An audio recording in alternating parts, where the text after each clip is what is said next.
Hello, fellow homebrewers. JP here, and I want to introduce to you the brand new Brew-Built X1 Conical Series available at More Beer. More Beer sells the highest standard in homebrewing equipment, and the Brew-Built Conicals are just that. They're made from mirror-polished 304 stainless steel, and they come with loads of features that you and I have been looking for. They have a full 2-inch bottom dump valve, which will eliminate your clogging issues, while the sturdy base includes 4 reinforced legs, just like those big Pro tanks do. More Beer also carries the Brew-Built line of options and add-ons like casters, pressure kits, and even external glycol chillers. So you can find out more about the new Brew-Built X1 Conical Unitanks by going over to morebeer.com for detailed videos on the entire line of Brew-Built Conicals. You can trust Brew-Built with your next fermentation, and you can trust More Beer to find the right conical for you. Brew-Built at morebeer.com. This week's Sunday session is brought to you by homebrewing source of awesomeness online, More Beer at morebeer.com. Great beer is about drinkability. Doesn't matter the style. You guys are like walking beer Wikipedia. That's the first time that you've ever accepted me as a person. Or you have a fermentation in your gut. I'm jet propelled at all times. How many guys do you think that you have the privilege to slap? Somebody who's never tasted a commercial example, and this is how you know everything about this beer? Please, you don't. I think that's bullshit. I think it's bullshit too. Wow. Are you guys going to arm wrestle? No. We're going to teabag fight instead. Yeah. You heard of Junkyard Wars? Can I get another high five, Beavis? Now, live from the Brewing Network studios in Northern California, this is the radio program for home brewers, craft brewers, beer lovers, and beer geeks. It's your only source for live beer radio that brings expert brewers together with, well, expert drinkers. This is the radio program with a head on it. This is The Session.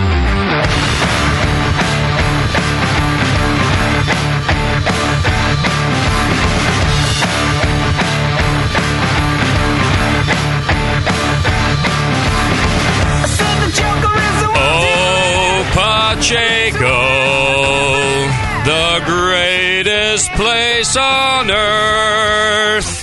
Hey, everybody, welcome back to The Session. After a nice off week, a nice off Easter last week. April is stupid. Did anybody else notice how stupid April is? It's a stupid month. Shouldn't even be around. Taxes are due. You know about this? You know about these taxes that you have to pay? I thought no one pays that anymore. Oh. No one's paying income tax anymore, Justin. Get with it.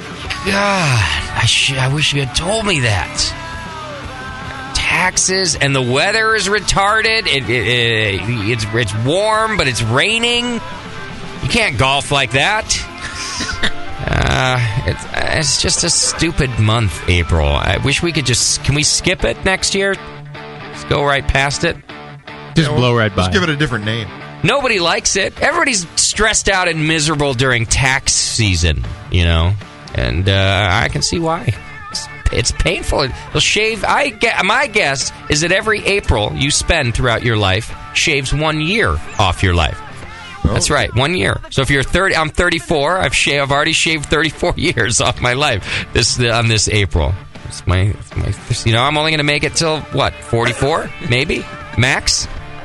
We got a lot of money to make between now and 44, guys, if I'm going to set you up for the rest of your lives before I leave this earth. We better get busy. We better get started. Somebody better do something. Oh, that's your plan? Yeah, it's my plan. I'll leave you guys good to know. Set for life. You and all the breeding you're all going to do. It's like winning the lottery here. This is wonderful. It's my plan. I got 10 years. You guys got to help me out, you know. Wow, I feel like I'm working for Google or something. That's pretty cool.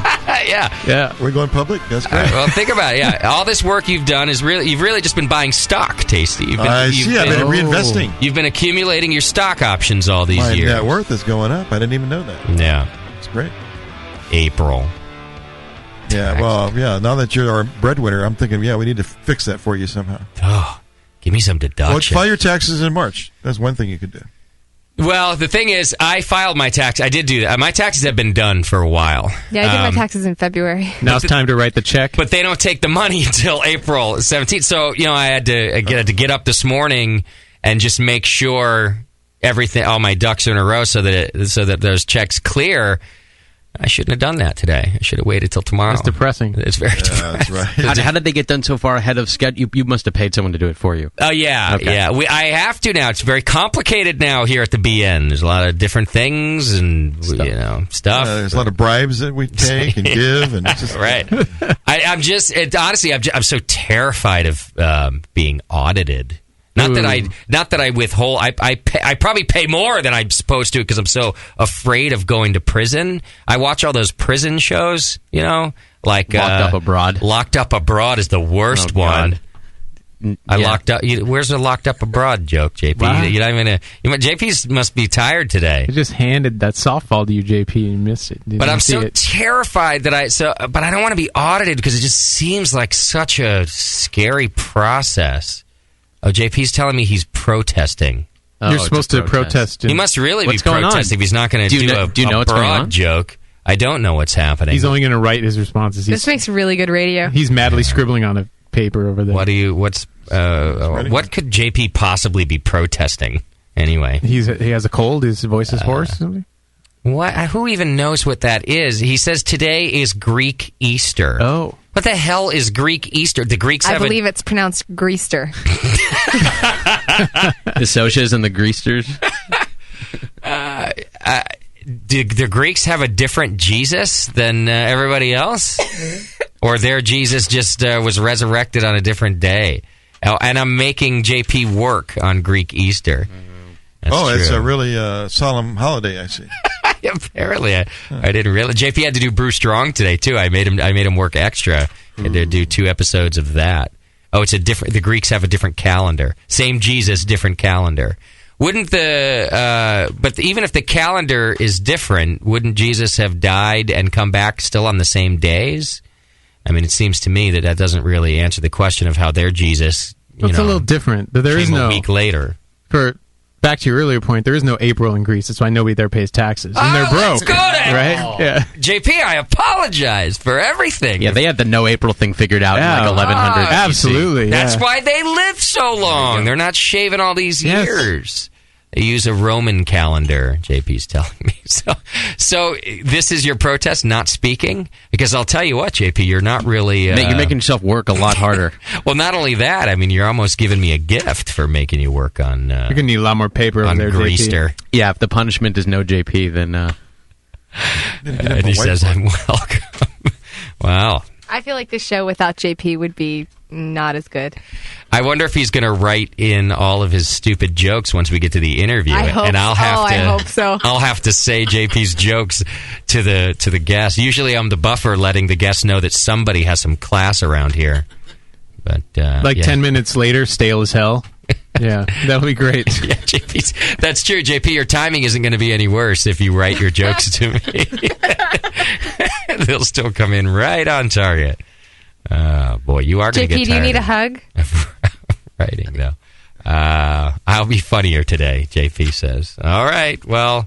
I don't know if this is going to... I don't know if the not talking is going to work the whole show. Is Greaster the whole day, or does it end in an hour or something? No, it's the whole Do they do the bunny thing? Or, He nodded and smiled. It might be that means yes. I don't know. Say no bunnies, no...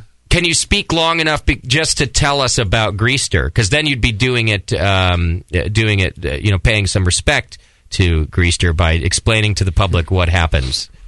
It's the same. It's exactly the same. It's exactly the same? Oh, shit. It's just a week later. They couldn't write that. That was just too much to write. Greek Jesus is extra ripe, coming out of the ground 2 weeks later on yours. Is Good Friday the same day, or Good Friday was this last Friday? I'm being racist. That's what JP's telling me. I'm being racist. You are being a little racist.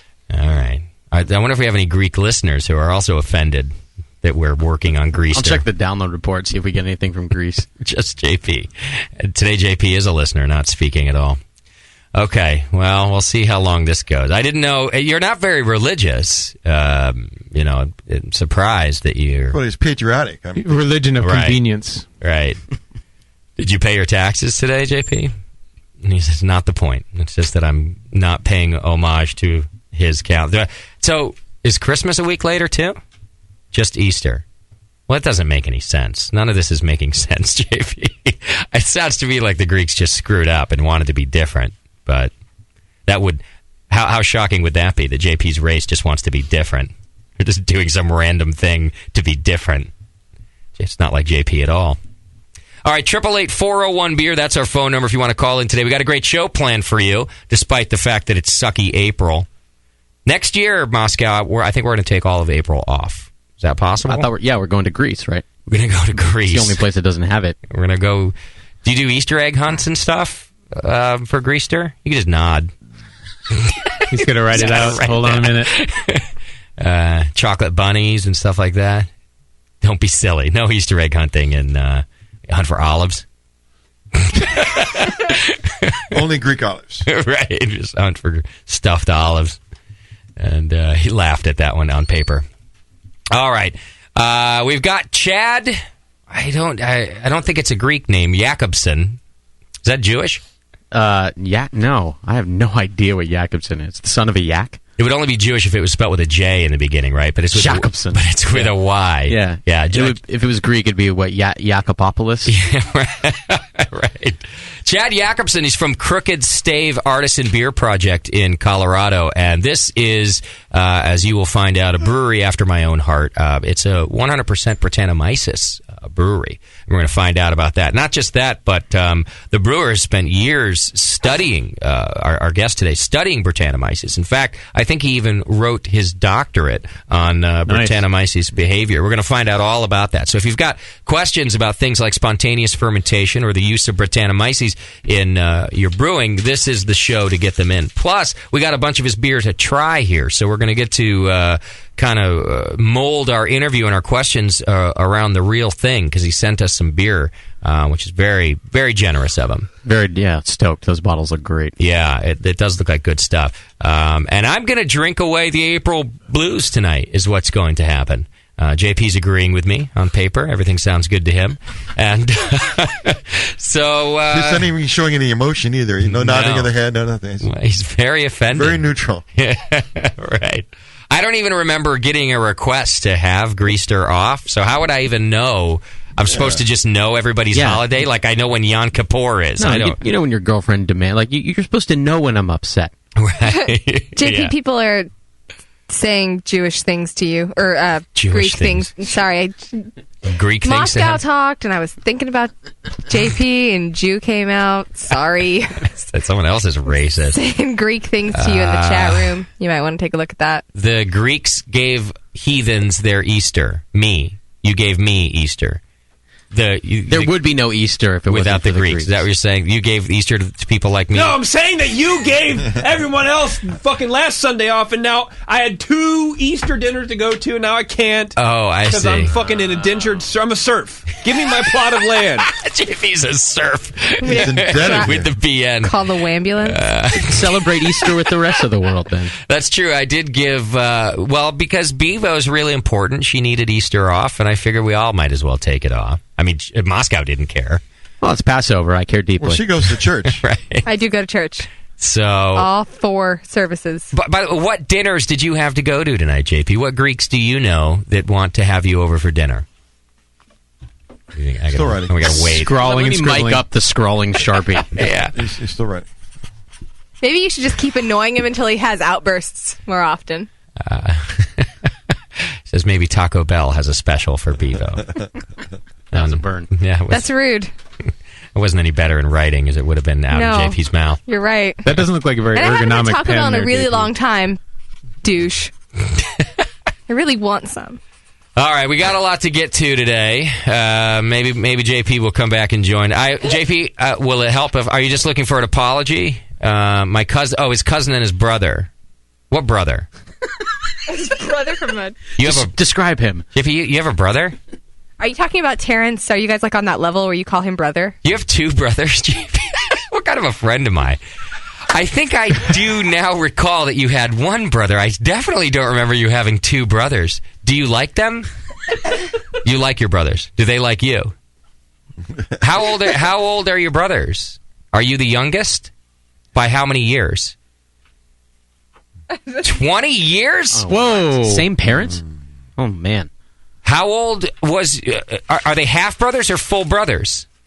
If they're the same parents. No. Stupid question. They don't have to be half. See, they're half brothers. Oh, okay. So you have the same father. Does he like them better than he likes you? Are they his favorites? All right, fine. That was going to be a long answer. Yeah, for sure. Getting writer's cramp. He just recently stopped talking to the Pete is my brother whose house I'm supposed to be at right now. Oh. And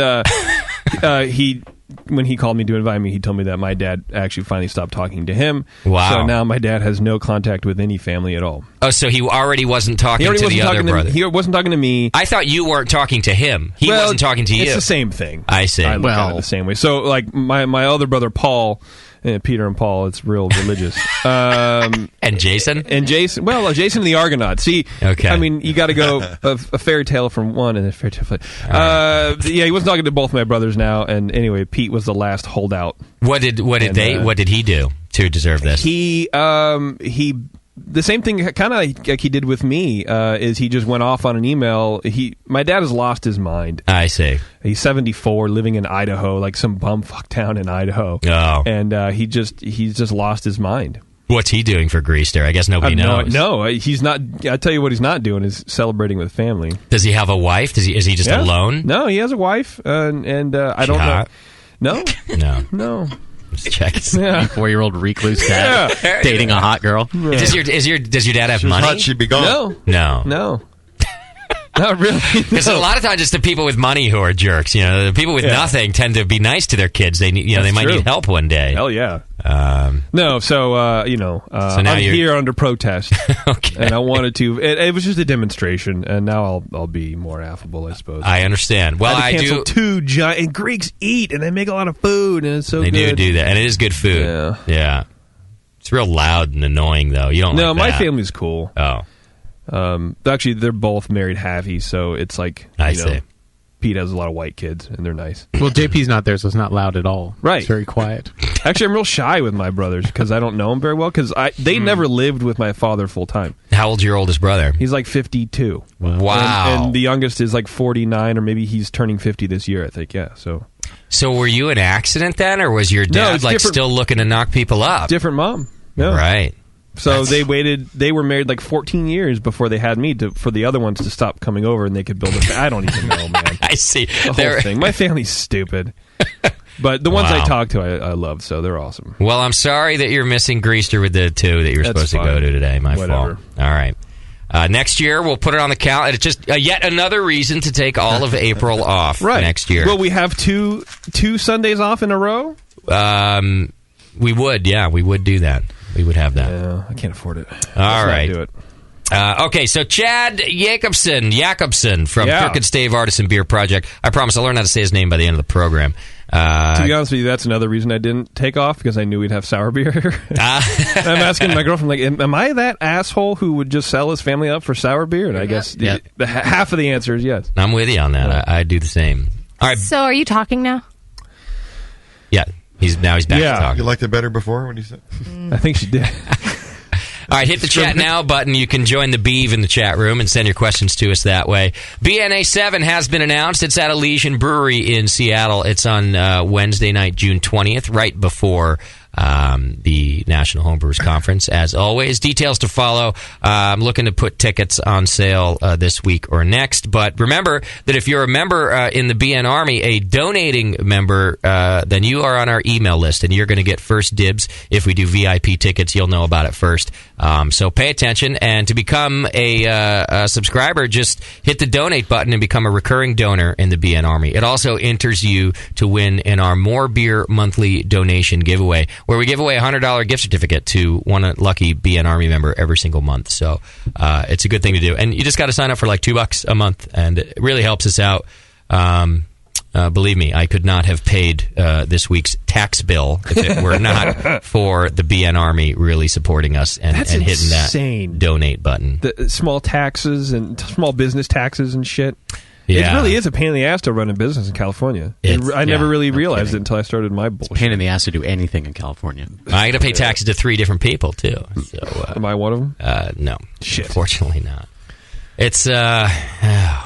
I I like that I don't have to prepare my taxes. I'll tell you, that makes it a lot easier. That gives me a little bit of my life back. Like at the end of life. I mean, maybe I'm only shaving off 3/4 of a year, but boy, writing checks, man, that's tough. It's tough stuff. At least your ass can cash them. What? Barely. Yeah. All right. Also, our first ever Summer Fest, Brewing Network Summer Fest. It's at Toto Santos Park in Concord, California. Concord was so happy with our Winterfest turnout that they asked us to join their Father's Day celebration by having a summer beer festival. So that is going to be Sunday, June 17th. It's right before our PNA 7 party. I can't do that. It'll be a busy week. That's Greek Father's Day. It's Greek Father's I can't do it. But you don't talk to your father. It's true. So I think you're back with us. Yeah. You can protest that day, but awesome. It'll be a party. But you're pretty much with us. Yeah. Yeah. It's like a chili cook-off. There's all kinds of stuff going on during this thing. So details for that will be going up soon as well. Just pay attention to the Brewing Network for that. We're getting ready for Club Night at the National Homebrewers Conference. Yes. And it looks like the Brewing Network is going to have a club booth this year. We always set up with more beer in the middle and do the BN thing, but the Brewing Network Club is going to set up a booth so that you guys can pour your beer. Some of the brewcasters will be sending beer up there. I'm actually hoping to have beer for that. I hope you do too. I'm working on a new Brewing Network project that we will be unveiling soon. But as part of it, I'm doing a homebrew project with a couple of professional brewers. Nice. All right. I think I'm going to be doing one with, with Matt Brynelson from Firestone Walker. Yeah. And one with Dan Gordon. I'm supposed to be doing that stuff next month.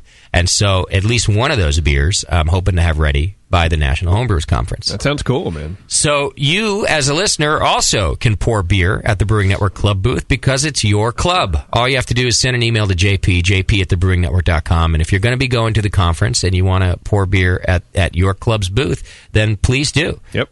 We don't want you to leave your local club to do it. But if we're your club or if we're also your club, then feel free to pour beer with us. Just let JP know, and he'll accommodate that happening. So you think I can just get like a really big purse and shove the baby in there, and then I can go to club night?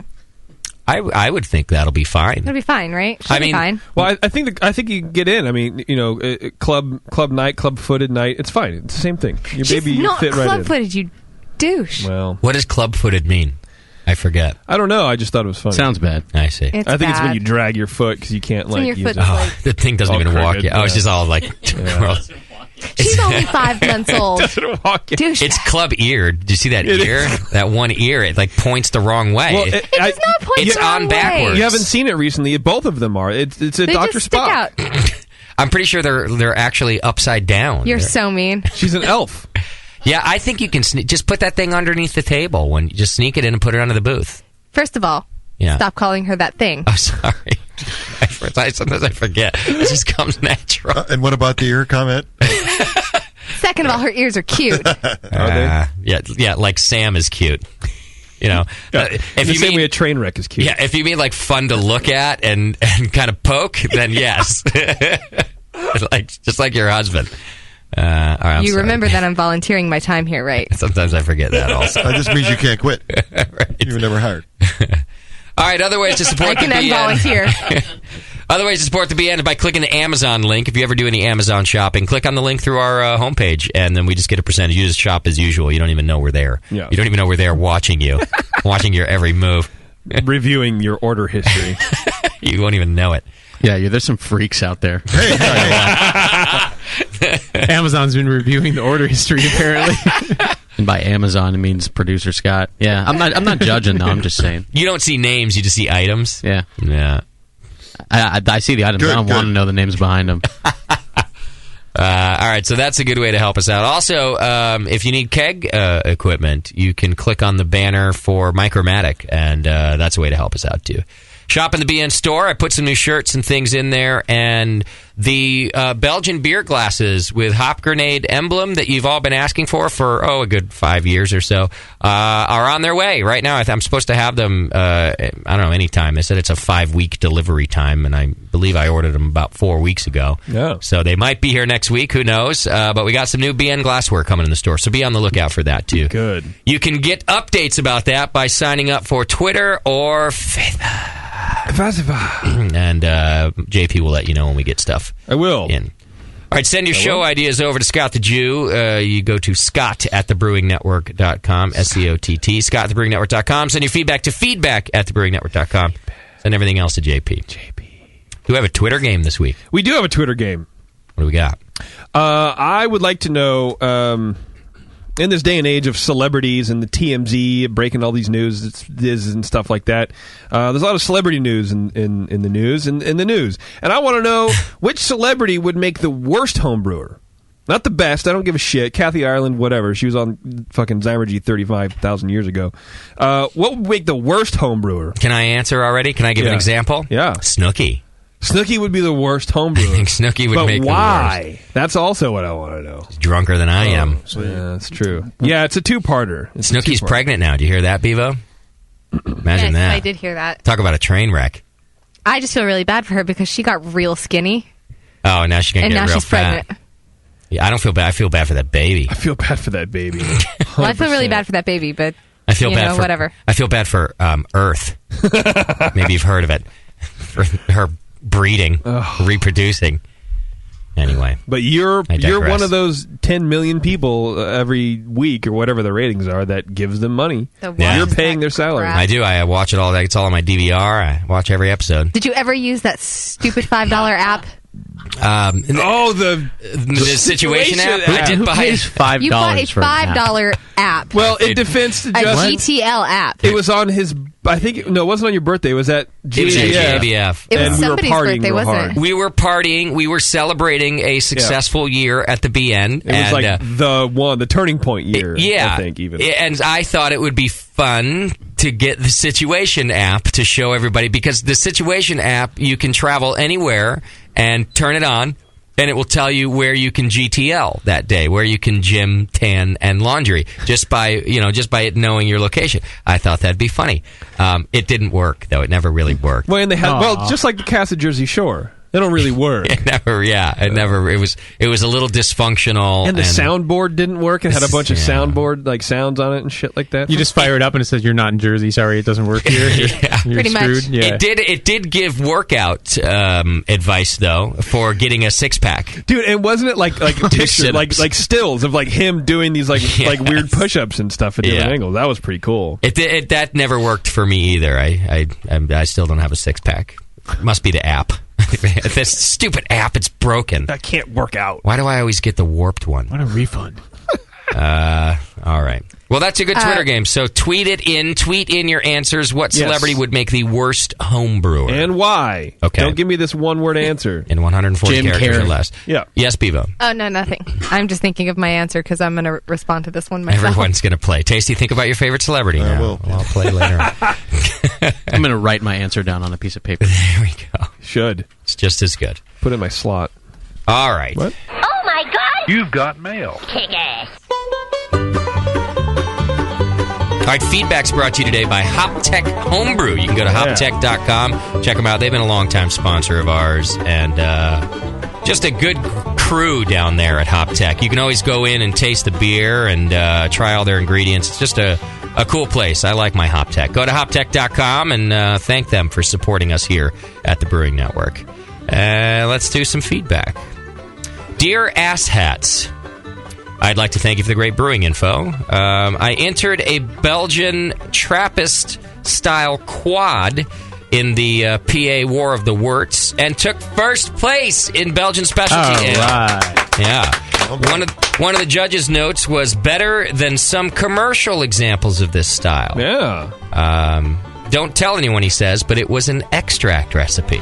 I've since switched to all grain and working to perfect the all grain version. I hope to enter it next year, and that's from Brew Medic. Nice work, man. It's pretty good. Yeah. That extract, if you do it right and it's just of such high quality. Don't underestimate it. No, you can make a decent beer that way. I'm drinking yours right now, Nate. I'm drinking your extract not too bad. IPA here. Yeah. I'm kind of digging it. Did you redesign the next batch yet?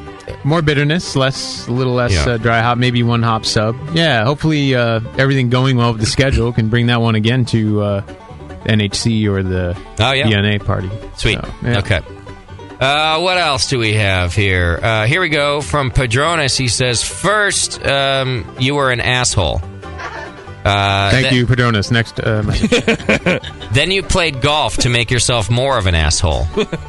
Then you got accepted to some super asshole golf school. Good luck and suck it. Good luck and suck it, Susie. Yeah. From Padronis. Yeah, boy, did I get a lot of angry emails about our April Fool's joke last year. That was pretty good. It sounded like Padronis didn't go all the way to the end of the podcast. No. He might have stopped it with like 30 seconds to go. Yeah, him and my dad. I got a text from my dad in the middle of the week. Oh, that's so good. Knucklehead. He's like, "Are you really going to golf school?" Turn yourself back on, Beaver. Sorry. I was just going to say, clearly I need to start listening to the shows when I'm not here because golf school. Really? Yeah, that was our April Fool's joke, and we kept it going for the whole show. You would have had to wait till after the end of the closing song to hear us come back and say April Fool's. It's our Easter egg. Of course, boy, people have no faith in me whatsoever. I must have no idea what a douchebag people really think that I am. That's probably true. Yeah, you have a little bit of an idea. Right, half the males were like, I knew you'd give up, or some stuff like that. Yeah, they're just what a quitter. Like, I can't even believe you're going to golf school. You're just going to leave the BN. And, come on. The BN is all I have going for me, for God's sake. What am I going to do? I figured you just throw that away, too, you know? Why not? Yeah, I throw everything else in my life away. I am the worst golfer on the planet. Of course I'm not going to golf school. Knuckleheads. Yeah, my dad. And I just ignored his text. So the next day, he's like, "You didn't answer me. Are you going to golf school?" Wow, we sold it. Yeah, we did sell it, man. Yeah, we did pretty good. And one of our Facebook posts was, JP had finally posted like, "Come on, guys, it's funny. We got some of you." And somebody posted like, "Yeah, but how many listeners and subscribers did you lose with that little joke?" And all I could think was, "Fuck them. Yeah. I could go away." Yeah, you can't take a little joke. Well, even then, like, what kind of faith is that in Scott and I and everybody else in this room that we can't carry on the same information because right. You're going, "Well, I'm going to pull out. They don't deserve my money," without giving them a try. Seriously. You fooled me. I'm leaving. Justin can't go to golf school. I'm never listening again. Good riddance. And then a few days later, we played golf, and I in 18 rounds, 18 holes, I shot 174, and you shot 114. So that just made it even funnier. Yeah. Oh, God. I'm the worst. Don't. But you look good. A lot of angry emails, man.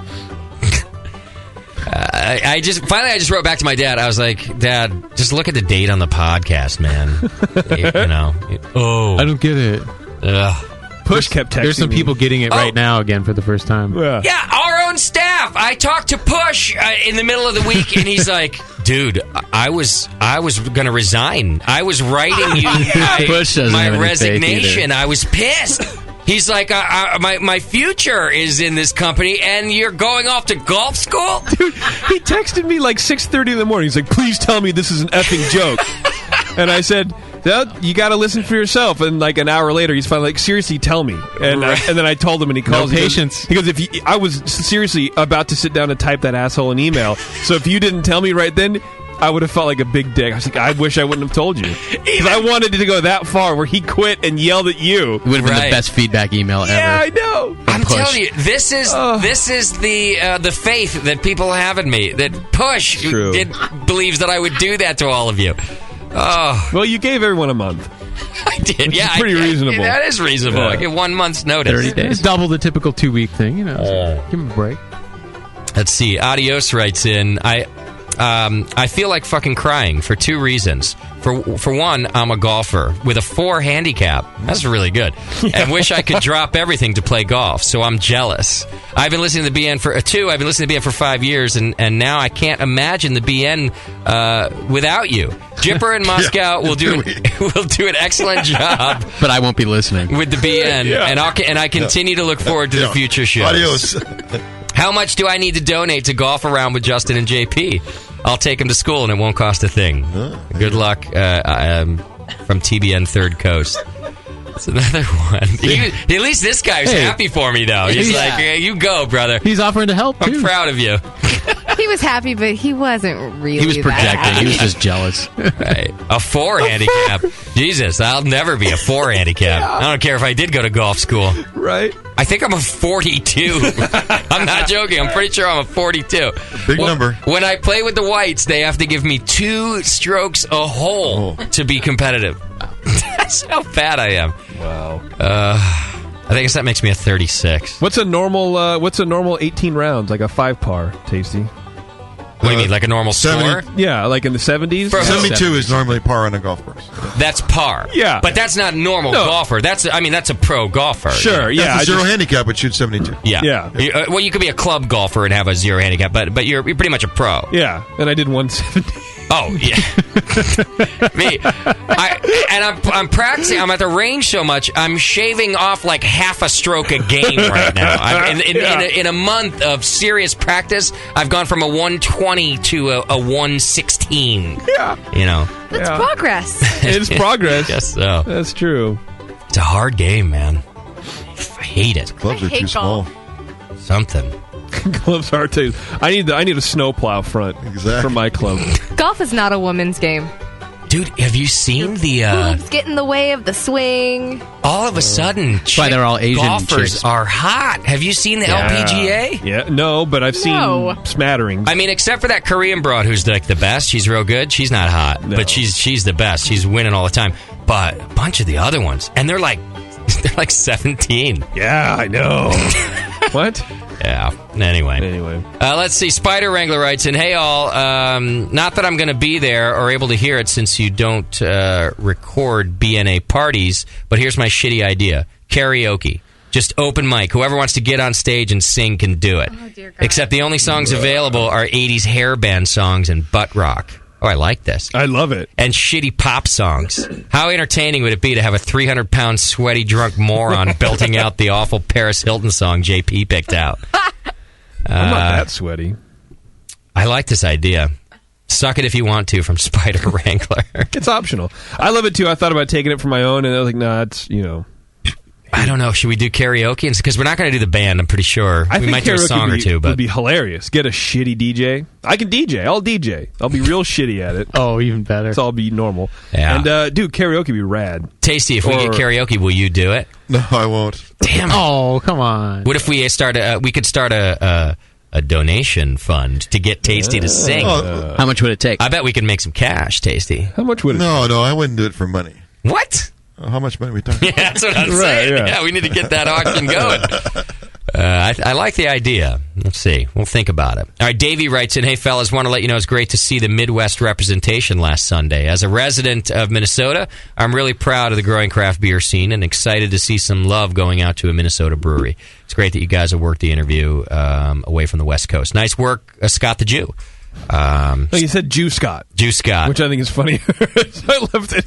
And then he says, stay white. Cheers from Davey. Whoa. When did Davey's my new friend. When did we become the racist? Whoa, what the hell's that? Stay white. Yeah, good job, Jew Scott. And he's from the Midwest. Yeah, right. I'm not sure that's funny. You should be saying stay pale, but... He probably definitely has a white pointy hat. All right, I got to get through a bunch of these before we go to break here. Brian writes in, was listening to the podcast, and I'm so glad the squeaking noise during the show was finally brought up. I've been hearing it for months. I just assumed it was from the door hinge. Get some WD-40. What is this?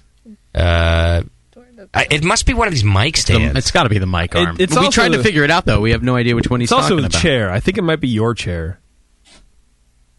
That? Is that it? I don't know. I don't really move that much during the show, though. Not that much. It's one of the. If it's a squeak, it's one of these. But it must be gone. Maybe I fixed it and I didn't know it. My favorite part of the email, though, was the bottom part. Was how stupid is it that prompted an email? Really? Yeah, it was retarded. I agree. So you got in.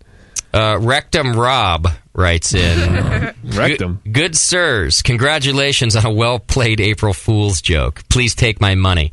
One question, with your continued site issues, has any thought been given to using BitTorrent as an alternative to direct download, blah, blah, blah? The site issues should be fixed now. I think I addressed that last week, and I don't think we've seen problems since then. I'm not going to use the torrent sites because it's not easy enough for everybody. It's good for those of you who know how to use torrents and things like that. You're all stoked about it. But people bitch at me if it's not properly placed on iTunes with the right, everything. And that you just open it up and it appears, and people get mad about that one. So torrents just really doesn't fit. Yeah, if you don't know how to do torrent, I'm so torrent retarded. Like, I've tried a million times. I can't do it. I thought you're only allowed to do illegal stuff. Right, I thought it was all questionable content. I don't know. Which is what this is. Well, your Twitter game must really be working. My phone's blowing up over here, JP. Your phone? Yeah, I get Twitter alerts on it. So. Oh, that's so gay. Hella sick. All right. I don't know how to do a response to Twitter because I don't ever use Twitter. So see, I'll teach you, stuck baby. In the water. Kindred spirits. I'll teach you in the bathroom later on. All right, Smurfy writes in, just wanted to pass along some kudos on the April 1st show. Love the April Fool's joke, but more important, I really thought overall it was one of the best shows ever. Great interview with Fitger's Brewhouse, great in-studio guest, great Drunk of the Week call-ins, and great teamwork from the cast on the April Fool's joke. Also, fantastic Meltdown, Comedy Gold. I listened to every show from day one, so he says this ranks right up there at the top. Be proud of yourselves. I thought it was a good show too. Actually, our guest was awesome. Yeah, and having Mitch in here is always a home run. Yep, isn't it? for sure. So, Jesus, JP. Yeah, I know. There's a lot of them, but we had a week off, so we had to catch up. But you don't have to read them all. There'll probably be none for next week, so I can save some of these if you want. Let's see. What's up, Tards? Is that offensive? No. This one, you don't even need to read it.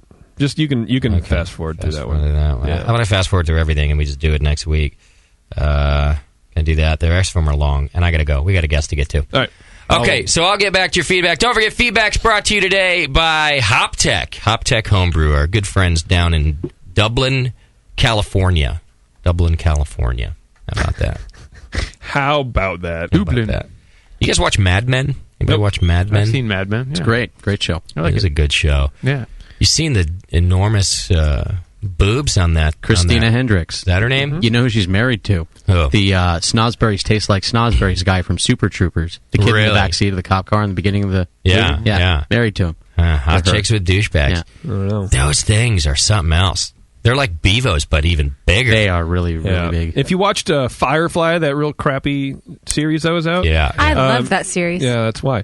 She was in there. I was like one of her kind of not breakout roles, but she was in there with like a real low clinging. Right. So you can really see her ripe melons. I don't know why I said that. There's got to be some nudes of her somewhere. Oh, actually, right? like a month ago, some unauthorized ones came out on the same day of her and Olivia Munn, that chick from, I think, G4. Yeah. She's kind of a underground hottie, Olivia Munn. But yeah, on the same day. So you can go Google it. Christina Hendricks boobs. She insists they're not hers, but I think they are.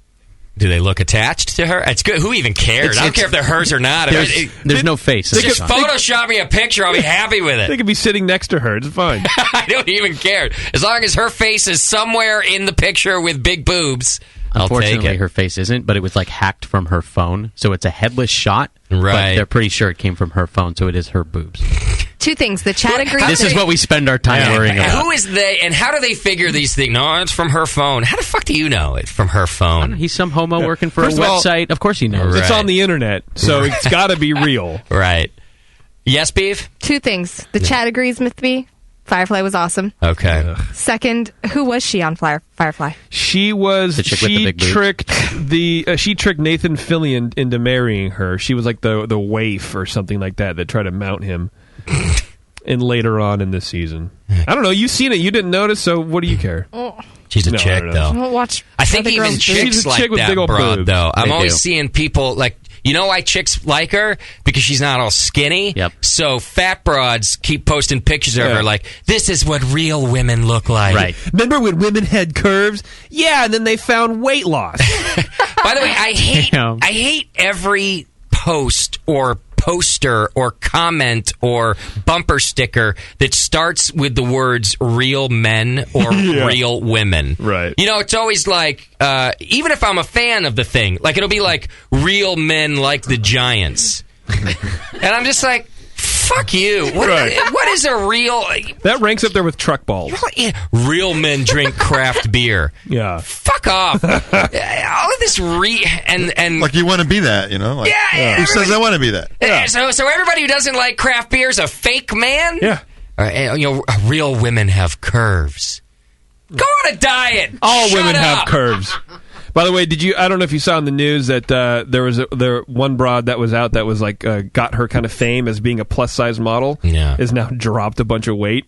She's trying to defend her stance because she came out going, "Well, it's okay because women have curves and plus size, but it's okay." I just didn't like mine. Yeah, and then now, that's weird. Now you're realizing that it's not healthy. Right. And even before she lost weight, if you look at plus size models, they'll always have thin faces. They'll have sort of bigger bodies, but never the double chin. Very pretty face. And they're never huge. Like, they're not real fat chicks. They're just, like, not super skinny chicks. Right. Yeah, they're like a size Marilyn. 14 or something. Like, I'm probably too big right now to be a plus-size model. You're not a real woman, Bevo. Fuck off. You're a You try squeezing that child out of your vagina and then tell me who it's a real woman. Real women have babies. Real women have big vaginas because they had kids. Exactly. Yeah. Exactly. Dude, put that on your page, Bevo. Yeah. That's the only one I'll like. Real women have giant vaginas. That's what I want to see. I'm trying to find her on IMDb. Christina Ricci, I think. Christina Hendricks. Oh. There she goes. All right, we're going to take a quick break. When we come back, Chad Jacobson from Crooked Stave Artisan Beer Project, 888-401-BEER. That's our number. And you can join Bevo in the chat room. Hang in there. It's the session. We'll be right back.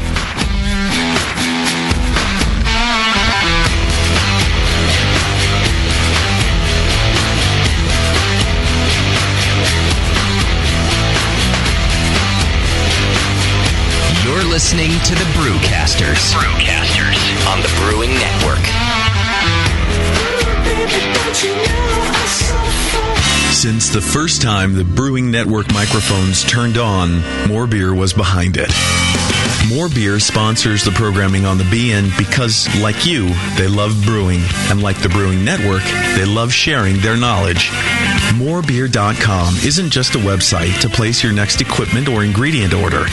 Morebeer.com also gives you access to free beer information that will make you a better brewer. Go to morebeer.com and click into the Learning Center. You'll find podcasts, technical facts, video tutorials, and more, including access to The Buzz, More Beer's social network of more than 5,000 members. And some of them might even be crazier about beer than you are. Get over to morebeer.com today and take advantage of The Buzz, the forum, the Learning Center, and make sure you're signed up to receive the newest More Beer catalog. More Beer, bringing you absolutely everything for beer making. Hi, I'm Jamel Zanishev, and in addition to my work on the Brewing Network, I write the style profile column in every issue of Brew Your Own magazine. Hi, I'm Sean Paxton, and when I'm not prepping for the Home Brewed Chef on the Brewing Network, you can find me writing articles on how to cook with your home brew for Brew Your Own magazine. Greetings, cretins. This is John Palmer, and when I'm not writing for Brew Your Own, I'm reading it. John Palmer, Sean Paxton, Jamil Zanishev. If you love listening to them on the Brewing Network, you'll love reading their articles, tips, and recipes in the pages of Brew Your Own magazine. Join Jamil, John, and Sean 8 times a year in Brew Your Own. And when you subscribe to BYO on the Brewing Network website, half of your subscription price goes right back to the BN to support great beer and food programming. So sign up for Brew Your Own magazine through the BN website today so you can listen and read your way to better homebrew. Nico, listen, our lawyers said that we had to do this for 1 hour, and after this, we don't have to talk to each other for 3 more months to the next meeting. Kids, come on, let's get out of here. I'm supposed to have more lines. I'm the professional. Hey, it's Sully. And I'm Nico. And we opened the 21st Amendment 9 years ago at 563 2nd Street in San Francisco, just 2 blocks from Giants Park, to make great beer and have a great time doing it. That's right, because to us, the 21st Amendment is more than just the right to make beer. It's the right to experiment, to be innovative, and just do things differently. And so now, we're putting our craft beer in cans. That's right, cans. You can find our world-famous Hell or High Watermelon Wheat Beer and Brew Free or Die IPA throughout California and Alaska. And now it's also available on draft at select accounts in the Bay Area. So next time you're at your local neighborhood pub or good beer store, be sure to ask for 21st Amendment in cans. Because everyone likes it in the can. Tasty crack cans. Tasty crack can. William Williams Brewing is your online resource for prompt delivery of quality home brewing supplies. Since 1979, Williams Brewing has offered the finest equipment and freshest ingredients and the best customer service in the business. Cut hours off your brewing sessions by using one of our 11 varieties of famous Williams malt extract. Our Williams Belgian Pale Extract is mashed with pure Belgian 2-row malt and a small percentage of Belgian wheat malt for an authentic Belgian character you just can't get from other extracts. Or check out our unique fermenters, 2.5-gallon kegs, paintball tank-based draft beer equipment, bottling aids, and much more. We even have our own line of precision hydrometers. Go to WilliamsBrewing.com to browse our vast selection. That's WilliamsBrewing.com. Orders placed by 3:30 p.m. Pacific Time ship the same day. Brewing is easy. The Williams way.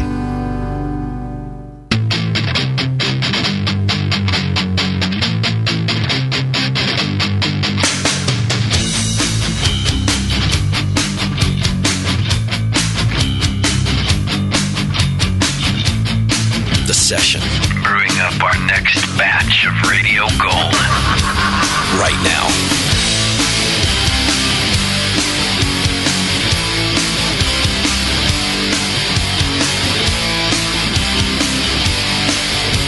All right, welcome back to the program on a not April Fool's Day. I'm not going anywhere. Staying right here with the Brewing Network. Sure. I pretty much have no choice, I think. That's true. So, yeah. Not with the taxes you owe. That's right. I'm a slave. I'm an indentured servant to Uncle Sam. Yeah, you are. All right, we've got Chad on the line from Crooked Stave Artisan Beer Project. Hey, Chad, thanks for joining us, man. Absolutely. Thanks for having me on, you guys. Hey, Chad, help me with your last name. I'm retarded, and I keep butchering it. It's Jacobson. It's Jacobson. The one way I didn't try, of course. Yeah, it's too straightforward. What kind of name is that, Chad? Nordic? Yeah, I believe it's Swedish because the end ends with the S-O-N. Okay. So Danish tends to be like S-E-N. I'm awesome. Yeah. But you're not like a proud, like, Swede dude. You just hardly even know. I think I'm an absolute mutt from all over Europe, probably like most Americans. I see. And you're in Colorado now, is that right? Yep, that's correct. Where in Colorado? In Denver, Colorado. Oh, right there in Denver. Good city, man. Are you a Rockies fan? I am a Rockies fan. All right. I know you're not an Avalanche fan, I'll tell you that. Come on, the Avs are awesome. Are they? Where are they right now? Well, they were. Yeah, that's right. Okay. Hey, you did baseball. Yeah, I'm allowed to. It's my show. Shit. All right, Chad. So, Crooked Stave Artisan Beer Project, when did you guys start? Brewed the first batch January 10th of 2011. So we're 15 months in, actually. Oh, you guys are brand new.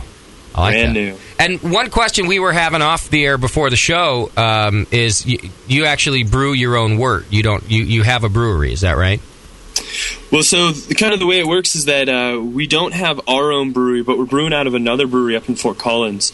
And so it's just kind of nice for me to be able to...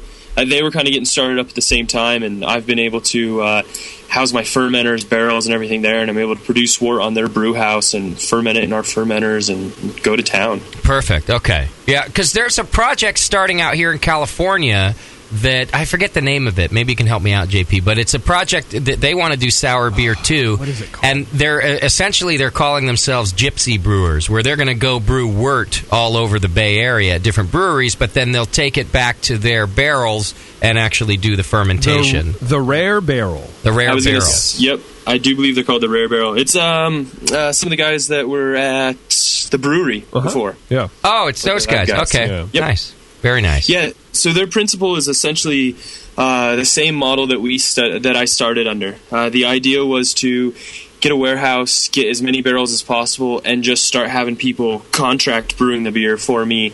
And I would start filling barrels, very much kind of in a New World sort of lambic brewer style, where we might be getting wort produced by someone else, but we're inoculating it with our bugs and stuff.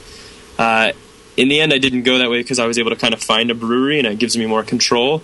But I think it's a brilliant idea. I think we'll see a decent amount of people continuing to start up kind of under the way that we and probably some other breweries are, and starting to do some barrel aging stuff. It actually kind of makes sense with how expensive it is to do the barrel aging beers and how much time and labor goes into it. So I look forward to what they're going to do. I think they're going to produce some really good beers. Yeah, I agree with you, and I agree about the brilliance of the idea. Even if you're not doing sour beers, I mean, we talk on this show, we've been talking about it for years, that fermentation is such the important part of the brewing process that if you can get the wort made and then get it back to you, and then you control that all important part of fermentation, I say you're a brewer. I mean, I'm not going to look down on you at all that way. This is a great point that I've kind of gone over with another friend who's a buddy. Works for another brewery here in Colorado, and he's really gone over this fact that the actual brewing aspect of brewing, however you look at, is really over romanticized. Don't get me wrong, I love brew day. I love brewing up beers. The truth of it is, our beers are produced in the cellar.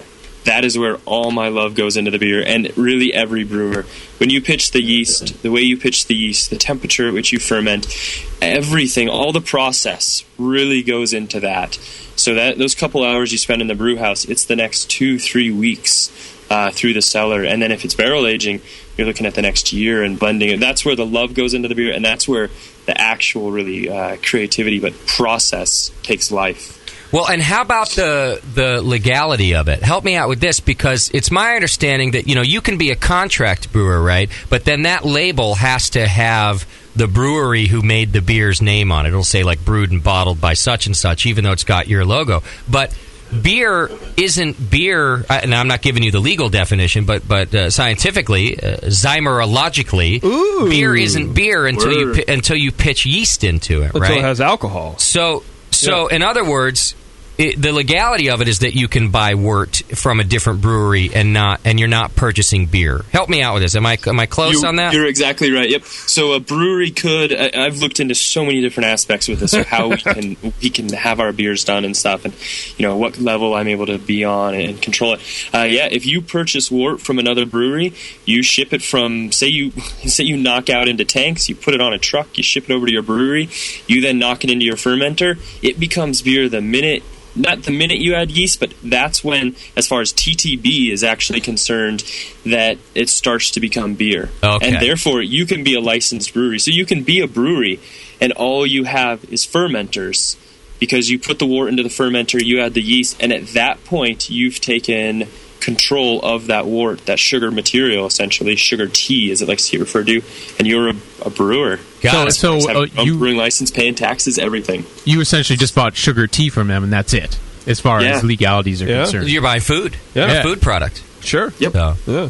I love it. Cool. To me, it just makes the whole idea just that much smarter. And then, in particular, when you're doing beers like you guys are doing. So, do I have it correct that you're a 100% Brettanomyces brewery? We've really been tagged as a sour brewer. Okay. And 100% Brettanomyces. Absolutely, it's definitely a huge focus of mine and concentration. It's what I did my master's research in, and the brewery is kind of a continuation of that research. It's me being able to actually prove further that not only is this possible, but looking at then into the marketability, like, are these beers something people want to drink? So because of that and all the beers that we've done, and I guess just my affinity for using Brett, we're really looked upon as a 100% Brett brewery. I did produce a beer last year that I didn't fully intentionally use Brett into, although I then still let it go into our large oak foeder, which I had been souring beers in.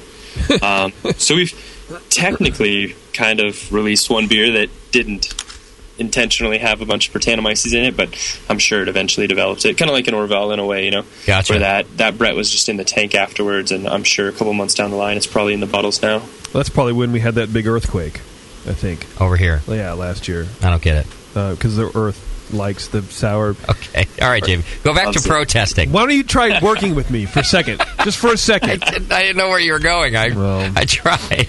Are you guys available out in California? Not to jump the gun, but Cantillon has pulled out of California, and I need sour beer in my life. Right. Did they pull out of California, or has it just been... they pull out of Northern California. I think you can still get them in Southern. I heard the whole entire state. Oh. Yeah, but I could be wrong because I'm stupid. Well, I'm seeing it on draft. That's not in bottles anymore. I see. I think I bet it's just, one of the things about these beers, they're really hard to get. The demand has gone up for them so much that look at it a couple of years ago when Cantillon was on the shelves. It was awesome. You could I'll get it tomorrow or I'll get it next week. Yeah. Now it comes in and bam, it's gone. The second it hits the shelves, if it even hits the shelves. So I think more probably Shelton Brothers is really looking at their distribution and what they're doing, and I think they're trying to get it to as many places as possible. The distributor, one that we've talked with and stuff, who distributes Shelton Brothers as well. So I'm guessing that it's still there. It's just the demand for it's so great that it just feels like it doesn't exist. Literally in Northern California, they've said that they don't even distribute it. They won't. They're not even sending it here anymore. Yeah, like you guys drink too much of it, and you have Russian River anyway. So maybe that will equal a little bit more for Colorado. Yeah. So that's why we need yours. Is yours being distributed here? It's not yet. Okay. I think, as most people say, it's a great thing, but it's really difficult on us. We cannot supply the Colorado market yet. Okay. So, and that is really what I'm working on right now. I feel like so much less of a brewer and more of a business owner right now. Isn't that the way, though? Yes, is what I am. But we're working on our plan for our Denver brewery, in which we would be able to, expand up to, 10,000 barrels, something like that over the next couple of years. But when we get the idea is to put in a 30-barrel brew house right off the bat, really be able to jump up production and to hit production in a couple of states, or hit distribution in a couple of states. And California is definitely one of those I look forward to being in. I did find a special distributor to supply us for this show. His name's Chad. And I was wondering what one he would like me to open first. Oh, yeah. What beer should we open first? So I'm thinking from the beers that you guys have, the one to open up first would probably be the Wild Brett Yellow. All right. Moscow's going to go get that. By the way, Chad down there at the great Handel's Brew Pub in Pleasanton, California, also supplied me with a Cantillon the other night from his private stash. Special from the back room? Yeah, from the back room. Man. So you got to know people. I gave him a handy for it. And drive 40 minutes. That's why they call it Handle. Whatever I got to do. Yeah, go give Chad a handy. It was called Handies, but it didn't fit in well. It didn't fit. Now, Chad, why Brettanomyces? In other words, there are other yeast-driven bacteria that produce sour beer, and some of them have lots of different flavors. What got you most interested in Brett? Well, with these beers and stuff, generally when you're looking at the beer, primary fermentation is going to be with a normal Saccharomyces. The aroma character really comes from Brettanomyces. That's the main yeast that's coming from. And then you've got the bacteria, which are supplying the acidity. Why Brett? I think it's got a lot, really, for me, in a way, to do with my background also, which was in winemaking. Okay. So I went to school here in Colorado, and I was living up in Fort Collins. So I think I was like 19 years old when I was first drinking lawfully. And I can still remember the first time I had it and stuff, just thinking, is this sauerkraut? What is this?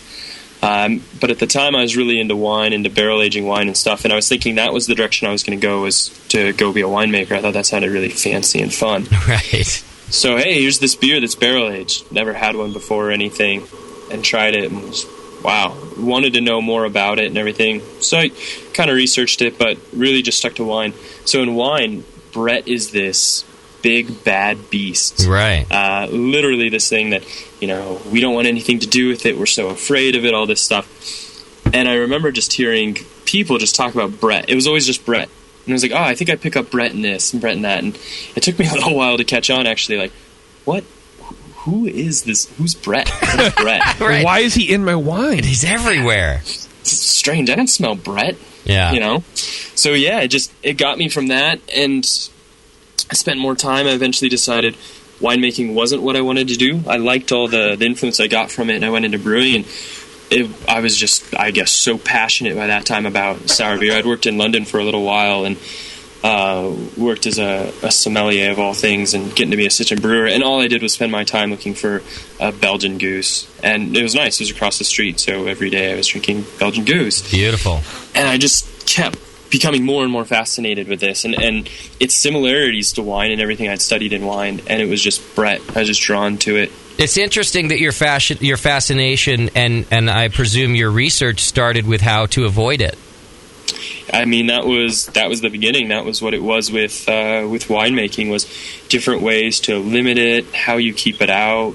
You know, in winemaking, they're using killer yeast strains. You're talking about sulfuring barrels, all this stuff of how to keep it out. And then instead, I just studied how to use it correctly and look at its flavors and get as much of it in there as possible. Really. Went from being the winemaker to cultivating the winemaker's antichrist, essentially. Yeah, it's like giving them a big middle finger, pretty much.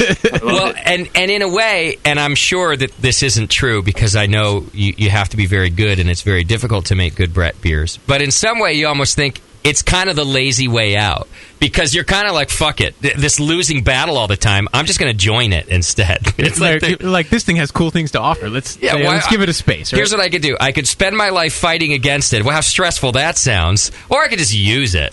So to me, it sounds like you gave in, Chad. Sometimes it practically feels that way, especially it's the easiest thing, like, oh, you know, we're using Brettanomyces, blah, blah. And so now, like, I have this instant excuse if I were to make a beer that's not supposed to have Brettanomyces in it, gets in. It's like, you know, throw my hands up in the air. Well, of course, you know, we're a Brettanomyces brewery. What'd you expect? Right. Are you even allowed? Are you even allowed to walk into the old wineries that you used to work with? I don't know. We'll see. I was talking with a winery just recently this past weekend here in Colorado, and he's setting up. It's an urban winery in Denver. He's kind of talking to him a little bit like, so, you know, you're going to have some extra space. You have some space maybe where we can put our barrels. He's like, oh, you know, I don't know about with the bread. I'm like, oh, come on. Right. It'll just make it taste better. Yeah, I'm just trying to help you. If I owned a winery, I wouldn't let you in. I'd make you change and go through a clean room before you came into my winery. Don't shake Chad's hand. He's got bread all over him. Yeah. You know, actually, even some brewers are like that to an extent. You know, they all love it. They all learning about it and stuff. But some of them are a little bit like, you know, did you shower before you came into the meeting today after work? Like, right. Oh man, I was just emptying barrels and it's in my beard, and here you go, have some of this. And they're just like, stay away. Yeah, Chad's like a leper. I feel like it sometimes. Until they taste the beer, and then they're like, oh yeah, so let's talk about this a little bit more. Oh yeah, then they're your friend, you know. Absolutely. Tell us about this beer that we're going to try. What's it called? This is the Wild Wild Brett series. It's brewed with honey, turmeric, mango, and spices. Yeah, so this is the yellow, and the idea for this series is, I guess just a little background into it. So with all the research and everything I'd done into all these Brettanomyces strains, I really knew what each strain that I was working with was capable, and I started culturing a lot more. And it's like, okay, well, certainly one of the beers in my lineup is going to be a 100% Brett beer, right? And then it was kind of like, well, is that what people want? Is this something people are going to really go for? I mean, like year-round. Sure, produce a one-off Brett beer, everyone goes nuts for it. But that's just because it's limited. What about a year-round beer? Is there marketability in it? Do people like it? And then you start thinking, what is a 100% Brett beer? What's it supposed to taste like? Yeah. We've got a couple of variations. You know, I'd say one of the most popular being Sanctification from Russian River. That's a golden, and Vinny's using the bacteria in it. What can we do with a beer that's just Brett, maybe without the bacteria and stuff? So I just started thinking, like, oh, God, I know how to brew an IPA or a stout or a wheat beer or anything else. What do I do for Brett beer? So I kind of came up with this idea, just with the whole science background and everything, playing off the color wheel. So you've got Roy G. Biv. And I was like, well, I'll just, you know, incorporate different ingredients into each beer, playing off the color of the color wheel, and use different Bretts in it that I think will play off those ingredients. And that's kind of just what we've been doing, going through. And cool. It's worked out really great for our brewery so far. Two of the 4 beers we've already done will come back as year-round beers. Huh. So I like it. Is a 100% Brett beer mean that all of the fermentation, even primary, is done by Brettanomyces, or do you do primary with Saccharomyces and then you add Brett? Nope, just Brettanomyces from the beginning. So okay, it's 100% Brett for the primary fermentation. Got it. So the yellow that you use actually is the same Brett I would have used for one of our golden sours that's in barrels, and for the orange that was brewed before it as well. You can really. Oh, sorry. Go ahead, Jim. So what I was saying is just actually like repitching. So I'm treating the Brettanomyces the same way I would, you know, as a brewer, the Saccharomyces, where I'm cropping out of the cone of my fermenter and then pitching into the next batch and everything. Huh. That makes sense. A lot of people think, bread is going to act a bit like a normal yeast would in a brewery if you treat it like one, right? Chad? Absolutely. Right. It's interesting to me how close to a traditional Saison this beer tastes. It has a very similar farmhouse quality, and it's very different than any 100% Brett beer that I've ever had. Yeah. It has a lot more to it than just that standard Brett character that you kind of taste and you go, oh, it's a Brett beer. You can pick out that flavor. Yeah. Usually there's a very distinctive phenol, and I'm not getting that here as much. Well, I think the spices might be hiding that. Yeah, possibly. Well, and I was going to say the honey, I think probably get for a little more mouthfeel after everything's done. The turmeric, and you can really taste the and spices.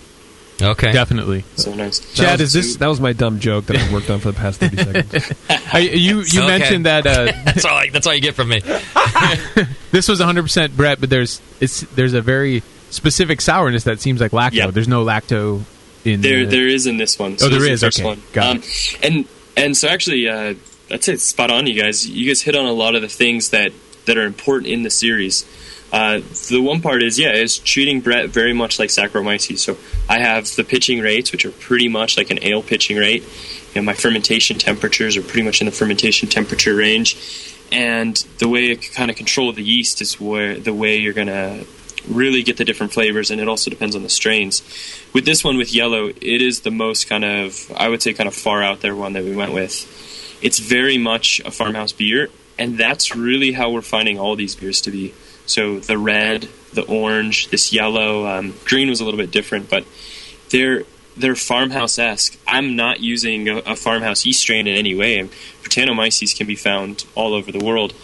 The cultures that I'm using, I have happened to culture out of bottles that come from Belgium, but I am also working on wines from Australia, natural beers, natural fruit actually beers as well, and stuff like done from peaches and pears that became more like wines, I guess, and pulling the Bretts out of those. So it's really the section of Brett to use, but that flavor that comes out of them is very farmhouse-esque. It's kind of why I've started to more talk about our brewery more in the sense of being a farmhouse type brewery because of these flavors and the characteristics. If I kind of lead someone in saying, this is our farmhouse white, even though it's 100% Brett, they're going to try it, and it's the most closest to what they can kind of get. Whereas if I try and tell them this is a sour beer, they're like, right. No, this isn't.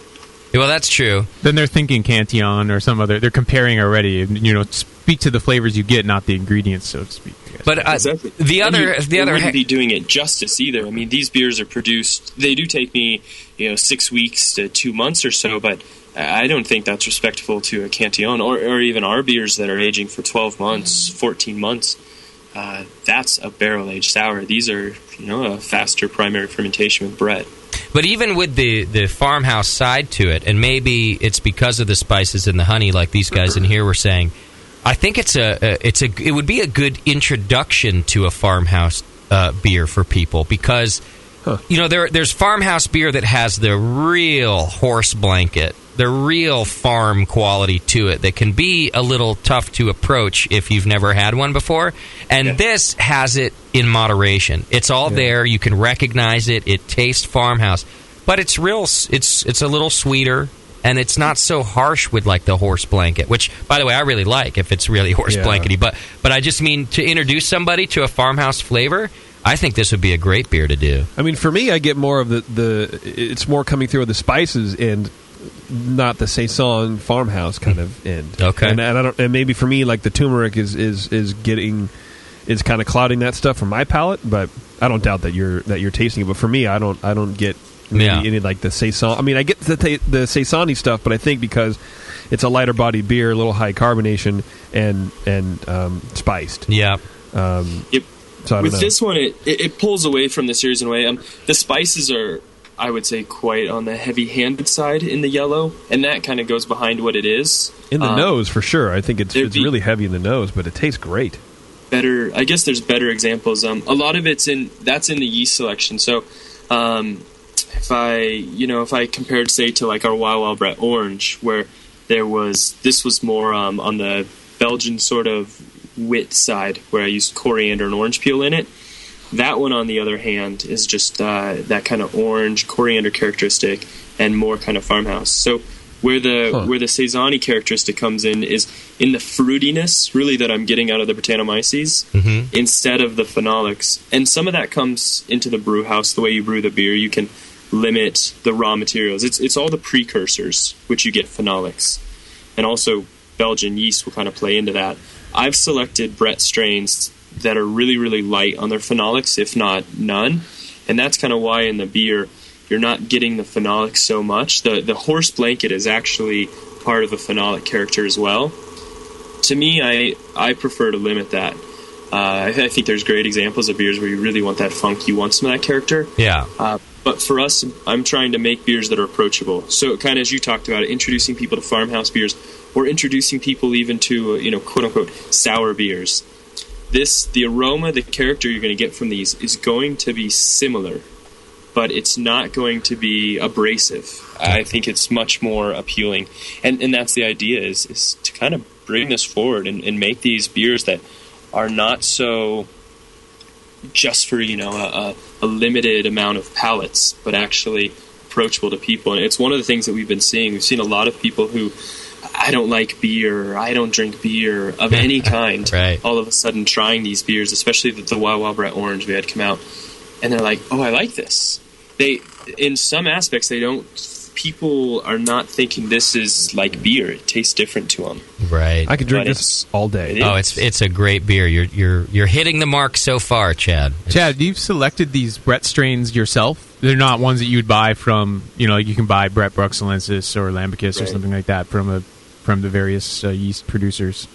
Nope, these are ones that we have that I've cultured out of different bottles and stuff. Some of them have been traded with other people who've cultured stuff as well, but none of the strains I use are commercially available. It's kind of like a brewer saying, oh, I've got this secretive yeast. And the yeast, it's the biggest influence in the beer is your flavor. When you taste people's beers, you really start getting a house characteristic. If you taste Cantillon, you're like, this is Cantillon. Yeah. When I drink New Belgium sours, this is New Belgium. When I drink Russian River, this is Russian River. That characteristic, our characteristic, comes from the fact of the yeasts we're using and the fact that no one else has them, because I'm the one who cultured them. Well, I want to talk more about that, and I want to find out about the research you've done about, with Brett, and kind of help us, maybe walk us through that there are actually different styles and what they do and how you discovered that. I got to take a quick break, but if we can come back and do that, it'd be fantastic.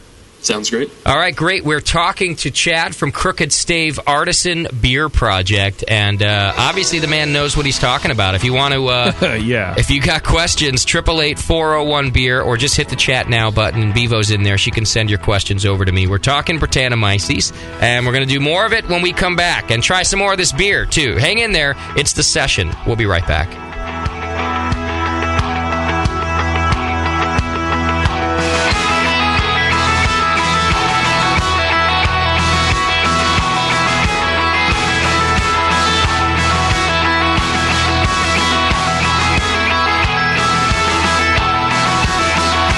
Listening to the Brewcasters. On the Brewing Network.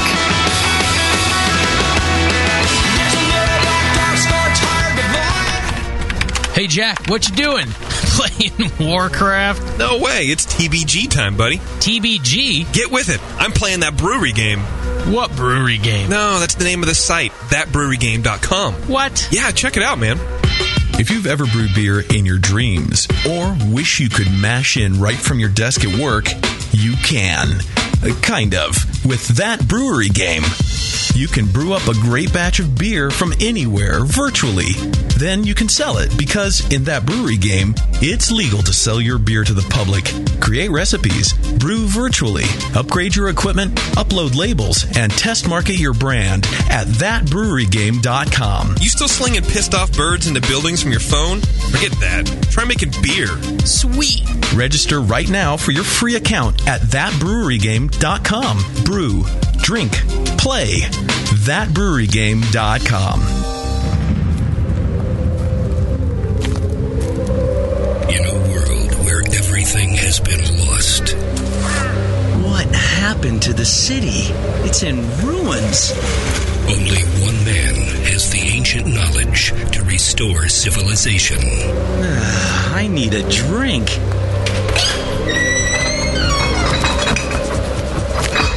Oh no, the liquor store's been ransacked. You looking for beer, stranger?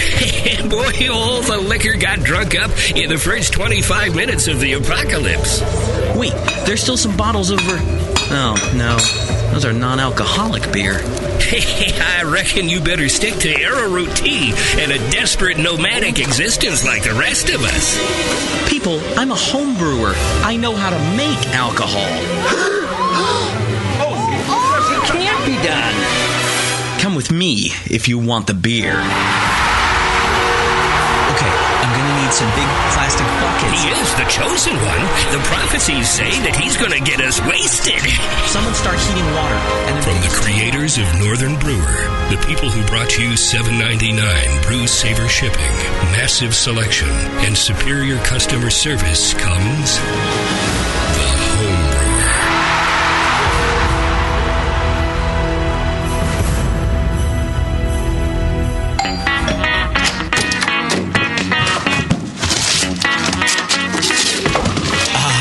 What'd you get?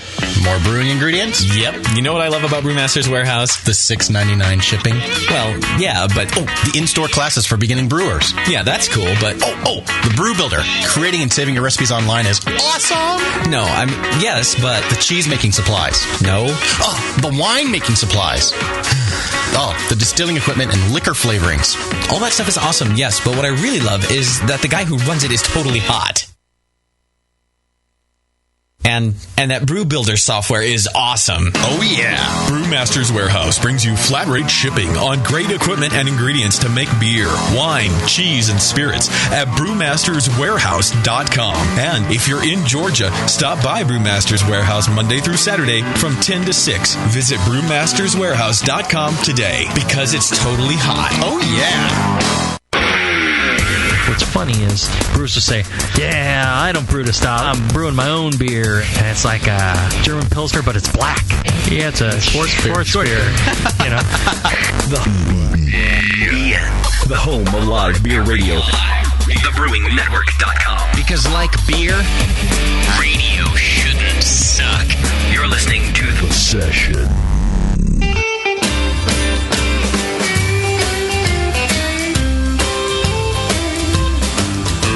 I didn't mean to hurt your buddy. I didn't mean to steal her away. I know she meant a lot to you, buddy, but she and I are here to stay. You know, I kinda had a feeling that something was wrong when I was drunk last night, but not as drunk as your mom. I know you don't like seeing us together. I know you've known her your whole life. I still don't know just how we got together, but she started looking good around 5. You know, I kinda had a feeling that something was wrong when I was drunk last night, but not as drunk as your mom.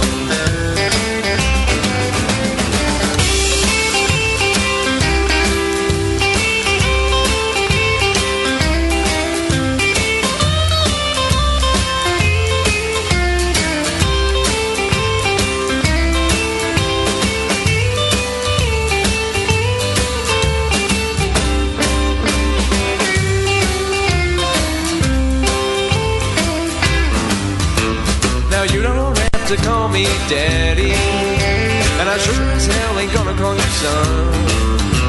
I bet you never thought I'd be your daddy. Now go out back and mow the damn lawn.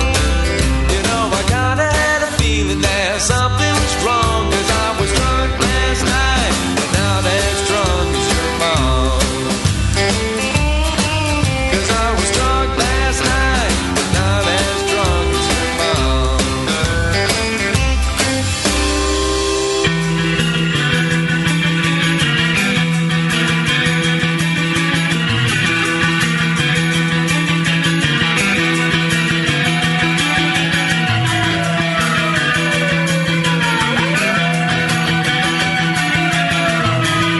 tuned into this session. Because life's too short to listen to crappy radio.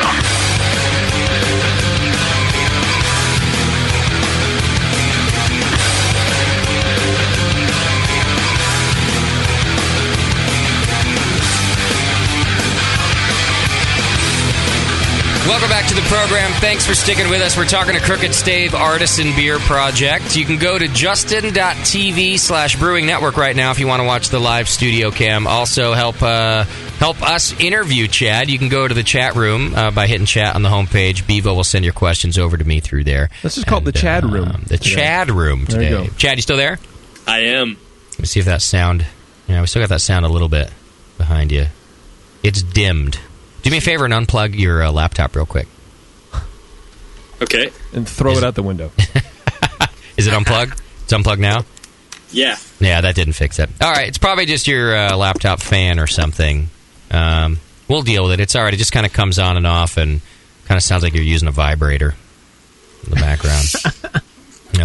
Which reminds me, our great sponsor, Adam and Eve. You can go to adamandeve.com right now, and for a limited time only, you can get you can select one item and get it for 50% off. You'll also receive 3 free adult DVDs for a little inspiration and a free gift so sensual we can't mention it on the Brewing Network's Internet's radio service. That's how sensual it is. And to top it off, they'll throw in free shipping. Just go to adamandeve.com, use coupon code BNARMY, B-N-A-R-M-Y, BNARMY, and it'll get you all of that good stuff. And it helps us out, too, believe it or not. So buy all your creepy, kinky stuff over at adamandeve.com, use coupon code BNARMY. You'll get a discount. We'll get some cash. Thank you very much. And your wife will be happy. Finally. All right. Chad, that discount code goes for you, too, buddy. Perfect. I'll look it up. Okay. Just checking it right now. So before the break, it looks like we got another beer coming through here, too. I want to make sure. Which one is this, Moscow? This is, it's called Nightmare on Brett Street. Nice. Yeah, it's like 5 different glasses because I don't want to chug this. Right. Go grab another glass, dude. Yeah. It'll be all right. I don't blame you for not wanting to chug that. This one's a Baltic Brett Porter aged in cognac barrels. Wow. Okay, so we're going to talk about a lot of the different parts of the process, assuming Chad has enough time for us tonight. But before the break, I mentioned that I kind of wanted to talk about the different, Brettanomyces. Now, you said that you did this for your master's work. You studied Brett. Is that right, Chad? Yeah, that's right. One of our listeners wants to know where you studied. I studied at Heriot Watt, which is in Edinburgh, Scotland. So it's where the International Centre for Brewing and Distilling is located. Okay. And were you published through that? Doing your... What'd you do, dissertation work on Brett? I did. I did my master's dissertation on it. Okay. Actually, what I did, instead of finally publishing it, I did it open source. So anyone who is open or interested in any of the research that I did can find it at the Brettanomycesproject.com. Great. Thank you for that. What That's a good awesome. Contribution. The dissertation is completely up there, as well as a lot of the lab work I was doing. As I was doing it, I was posting that as well. So it's all there for anyone to be able to geek out on a bunch of Brettanomyces information. And so just like Saccharomyces, just like our standard brewer's yeast, there are different strains of Brettanomyces that you get different characteristics from? Yeah, that's the perfect way to think about it. With the way we have it set up at the labs now with the names, there's kind of, there's just the 3 strains really that are available. There's the Bruxellensis, the Lambicus, and the Clausenii. Genetics kind of differentiates them differently, where there's just Bruxellensis or Animalis kind of that we're really using in brewing. So you can have 15, 20, 1,000 different Brettanomyces bruxellensis strains, and each one's going to be different. And the way to think of it is, your Belgian yeast strain is different from, there's 6 different Belgian yeast strains that you can, purchase from the yeast companies. And then there's all the London Thames strain and the Scottish Ale strain and the Chico Ale strain and all these strains. All of those are Saccharomyces cerevisiae. It's the same species of yeast, just a different strain with different characteristics. Brettanomyces is equal, if not even more complex. Okay. And so you're saying that Bruxellensis itself would be just as complex as Saccharomyces cerevisiae? Yeah, actually, with some of the new genetics that's coming out, it's kind of got twice the genome, so it's actually twice as complex. And I think that's why some of the characteristics that it has are the way that it is. it's a phenomenal yeast, to say the least. Very understudied. So, in other words, compared to Brett, Saccharomyces is kind of like the retarded stepchild. It's dumb. But it does something very well. It's like the domesticated animal that wouldn't survive outside the brewery. It would just die immediately. Yeah. Right. It's like idiot savant. It's like the autistic kid who can sculpt with clay real fast, but can't do anything survive else. On its own. Eat sugar. You can't do anything else. It's interesting. I mean, there's so many different kinds of Saccharomyces and stuff. And the Saccharomyces that we use in brewing tends to be a little bit more, sometimes on the simpler side. It's a very studied yeast. It's something we understand well. And what it does very well. Right. Okay. Now, there's not... would it be safe to say that we don't... There's not as much research done on the different strains of Brettanomyces? Because, like you say, I mean, if I go to White Labs, I don't have 40 different strains of Brett to choose from. Right. It hasn't been, and because it hasn't been used, it was. If you look at breweries who have Brettanomyces, you've got Orval being the most, I guess, famous of it, and then since then it's kind of taken off. You have. Really, it's the reason why it gets considered a Belgian yeast strain, because you've got the Flemish ales, your kind of red browns, and then you have your gooses, and those are kind of what have Brettanomyces. Other than that, everything's Saccharomyces. So there was no point for yeast companies to really to stock it, to culture different ones, and to use it, because there's not the demand for it. And so really through the detailed research work that not only that you've done, but that you're doing now with this new project, I mean, that there is a time in the near future where it seems like, you're doing real work for the brewing industry, that we might be able to go and pick from several different strains of this yeast because you're identifying it and brewing with it. Is that safe to say? Absolutely, and that's my goal. That's why currently I've got 10 strains banked, 10 unique strains banked, and I would love to triple or quadruple that number. There's a lot of sources to be able to get Brettanomyces from and to be able to look at them and see how different they are. I think, the goal, even speaking with some other brewers recently, in some ways, is to find Brettanomyces strains that don't even produce Brettanomyces characteristics. Just its metabolism alone is phenomenal. Wow. It's got a lot of aspect in barrel aging beers. We worry so much about oxidation in our, barrel aged stout and this stuff. If you could put, and it's one of the nice things about with me using Brettanomyces. Brettanomyces is basically an oxidative agent, where it's antioxidative. It's taking up the oxygen, and it's actually preserving the beers. Think about these 3-year-old sours that you're drinking. The acidity in those helps as well, but you're not coming off oxidated. Right. Now drink a beer that's 3 years old. Instantly, you're gonna get oxidation characteristics. Sure. So the application for Brettanomyces is what we're doing with the brewery right now is just starting to scrape the surface. There's so much to be done and so much research to be done, and that's part of what Crooked Stave is as well. This is my ability to continue the research. Crooked Stave will be our ability to continue researching, and it's essentially a way to pay people to research and continue publishing. That's fantastic. Now, speaking of kind of a neutral Brettanomyces, I don't know if it's that the last beer was so flavorful that it maybe just is tricking my palate. But what's this one called again, Moscow, that we're drinking now? This is the Nightmare on Brett Street. The Nightmare on Brett Street. It almost tastes like this could be the Cal Ale of Brettanomyces. Yeah. I'm not saying it's non-existent, but it's very subtle. Yeah. It's extremely subtle. Yeah.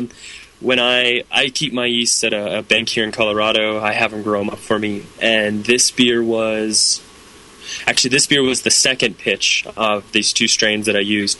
And one is the Dre strain, so that strain is available. A lot of breweries are using it and stuff. So that's 25% of the yeast blend. And then the other is what I call CMY1, which is a different Dre strain that I've cultured up, which is separate. In a lighter golden beer, it's really citrusy and sort of a little bit floral, that tropical fruit characteristic. In this beer, I had to actually pull the yeast out and look under a microscope to make sure that it was Brett, because for the first 2 months, the beer tasted like a Baltic porter, as though I lagered it. Yeah. And I was just like, did I get the wrong yeast? What happened? No, that's the way the Bretts can be used. Ideally, if you're using them in the right temperatures, the right control, the right fermentation model, It's very, very clean. The beer before that you guys had, we didn't get to get into it too much because I tend to just go on and on and on. It's okay. But, We're listening. that beer was really meant to play up the characteristics of Brettanomyces. There was actual mango in it, which is why that beer is tart. Bacteria is from the fruit, from the mango that was used in it, the raw honey that was in it, all the spices that were actually not used in the boil, they were used afterwards, what added the lacto to it. But that beer was meant to play up the fruity, tart, passion fruit side of Brettanomyces. Okay. This beer is meant to be our version of a Baltic-style porter that goes into barrels. And is this 100% Brett fermented? No Saccharomyces? Yeah, it is. Wow. That's amazing. The dark malts are cool. As you swirl this in your glass more and you bring it out, you'll get more of that sort of pie cherry characteristic. Exactly. Yeah, that's the biggest Brett hint that there is that cherry pie type of thing, which people normally attribute, correct me if I'm wrong, Chad, sometimes people say Lambicus?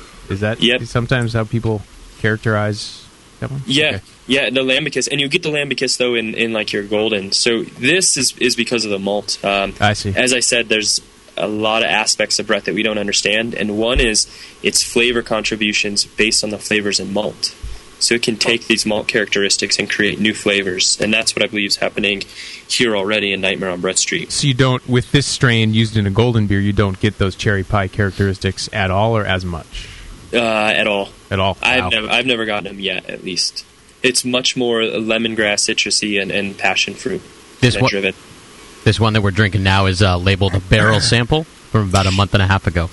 Yep. So it's you'll notice the barrel character's not really present in that beer at all.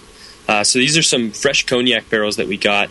I like to really give them a rinse out and everything. So that beer still will age for probably the next 6 to 9 months before it really takes on some of that French oak where these cognac barrels came from to take the character on. I just pulled that sample real young. I think it had maybe sat in the barrel a month and a half or so before that sample. So it's literally a sample straight from the barrel, hence the low carbonation on it. It's still okay. No, it's fine. Just wait. Yeah, absolutely. Yeah. I don't think I'm familiar enough with Brett to have picked it out of this beer. If Chad put it in front of me, I don't know that I would have said, "Oh, well, that's a nice Brett beer." I would have said, "That's a nice robust." There's no way. I wouldn't be able to either. And it tastes like it was maybe aged with some Brett, but it was a primary ferment of just a standard Saccharomyces strain. Yeah. Like a clean Saccharomyces strain. Yeah, I was going to have you guys try to walk me through some of the flavors because I don't even taste it. I don't taste it. I was hoping that maybe cherry pie and cherry pie nobody crust, else like did Chad either. said, was like a big one, right? But it's one of those things where it almost you had to be told it, right? I because for me the booze kind of comes through a little bit, and the beer still shines through, even though it's been fermented with Brett. It's really interesting. To me, I think the only indicator is there's a little peppery spiciness that's familiar to Brett, like for an acidity. me. It's a little, it's like an acidity, and I have to think about it. I really have to go, what is that little heat on my tongue? And that is a Brett thing to me. But other than that, I'm not getting like the bready. No, I'm not getting flavors. that either. And for me, I mean, I guess it's a little creamier than usual. Than a Baltic Porter should be. Yeah, I suppose, and maybe that's. I don't know. It's a totally interesting. Interesting beer. Yeah. What's the ABV on this beer? Oh, sorry, Tasty. Go ahead. I believe the ABV on it should be 10%. Okay, yeah, it seems pretty big. Oh, that a boy. Well done. Wow, that's boozy. You're doing pretty good over here. Woo. Wonder I like it. Well, Chad, what would this beer taste like? A real interesting kind of take on the Baltic Porter style. I've got to bill the beer quite differently. So it's neat mentioning on the creaminess. It's something that I try to get into. I use oats to try and put that into it. A real telltale on Brett beer sometimes is the fact that they can be a little bit thin. So you get a little bit of acidity, you get a little bit of thinness. So you try to build the body in other ways. So rye can do that. Oats can do that as well. So that should help it last the aging. So in 9 months after the beer comes out of the barrels, it's got more to a typical style Baltic style porter, hopefully. And was able to last up to that Brett, because otherwise the Brett will just eat straight through it and it'll be flabby and watery and nothing you want to really write home about. Did you have a follow-up, Casey? Chad, this beer is, you mentioned it's young. What would we find different in it if we had it in 6 months from now, say, out of that same barrel, and we were trying it side by side with this beer, say? To be honest, I'm not sure. You don't know where that's part of kind of what we're doing at Crooked Stave. I've never brewed this beer before. I've never brewed a Baltic style porter even before. So this is literally, we're doing 15 barrel R&D batches at Crooked Stave. So this is the first batch that we've done, and I'll look to make tweaks as I see how it ages for our future beers. So I very much look forward to it, seeing what happens. You know, Chad, I've been brewing for 7 years now, and you saying that you've never brewed a Baltic Porter today makes me want to give you the biggest middle finger I could find, because this is a fantastic beer, and he's never brewed it before, the jerk. But just to give you some perspective, Chad, Justin has done 11 batches in 7 years. Well, that's true, but this is a remarkable attempt at a beer that you've never brewed before, man. Cool. Yeah. They're a passion of mine. I love them. They're delicious. I try to drink every ones I can. And at the end of the day, the way I build the beers is I envision what I think goes into it. And you learn enough about your raw materials that you should be able to hit the mark close, I believe. Brewing by passion and brewing by feel will get you there. Gotcha. Now, you mentioned that, when talking about the creaminess left in this beer, that it's difficult because a Brettanomyces can leave a beer thin and watery. And that's something that we were talking about amongst ourselves before the show also, that the use of Brett is difficult in the sense that it just keeps eating, and it can eat so much of the complex sugars in a beer that it's hard to be left with a beer with any body. But this beer has tons of body. So how are you addressing that part of Brett? So that's where we touched a little bit on the romanticism of the brew house. This is where you can make adjustments in the brew house. I'll get a lot of emails from people about, should I mash higher to leave, some raw dextrin, some more fermentables? And my answer to that, that's not really the place to take care of that mouthfeel characteristic with the Brett. It's an actual, I would call it a flaw in the yeast. So our Saccharomyces strains are producing a certain amount of glycerol. And glycerol at around 2 milligrams per liter is mouthfeel in beer. So we often, as brewers, as drinkers, we tend to think of beer, the mouthfeel is from the sugars, it's from this or that. It's actually a compound. It's glycerol that's being produced by yeast. It's got to do with some other redox factors. That's one of the aspects that Brett doesn't have, and it's not producing this glycerol. So I build it kind of into the beers to give the perception. It's not, in my opinion, it's not a good idea to build it in on the sweetness side, on the residual side, because Brett's going to go through it no matter what. But what is going to happen is Brett's going to go through it a lot slower, and you're going to have a longer, more drawn-out fermentation. So I build it in through proteins. You think about silky, mouth-filling proteins. That's the reason why people use rye. That's the reason why people use oats. Those proteins are not going to be fermented out the way the sugars are going to be and taken away. So they're going to stay around as residual, and they're going to keep that mouthfeel in the beer. I have to admit, that even makes sense to me. That's it. Wow. It's sounds like Chad needs his own show. Breakthrough. He does need his own show.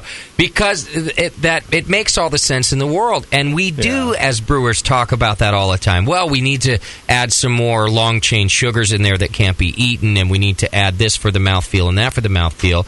But it's just going to get eaten by these, well, not just Brett, but the bacteria yeast too. Yep. So now, do the proteins, is that the same as adding glycerol to a beer? Is it actually glycerol within the proteins, or is it a totally different thing, but the result is the same as putting glycerol in a beer? It's completely different, but similar perception. So everything in beer is about perception. Bitterness, flavor, aroma of hops, mouthfeel, same thing. How do you build a perception? So if glycerol does it on one end, proteins might be able to do it on the other end. Got it. That is a fantastic tip for home brewers who want to use these. Dialed into that. So Chad, you mentioned rye malt. What other malts would be typically high in protein that you'd want to use? So the ones I haven't played around with rye a lot before, but I've had quite a lot of brewers mention that rye fills out the body in a beer. So I'm kind of going on what they've said. I haven't gotten to play around with that. Oats I was using flaked oats. I've now actually switched to golden naked oats, and I'm going to keep playing around with that. The other one that's supposed to be really nice is spelt. So great spelted malt, and so we're using that in some beers as well. So in this Baltic Porter, for example, like what percentage of the grist would oats be? Are we talking about here? I'm pretty sure that I was talking about 8%, somewhere between 5 and 8% oats. Oh, that's more than I expected. I thought you were going to say an even tinier amount, but that's a good amount. Yeah, it's quite a bit. Yeah. And do any? This is just my naivety about that particular grain. Does any fermentable sugars come off of things like oats? Yeah, if I'm trying to remember off the top of my head, oats are not. So the golden naked oats that I use are malted. They're not quite as high, like whereas wheat is a little bit higher than malted barley for your pale. I think oats are more around the specialty range. Okay. Don't quote me. I'd have to look at that again. Yeah. Oh, that's just a good beer. That is. So you're getting a good amount of sugars off it still too. You are. Good amount okay. of fermentables. Got it. That's just a great beer, and what a good conversation beer for beer geeks. Give them that, and then tell them it's a 100% Brett beer, and you're going to have a great conversation. No, it's not, dude. Shut up. Yeah. That's We're going to have a lot of people challenging us on that one, I think. Yeah. Well, that's not fair. You put me on the spot, and I feel normally it depends on what I ate, and I had some steak, and it covered up a lot of the things. Let's try another one, Moscow. If you sent a few bottles, right? Yeah, one more coming up. Process question for Chad real quick. So in working with Brettanomyces is a little bit different than Saccharomyces in terms of flocculation characteristic, at least stereotypically. Brett tends to be far less flocculent than many ale strains. Do you find that that's true and tough to deal with in process? Absolutely. And it is. And it really throws a wrench in our process, and I have to learn ways to get around it. The big ones in the 100% Brett hoppy beer that we do, what ends up happening is you've got a long crash time. It is kind of the way we're doing it. So the yeast, it likes to stay in suspension. Man, which is one reason why it's a good attenuator as well, so right? It's probably, if we get real technical here, so yeast flocculation's got a lot to do with manoproteins, and what happens is as sugar consumption is getting real low, and as the yeast cells start kind of noticing, based on similar to kind of like an osmotic pressure type thing, based on how much sugars are on the outside compared to what's on the inside of the cell, it will start to produce these manoproteins. These manoproteins kind of lock together like a puzzle pieces, and they form large clumps. These are the clumps that eventually settle out down toward the bottom. Crashing really helps this as well. So I'm not positive the Brett has manoproteins. So it might just be because it's more powdery yeast than Brett kind of is. So it might just be kind of dropping out. But two things that really help. One is temperature, but it's a real-time thing with the temperature. So dropping down to 40 or 35 degrees Fahrenheit, and you're talking like a week to 2 weeks. To get a real nice drop. And then the other thing is pressure. I find that I'll bottle our beers. They'll be real cloudy on some of them. And in like 3 days, they're just bright. Wow. Something about putting the Brett under pressure really helps it drop out as well. And I also find that putting it under pressure all of a sudden starts another fermentation, a real like quick one. I'll all of a sudden get excess CO2 just because I put the beer under pressure when it had stopped fermenting for days. Interesting. That's really fascinating. Telling me. I remember the English brewers, and maybe Fuller's or someone else I'm forgetting, talking about the way they apply pressure to the yeast that they use and having also interesting effects like that. It's really cool. Yeah. If I weren't so lazy, I would want to study this stuff too. It's fascinating. It's really amazing. So when you're pressuring the yeast to flocculate a bit like that, Chad, and then you repitch that yeast, maybe the ones that you pull off the bottom would have different characteristics than the guys that are still left in solution. Maybe their susceptibility to manoproteins, if they exist or not. Absolutely. Possibly, and it's the same thing that happens with our Saccharomyces strain. Right. When you order a strain from a lab, first couple generations, flocculation's one way, and you start selecting, and you start finding our ale strains are nearly bottom fermenters. They're flocculating quickly. They start to change. They really start to adapt to their conditions. That, again, is another thing I'm going to keep looking at with Brett.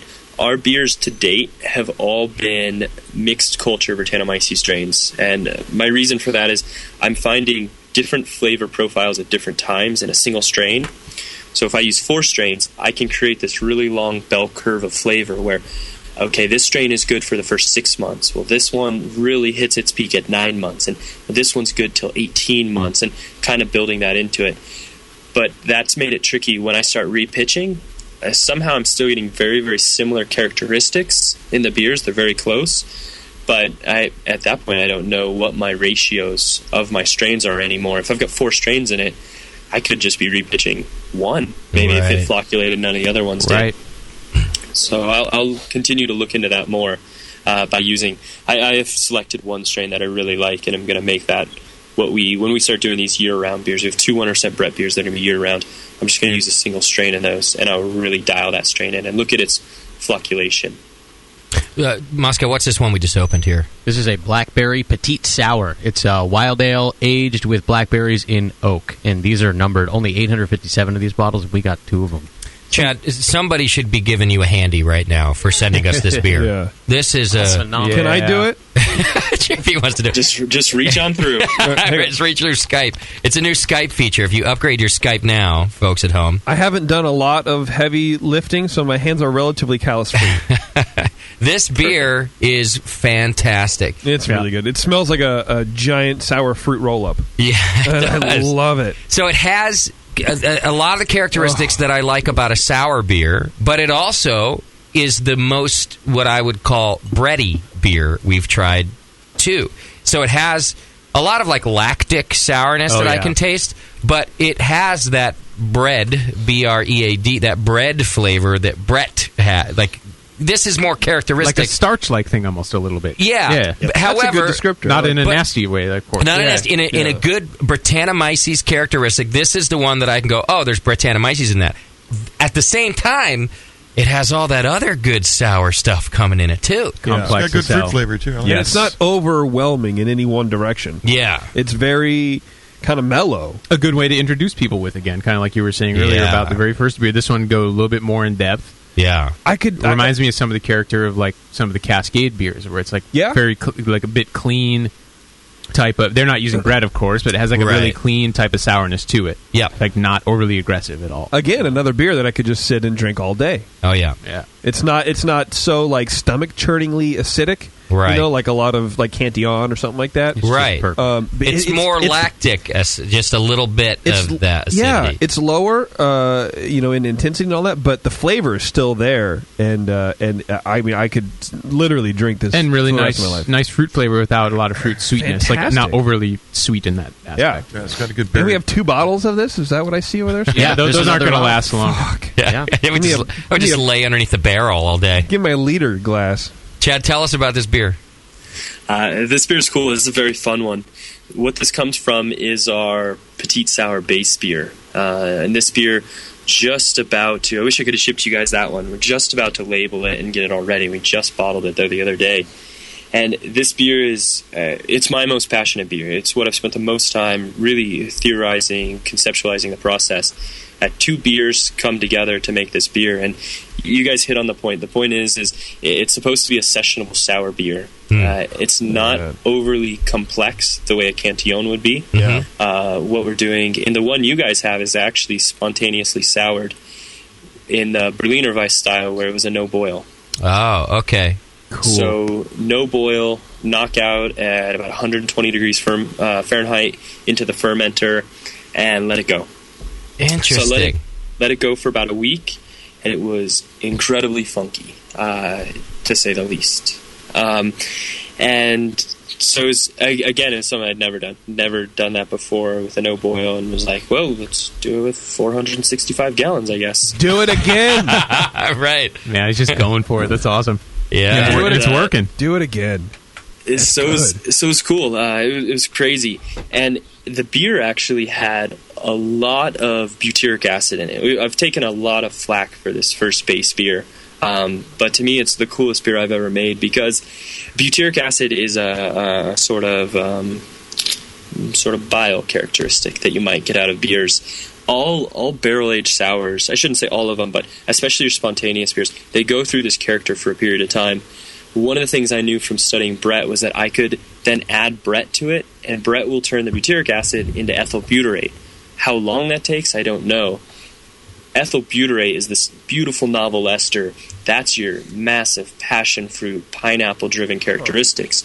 So this beer, when you let it kind of warm up a little bit, open up, it was just pears and ripe mangoes and flavors that I know for a fact, have never ever been in beer before, because no one would ever release a beer that had that much butyric acid in it previously. That's a crazy transformation. I remember trying the off-flavor kit, and when we got to butyric acid, it was like, oh my gosh, this is the most horrible thing I've ever smelled. And when you spike the beer with it, it's just vile. So to be able to transform that into something good with Brett is amazing. That's cool.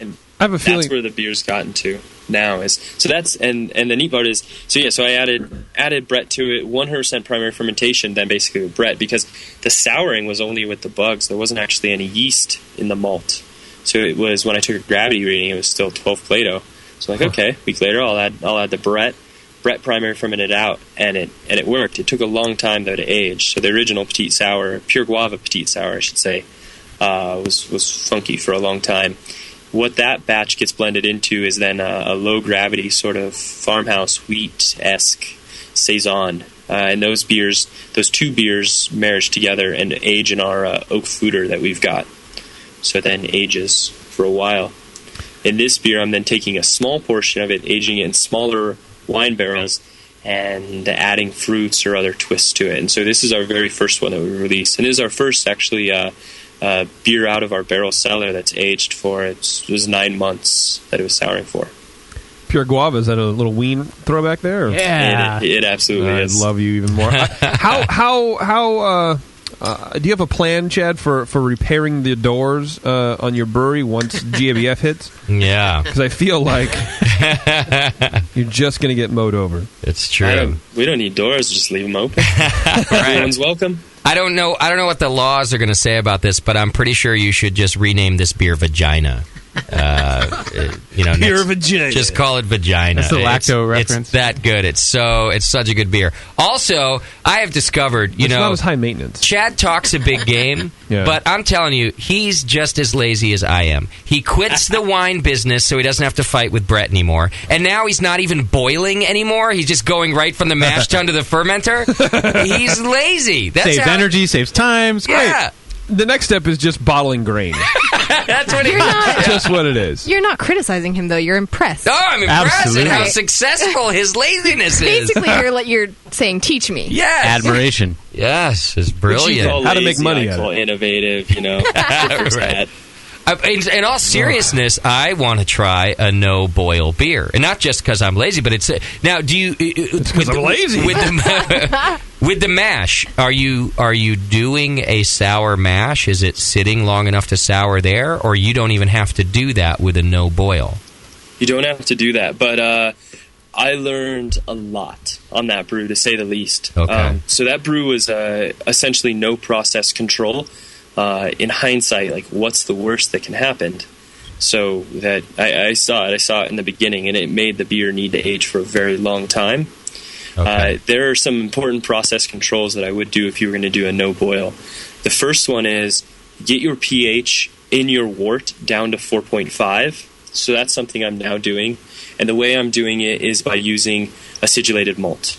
A pH of 4.5 is not enough to make your knockout beer, your wort, taste sour, or even if it ferments with sack, it's not going to be sour. If you're looking at finishing pH of beers, they're usually anywhere between 4.25 and 4.4. So the beer is still going to have less lactic acid, less sour qualities in it than a finished beer. So it's no flavor contribution or anything. But what a pH of 4.5 does is it keeps a lot of the organisms out that could be potentially, I don't want to say dangerous, but could create off flavors and would be unwanted bacterias. So they can be competitive with what you really want to go to work on it. Yep, and will create off flavors and ruin the wort. So you certainly want to stay away from those bacterial characteristics. So the first thing would be to knock out at 4.5 and kind of have that. I personally would really recommend having a culture, but if you're going to do a no-boil, bring it up to, the better way to do it is to bring it up to about, I think 185 degrees Fahrenheit, 85 degrees Celsius, I know. And just hold it there for about 15 minutes and then knock out with a pH of 4.5. And it really helps if you've got an anaerobic fermenter to be able to do it in, and purge the fermenter really well. You really don't want to have any oxygen in there.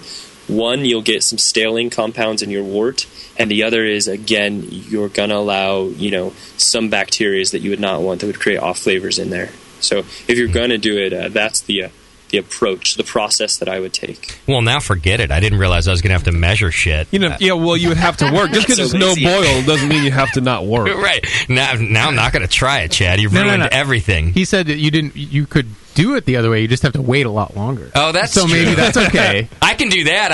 Once it's in the fermenter, I don't want to touch it again anyway. It's so much effort. That's easy. Just throw a bunch of bread at it anyways, right? Yes, exactly.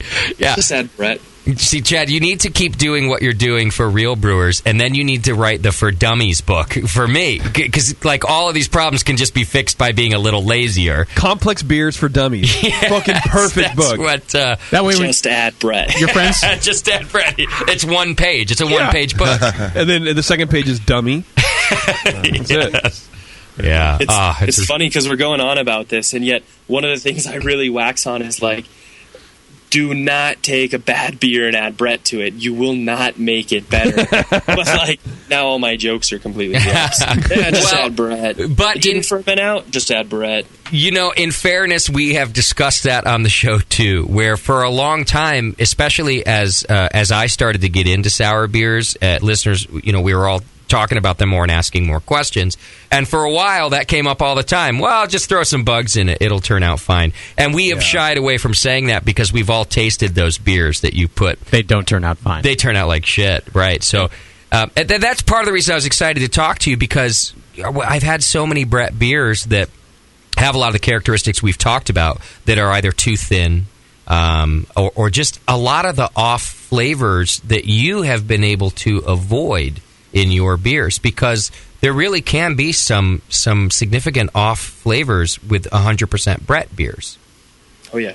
But you've gotten rid of them so far. The ones the beers we've been tasting today. Yeah. You mentioned in order to get the characteristics you're looking for, you mentioned in the beginning pitching rate and pitching temperatures. What kind of temperatures are favoring the yeast you're using? I'm knocking out at between 68, 69 degrees Celsius and letting it rise to 72 to 74. So pretty standard there. I would keep them on the cooler side. For instance, the Nightmare on Brett Street that you guys had, I kept that on the lower side, right around 70. I kept the yeast working for longer to go through the fermentation. It also produced 10% alcohol, but that kind of seems to be the range. When I use Brett below 68, it's kind of like, fuck you, I don't want to go to work. So 68 seems to be that level that's right. Okay. And I like letting it rise up to about 74. I have not played around with letting it a free rise much higher, but I'm also not really seeing actually, that's a lie. That's not true at all. Currently have produced a beer right now that I've got going that I did no temperature control for, and it didn't get over 74 degrees anyways. Okay.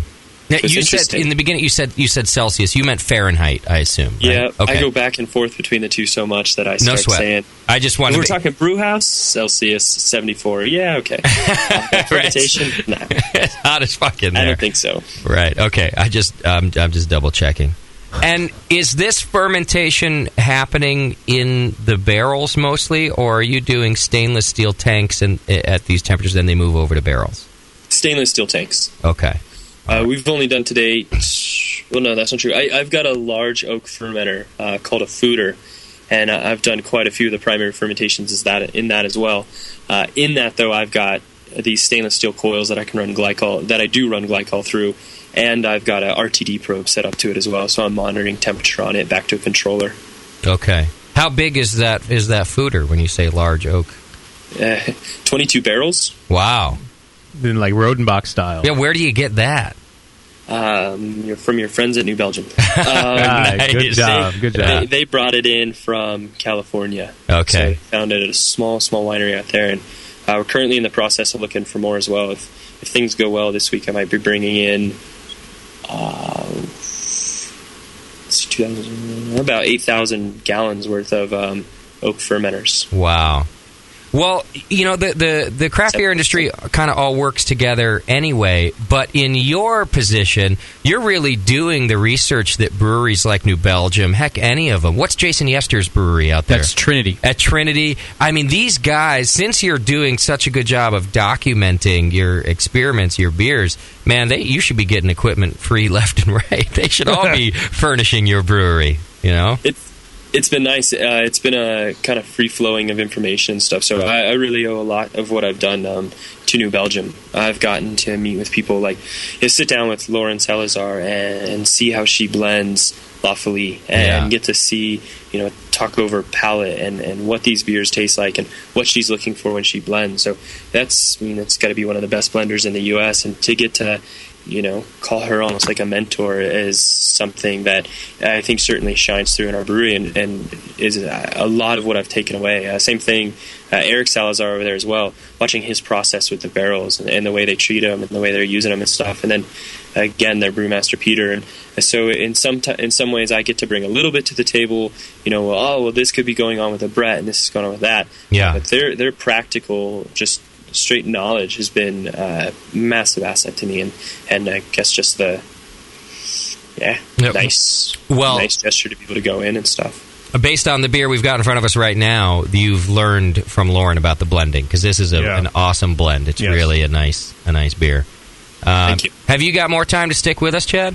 Absolutely. I'd love to chat with you guys. Great. I got to take another quick break. I've got questions from the chat room in front of me, and I think we got a little more beer to try to talk about, too. So hang in there. We're talking to Chad from Crooked Stave Artisan Beer Project, and, man, this stuff is awesome. He knows what he's doing. Pay attention, because he's giving lots of little tips and gems in here. It's The Session. We'll be right back. You're listening to the Brewcasters on the Brewing Network.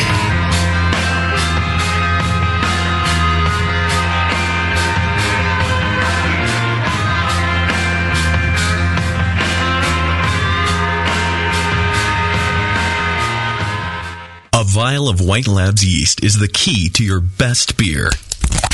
When you open a vial of White Labs yeast, you're giving your beer its best chance for a perfect fermentation. In addition to their already incredible variety of yeasts, White Labs is proud to announce WLP 90, San Diego's super yeast, now available year-round. WLP 90 is super clean, super fast fermenting, with low esters and has a neutral flavor and aroma profile. It's alcohol tolerant and highly flocculent. For more of the latest White Labs news, click over to whitelabs.com, where you can read reviews of yeast, learn in the lab section, and join the customer club. And if you should find yourself in San Diego, White Labs has a brand new training facility for craft brewers and home brewers alike. Whitelabs.com. Discover yeast, nutrients, enzymes, and more for commercial breweries, home brewers, and homebrew stores. White Labs. It's all in the vial. By popular vote from the Northwest Brewing News, HopTech has been voted the best homebrew shop in Northern California. Serving homebrewers for nearly 30 years in Dublin, California, HopTech carries more than 40 different kinds of hops and more than 60 different grains. Malt extract, spices and sugars, hop oils and extracts. Open every day except Wednesday, or shop online anytime at hoptech.com or call 1-800-DRY-HOPS, 1-800-379-4677. With in-store classes almost every Saturday, huge selection, and a dedicated commitment to their customers, HopTech is one of the longest-running and passionate homebrew stores, period.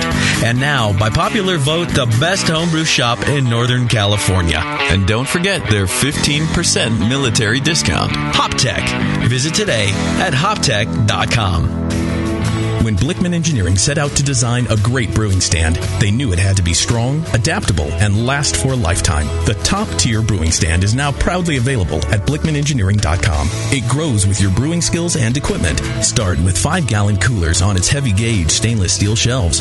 Then move all the way up to 30-gallon pots on the high-output burner tiers. Speaking of burners, the custom Blickman Engineering top-tier burners are extremely powerful, efficient, and amazingly quiet. They have safety stops to center your pot, and they'll last a lifetime and won't rust.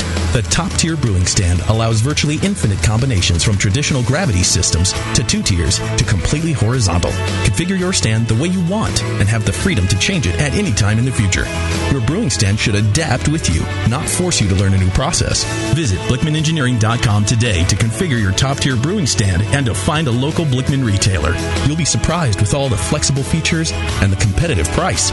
Start brewing with Blickman from the top tier. That's it. I've had it. I am never putting hops in my beer again. What? Why? It's just too ridiculous. Insane prices, stupid contracts, high shipping costs, crappy selection. Dude, you need Nico Brew. Nico Brew will rock your f***ing face right the f*** off your f***ing skull. $5 shipping to all 50 states, plus fantastic international rates get you low prices on Nico Brew's great selection of hops and more. Whether you're a home brewer, a pro brewer, or a homebrew shop owner, Nico Brew can get you the hops you need in increments big and small, single orders, spot buys, or full contracts. And there's only one place to join the uber special secret elite bare bones club where you'll get the best deals anywhere. Holy f***ing shit! NicoBrew.com. NIKOBREW. Nico Brew, your bare bones buddy in the brewing business. Mix me your 100-grain amber recipe, and I'm going to eat it. And then it can ferment in my gut. It totally works. The beer is almost identical to the grain sandwich. Your colon won't know what hit it. The home of live beer radio. TheBrewingNetwork.com. Because like beer, Radio shouldn't suck. You're listening to The Session.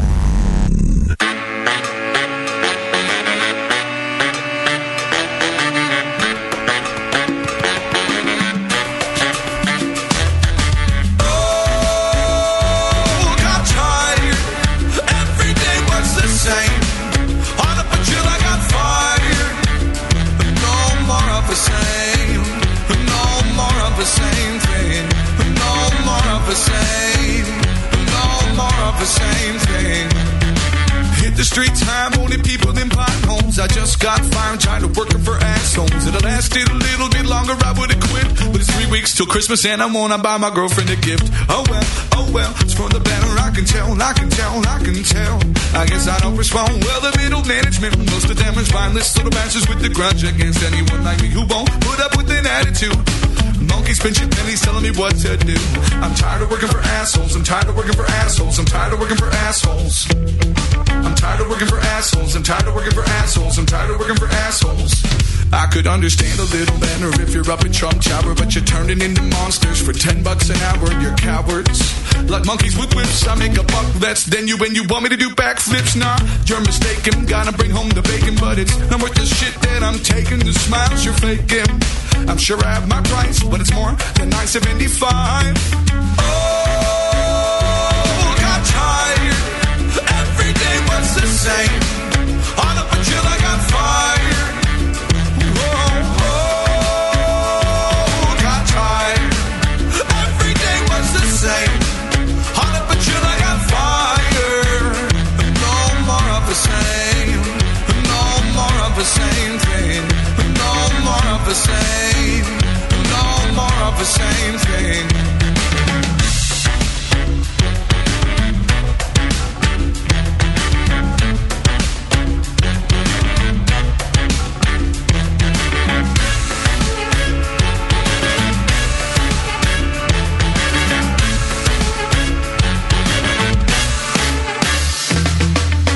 Too broke, but I need a vacation. I could save up some money, but I'm way too impatient. I know that a weekend away's within my reach. Cause Yankees got a buddy who can put me in a room on the beach. No fee, just food and gasoline. Just gotta hop a couple hurdles that could make it hard. A small check, insurance register my car. I know I'll just put it on a credit card. Get a job, make minimum payments still, but you were a star. I'm tired of working for assholes. I'm tired of working for assholes. I'm tired of working for assholes. I'm tired of working for assholes. I'm tired of working for assholes. I'm tired of working for assholes. Freedom at last. I got a pack of cigarettes, a 12-pack of pants, and I'm set with the materials I need to forget. I told my girlfriend the news and she isn't even upset. She's the best, bless her little soul. When she gets home, dinner's ready and I'll pack her a bowl. I'll pack my lady a bowl. Got tired. Every day was the same. On up until I got fired. Got tired. Every day was the same. On up until I got fired. No more of the same. No more of the same thing. No more of the same. No more of the same thing.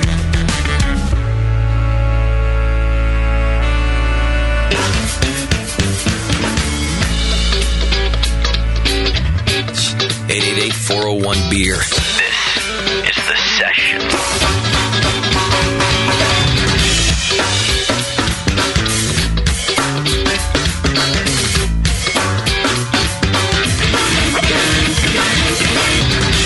Welcome back to the program, and thank you for sticking with us. You heard Forrest Day at the break playing Assholes off of his album, I think titled Forrest Day. Check him out on iTunes or just do a Google for Forrest Day. Good guy, good band, and helped us out at our Winterfest. So, I've gotten some emails about that song. People love that Tired from Working for Assholes song. Oh, it's a great tune. Let's be clear, that was the name of the song. Yes. He wasn't actually playing Assholes. Well, I don't know. There are some clarify. odd sounds in there. That's true. I don't really know.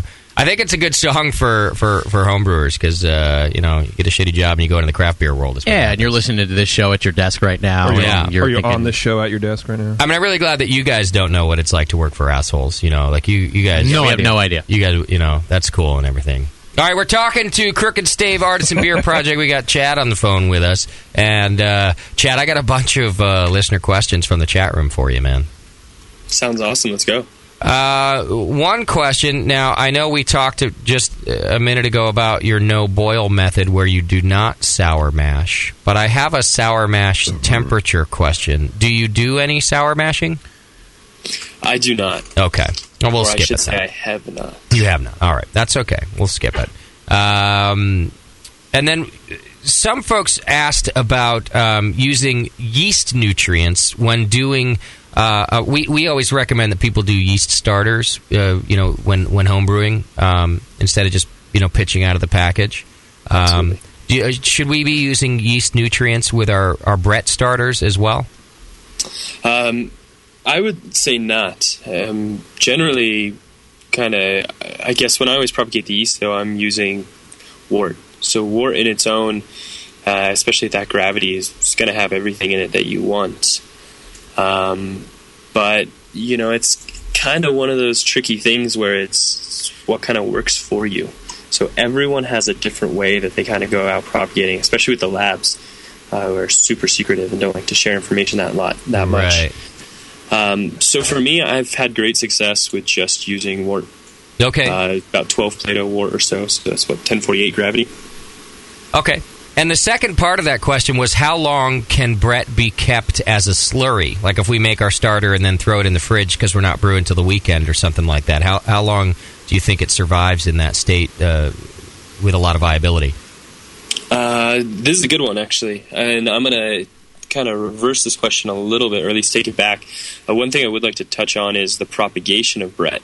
So with Saccharomyces, we're used to kind of this bell curve and everything, or watching this exponential growth that happens over, just a couple of days, like 3 days or so. Mm-hmm. Britannomyces takes a lot longer. If some of the listeners are interested in learning about the propagation of it, getting on to my site that I mentioned earlier and stuff, the BritannomycesProject.com, I've got some really good graphs that show, and you're looking at taking about 7 to 8 days to hit exponential growth phase.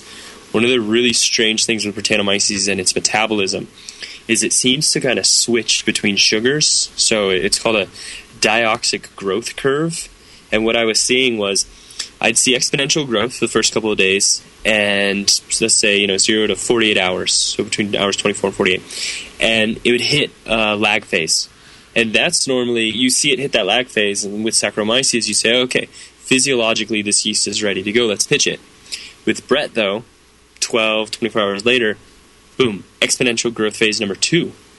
And so now we're at least doubling cells again, which is a massive cell count. And same thing, hits a little lag phase. Sometimes I'd even start to see it drop off, which is what that lag phase will do, where you start to lose some cell. And then, bam, with some of them, a third growth phase. Either way, whether I was seeing 2 growth phases or 3 growth phases, at 7 to 8 days is when you're actually hitting the proper physiology level with Brettanomyces. After that, I let it go like 16 days, and I was never getting another growth phase. So when propagating up Brett, because I definitely recommend, don't use the yeast straight out of a spec pack. Bretts are finicky. You don't always know how long maybe it's been on the shelf of your home brew shop. Even let's say it's in perfect condition, it's still best to get it growing up, to get it acclimated. Acclimation is so important with yeast, and especially with Brettanomyces yeast. So get those propagating for 7 and 8 days. Now let's say you're not going to use it for a couple of days. This is going to go against anything you've ever heard anyone say, but do not put it in the refrigerator. So Brett is super finicky when it comes to temperatures. And when I'm, everyone for yeast, it's store on plates, store on slants, put it in the refrigerator and store it. When I'm doing that, I'm seeing my Bretts all die within 6 months. So it's kind of standard. Saccharomyces does the same thing, if not sooner. When I store all my Bretts in a liquid culture at room temperature, which is how I do it, they're still living now. I can go back, I can culture them onto a plate. Oh, there are those cells. Then I'll start to propagate up from that.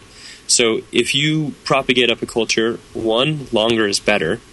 Because I was seeing those 7 to 8 days of propagation in ideal lab conditions with a stir plate at 80 degrees Fahrenheit and really like maxing out the cell growth. If you're, maybe stirring with your hand, or say you got a stir plate 7 to 8 days, and then leave it at room temperature until you're going to brew with it again. Maybe give it a shake with your, pick it up, shake it up every once in a while. But viability and vitality is going to be better if you keep it at room temperature instead of throwing it in the fridge. Okay. I'd insert it into the middle of my shake weight. That's a great idea. Yeah. Someone should make a yeast shake weight. Right. Well, and you get a workout, you tone up, and then you're ready to pitch at the same time. It's your aeration mechanism. I love massive it. Cell growth. Yeah. Massive. That's your slogan, JP. When you invent the yeast shake weight, massive cell growth, yeast explosions. Yeah. Brett is really like the genius prima donna of yeast with these growth spurts. I wouldn't call it like me, but right. Room temperature, laziness once again. Fits right into your MO there, Dustin. It's like the fat kid. He eats anything. Right. But it's also real whiny. All right, let's see. What else do I have here? You have a handsome head of hair. Aaron from New York writes in, have you heard about adding a bit of sugar into secondary with a pitch of Brett in order to help speed up the Brett flavor and aroma? I have heard people talk about it. It won't do anything. All it will do is give the Brett some sugars to eat on, but regardless, there's already some sugars to eat on for the Brett. But the compounds, so these esterases are what either consume or in Brett are also producing new esters. They're independent of fermentation. So it's an actual metabolism. So if you're adding Brett, let's say you add Brett into a really dry beer, Brett's still going to find more things to chew on because it's able to find carbohydrates that you're not actually measuring, for one, and for two, it's not carbohydrates, these sugars that Brett necessarily needs to live on. It can live on proteins, but it also lives on alcohol.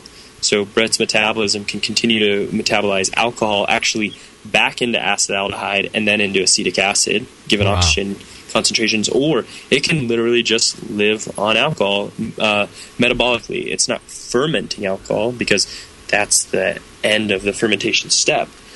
So the esterases that are present in metabolism are independent from fermentation, and that's a really foreign thought when you think about Saccharomyces. And Saccharomyces, we're thinking about Cerevisiae that are first 72 hours or so is when all our esters and our flavor compounds are really produced.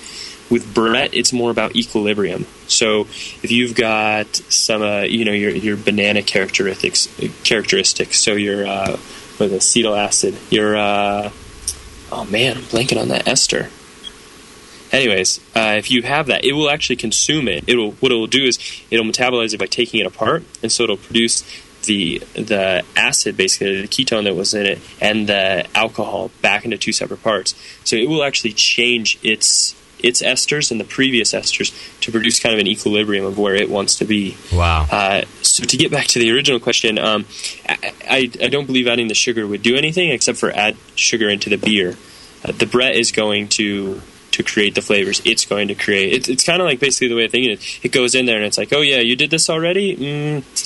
I really don't care. This is what I want to do. And that's what Brett does. That's why winemakers don't like it, because they'll have no residual sugars and they're like, oh, Brett just came in and totally changed all the flavors. That's what Brett does.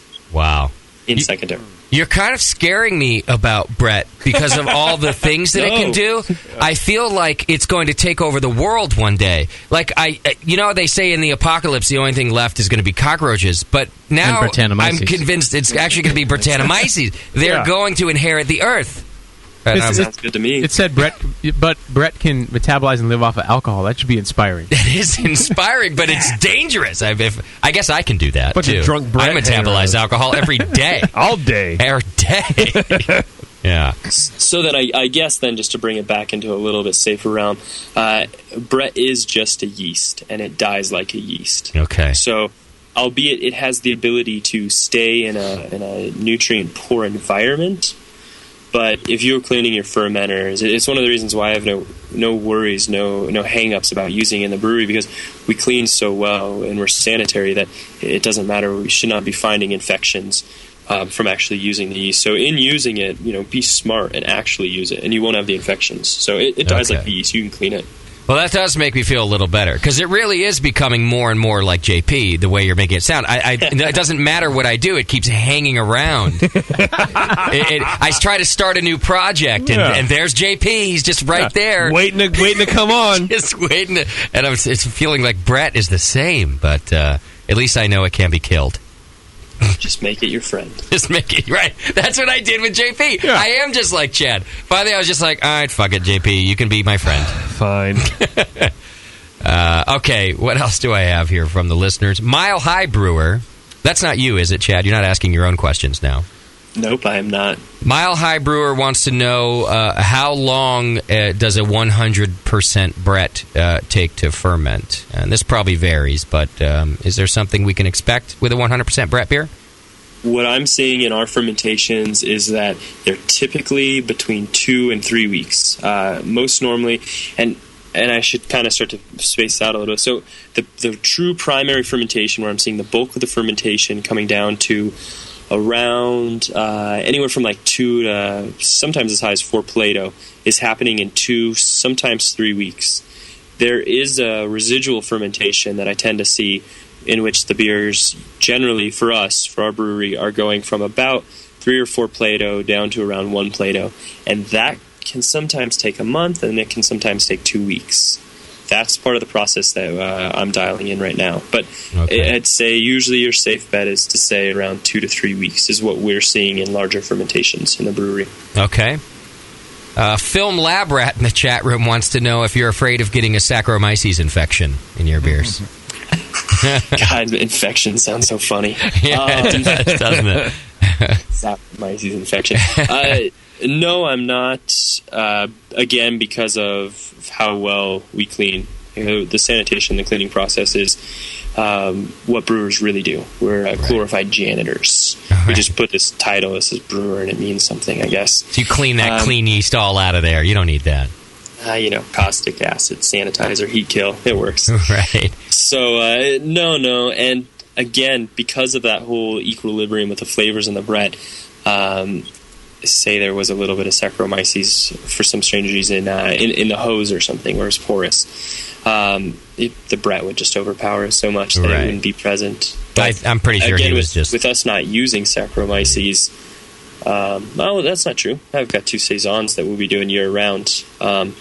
But now those are getting blended in with the Brett, and the stainless steel fermenter just gets cleaned so well that it's pretty easy to avoid. Gotcha. Okay, a more serious question from Film Lab was, and I think you touched on this a little bit, but he wanted to know how many species of Brett do you use right now? Are you currently using?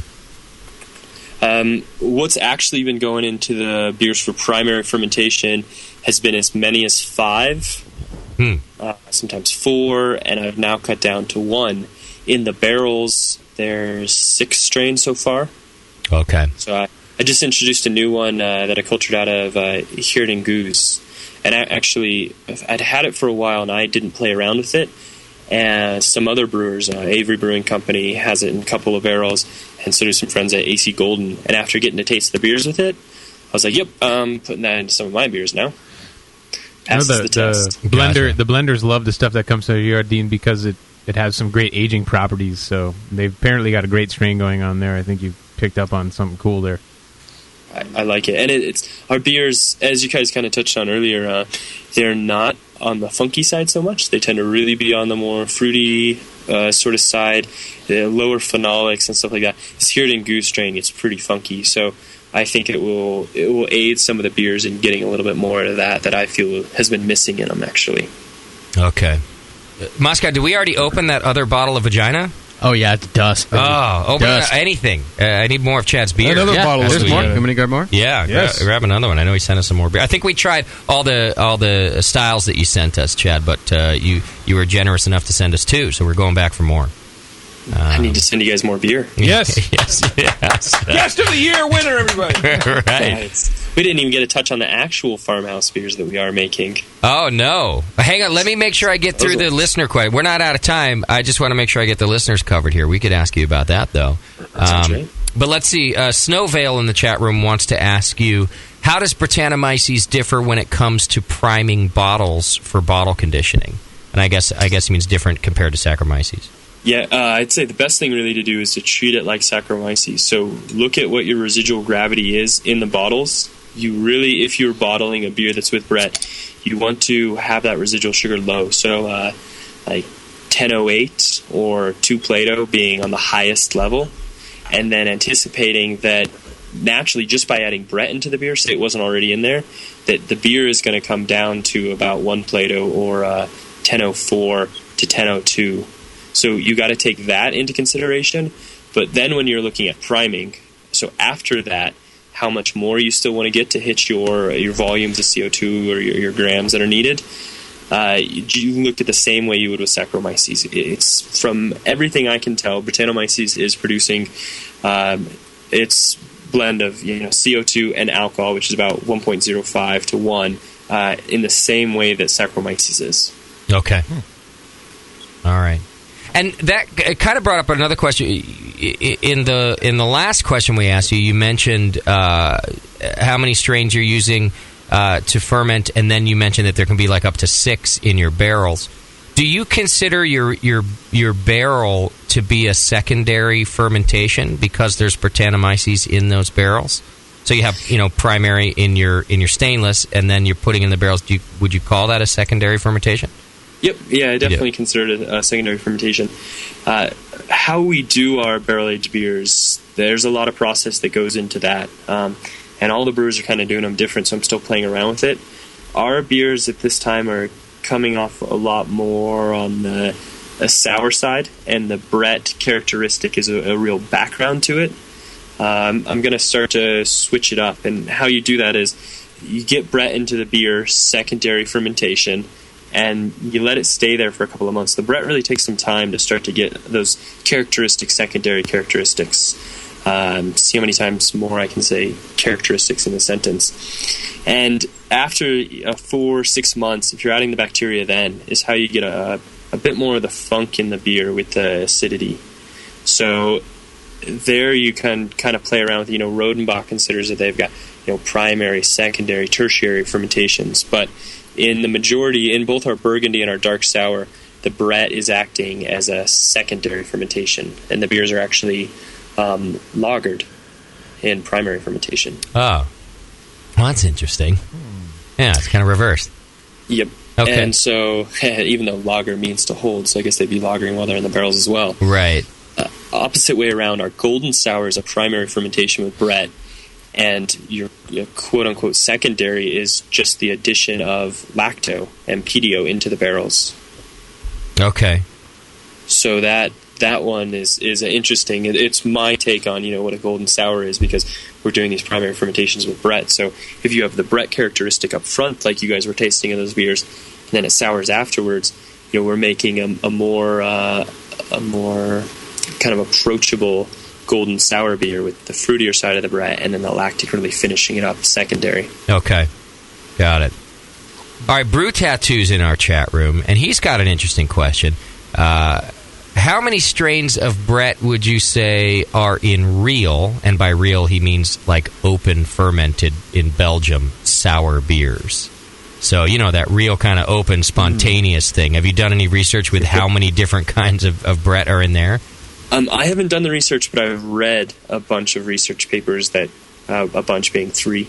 Because that's when it's been done. Right. Until three more than me. But you read all of them. There is a student up at UC Davis now who I think is going to take the academic route. He just reported a lot of his research, and he was looking at the spontaneous beers that Allagash was doing, that Vinny was doing, and I think he was getting beers from Belgium again. So I'd be interested to see if he cultured strains.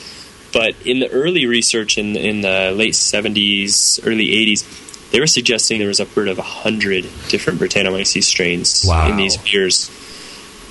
That's interesting because when I culture Cantillon, Fontaine, Hearing Goose, I tend to find one. So I chalk it up to that there's a kind of a predominant strain that those breweries have. They're all different. It's unique to their brewery, and even gives a characteristic that I associate with their beers as well. I think they've got a dominant sort of strain that's kind of outliving the rest. Yeah. But I'm sure there must be quite a few in there. Well, those complex beers. But that would lend credibility to Cantillon's claim that if they were to move their brewery, they wouldn't make the same beers anymore.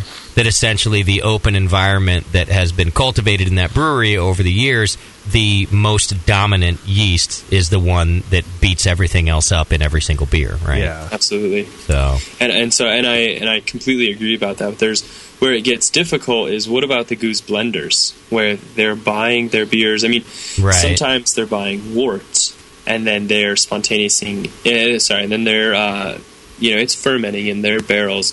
And other ones, I think, are buying already sour beer and blending that. So that's where it gets very interesting. I should be finding multiple strains then. So that's true. Yeah, more time, more culturing. Okay. Why drink beer in the chat room? Writes in. What a dumb question. I love that name. Yeah.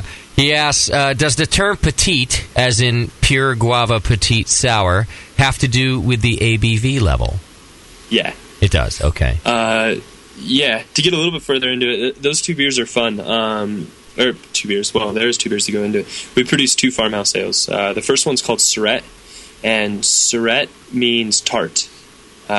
Saisons that were originally brewed in Wallonia, I mean, the ones that were sort of the provisional style farmhouse ales, they aged in oak barrels for a year, 2 years, were very similar to, I think, lambics, They were probably on a similar level.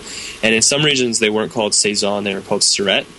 So our Surette is aged in a foeder and takes on that sort of vinous characteristic from the Brett and the lacto in it. Petite sour, on the other hand, is basically the smaller version of Surette. So while Surette is around 6.2% ABV, Petite Sour is 4.5% ABV. It's meant to be a sessional beer. It's very much probably what the original Saisons were, where they're brewed by farmers for their farm hands. It's got a big wheat base in it. It's got a higher acidity level, though, in it. So it's kind of a play on the names, where it's the one beer actually means tart and the other one means small tart. Okay. And they kind of related to each other. Got it. And his follow-up question is how much guava went into that beer? None. Oh. The guava the beer was more like papaya when it was young, but the beer was named by Eric Salazar, actually, and he was helping me fill the foeder for the first time, and we were really looking at it, and I was like, man, this beer it was so cloudy. It was like white from all the bacteria, the yeast, the protein from the wheat and everything that's in the beer, because it is kind of like a weedy sort of it's Berliner Weiss meets Goza meets Farmhouse, Saison, White, whatever.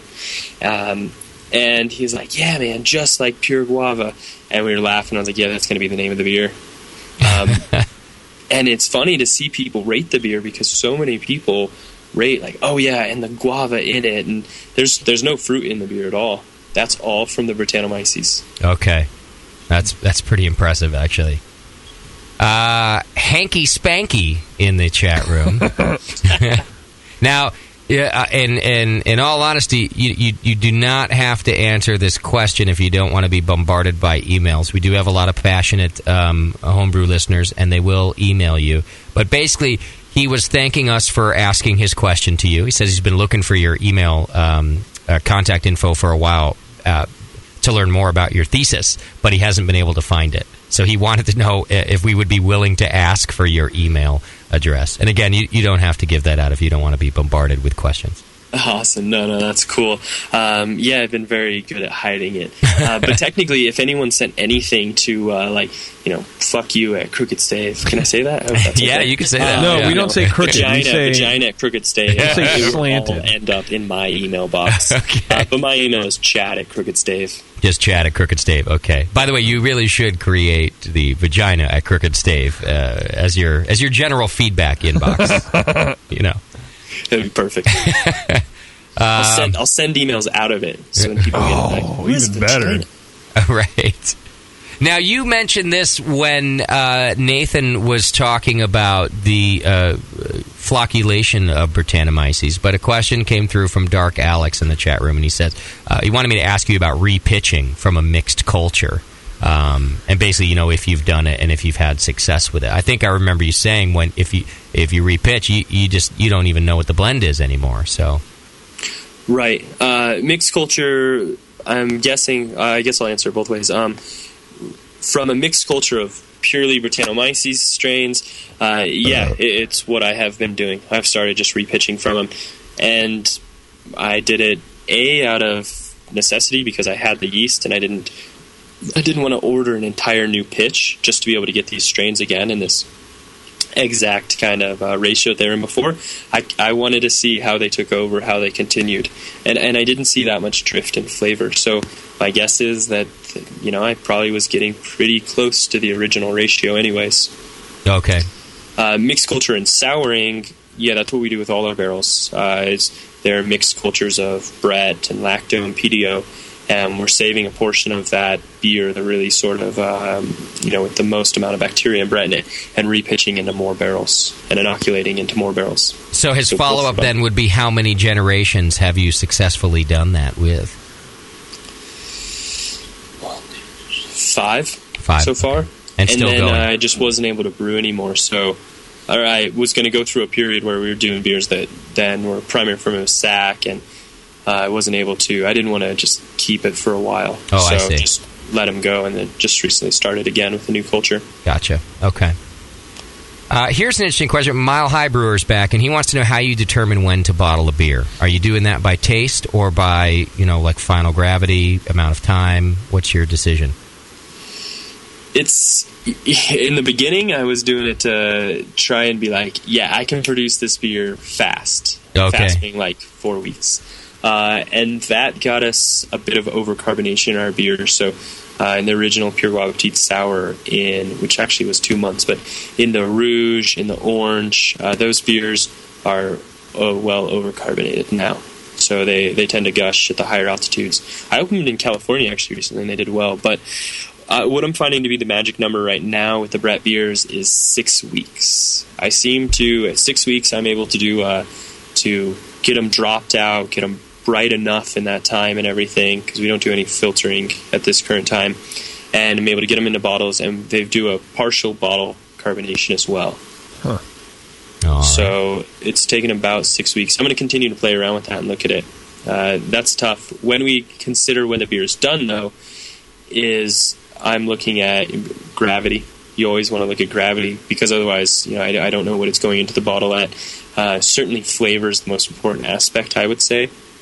So if I'm not say I wasn't happy with the flavor of beer, I might put it into barrels to age a little bit longer, or I might decide that, there was a different avenue for that beer than what it was originally going to be and stuff. Which luckily I don't think we've really had that problem yet, but these are all things you eventually come across in time. So I think, to me, when the beers we make, flavor is very important, but always got to look at the statistics of the beer so you know what's going to happen in the bottle when you're bottling. Okay. All right, Film Lab Rat has another question, and it's making me think. Not as funny as the other names. With this question. This might be the first show we've ever done that this topic has not come up at all. Not even once. Film Lab Rat? We didn't even mention the word, and it might be the first time in the history of BN that we have not said the word hops. All show. Yeah. The entire show, we have not once asked about that part of the process, the ingredients, and I don't think we've ever done that. Film Lab wants to know, do you use hops in your beer? What's the question? Great. Isn't that great? Isn't that amazing? That's a brilliant question. But do you use hops in your beer? It's as though I'm at home writing. That's one aspect we didn't touch on, and I now that I think about it, want to. Very small amounts, with the exception of the Wild Wild Brett Green that we did. The green ingredient in that beer was hops. Go figure. Oh, right. Brewed with 4 pounds per barrel of hops, all late hops. So 90-minute boil. After the 90-minute boil, no hop additions at all. Steam jacket kettle, so kettle off. Bam, 5 pounds of Galaxy. Transferred over 20 pounds of whole leaf hops in the mash tun used as a hop back. Knocked out, and it got 15 more pounds of whole leaf hops and then 17 more pounds of Galaxy. So in the majority of our beers that we're doing with Brett beers, the hops are not needed for a sort of background characteristic, in the sense of these beers have, on our sour beers, we're doing like 5 IBUs. There's no reason to have any hops in a sour beer. You're just keeping the bacteria from being able to produce their characteristics. Yep. And the backbone in a sour beer is the acidity. Right. In 100% Brett beers, we're somewhere in the neighborhood of 18 to 22. I will start dry hopping them a little bit, get a little characteristic into them and stuff. But one of our year-round beers will be that Wild Wild Brett Green. We've rebranded it as Hop Savant. Oh, nice. And the fun thing is, kind of with these beers that I'm brewing, is it's not that I don't want to brew the same beer every time. I just like the experimentation. I like being able to play around. But I also want to hone in all the recipes. That's kind of what Petite Sour is. That's what Surette is. They give me a lot of research. They give me small tweaks that I can make on how much acidity acidic beer do I blend in to create this beer. And, we've now kind of started to develop protocols on what I'm going to do. Wild Wild Brett Green will be a year-round, essentially Brettanomyces IPA. I dislike terming it that, but I don't know what else to call a beer that has 4 pounds per barrel of hops. Yeah. So it's going to be a lot of fun. It's going to be Hop Savant Galaxy, Hop Savant Autumn, Hop Savant Citra, Northern Hemisphere, Southern Hemisphere, and stuff. So with that, we'll really get to play around with it. And I think the best IPAs are made with Brettanomyces. Of course, I would say that, but the beer gets really, really dry, and this kind of goes against what I was talking about earlier, where you're building body in. In this beer, we have so much hops, but to me, I hate bitterness. I really do. I wish the word IBU did not even exist. Oh, I see. Don't talk about IBUs. Who cares about IBUs? It's all about flavor and aroma. Yeah. So we're using hops, all late hops. Nothing even in the boil. Not even at 5 minutes left in the boil. I will wait till I turn the boil off, and then I'll start adding absurd amounts of hops. You still get the perception of bitterness. You get enough of a backbone. But with the Brett, the beer dries out. So none of this sort of cloying, a darker color in your IPA. It's a beer that just completely shows off the hops. And if you thought the Nightmare on Brett Street was crazy for having no Brett characteristic, the Wild Wild Brett Green took like 2.5 months before you could tell that there was any Brett in it. Wow. This beer just had so much hops. This Galaxy hop's awesome. It's this passion fruit, sort of citrusy and stuff. And then some of the other Colorado hops we used with it, that it wasn't a Brett beer. It was a super clean, just expressive IPA. That'd be good in an IPA, I think. I think it really works. Right. I look forward to entering it and seeing what people say. But the other thing, and this keeps going further down the rabbit hole with Brett, is it's a beer that can age. So we always talk about, I still want people to drink the beer young, but Brettanomyces, we talked about it being antioxidative. It actually continues to allow the beer to age without getting all those sort of staling type characteristics, those oxidation that you get in your hoppy beers, and you're like, this is old, it's oxidized. The Brett then starts producing its flavors, but the other thing it does is it takes apart the original aromas created by by your hops, and it starts creating new ones on its own. So 4 months down the line, it's a completely different beer. It's pretty cool. Okay. Well, and now that I know the hop philosophy, and we're revisiting the Wild Yellow that we have here, there is a flavor now with this beer that's coming to mind, a stylistic flavor, and it's Gruit. For sure. And I've had some really shitty Gruits. I would never ask for a Gruit, and if I saw it on the menu, I'd go, let me just have a little taste of that. But if someone told me that this were a Gruit, for one, I would believe them because of the characteristics, and two, I'd go, oh, you just gave me my first Gruit I've ever liked. But a characteristic of Gruit is they don't use hops too, right? So in this beer, I'm getting zero hop characteristic, nothing to pick out, and I think that's where I get the Gruit flavor from. It wouldn't do anything to that beer. Yeah. If it had a little bit of bitterness, just a hint, even say what like your saison might have, it wouldn't bring anything to the beer. Nothing good. That's for sure. Nothing would detract from the beer. So in that one, it's just there's hops in it because legally I have to. I see. A bit more than that, but yeah, it plays no part in that beer. Okay. Put like 1 pellet per 30 barrel pack. Right. All right, let's see. What else do I have here? Oh, of course, everybody wants to know about your distribution, Chad, and where they can either find your beer or find out about how to find your beer. Our beer is heavily distributed through Beer Advocate and right. through trading websites. Yeah. No, eBay. I'm the number one seller. They can use my contact. His name's Chad, once again. Right. What's his email? Never mind. It's vagina. vagina@crookedstave.com. Yeah. I'm going to get some emails probably tomorrow. I'm telling you, create that address right now. Dude, for sure. Oh, it's there. It's already there. Okay. But JJ. At this moment, I'm self-distributing the beers, so I'm just being able to really reach to Fort Collins, Boulder, Denver, and Colorado Springs. So along the Colorado Metro Front Range. All right. I definitely look forward to the brewery that is in planning right now, and I think it's looking towards maybe the end of the year when it will be open. Hopefully, we're kind of in like the capital investment phases of getting it set up and everything. Once we do that, I think we'll certainly have the capacity to be able to probably hit both coasts. These are beers that I want people to enjoy. I enjoy brewing them. I really enjoy seeing people's feedback on them. It's very experimental in a way, so I want to see what people think of them, what they like, what they don't like. Constructive criticism is always a great thing because you learn the most from it. So to be able to get them into the hands of really people who are looking for these beers is the best thing I can do. So, there's just going to be those cities and stuff, places like, San Diego, San Francisco, Portland, Seattle, Boston, Chicago, New York.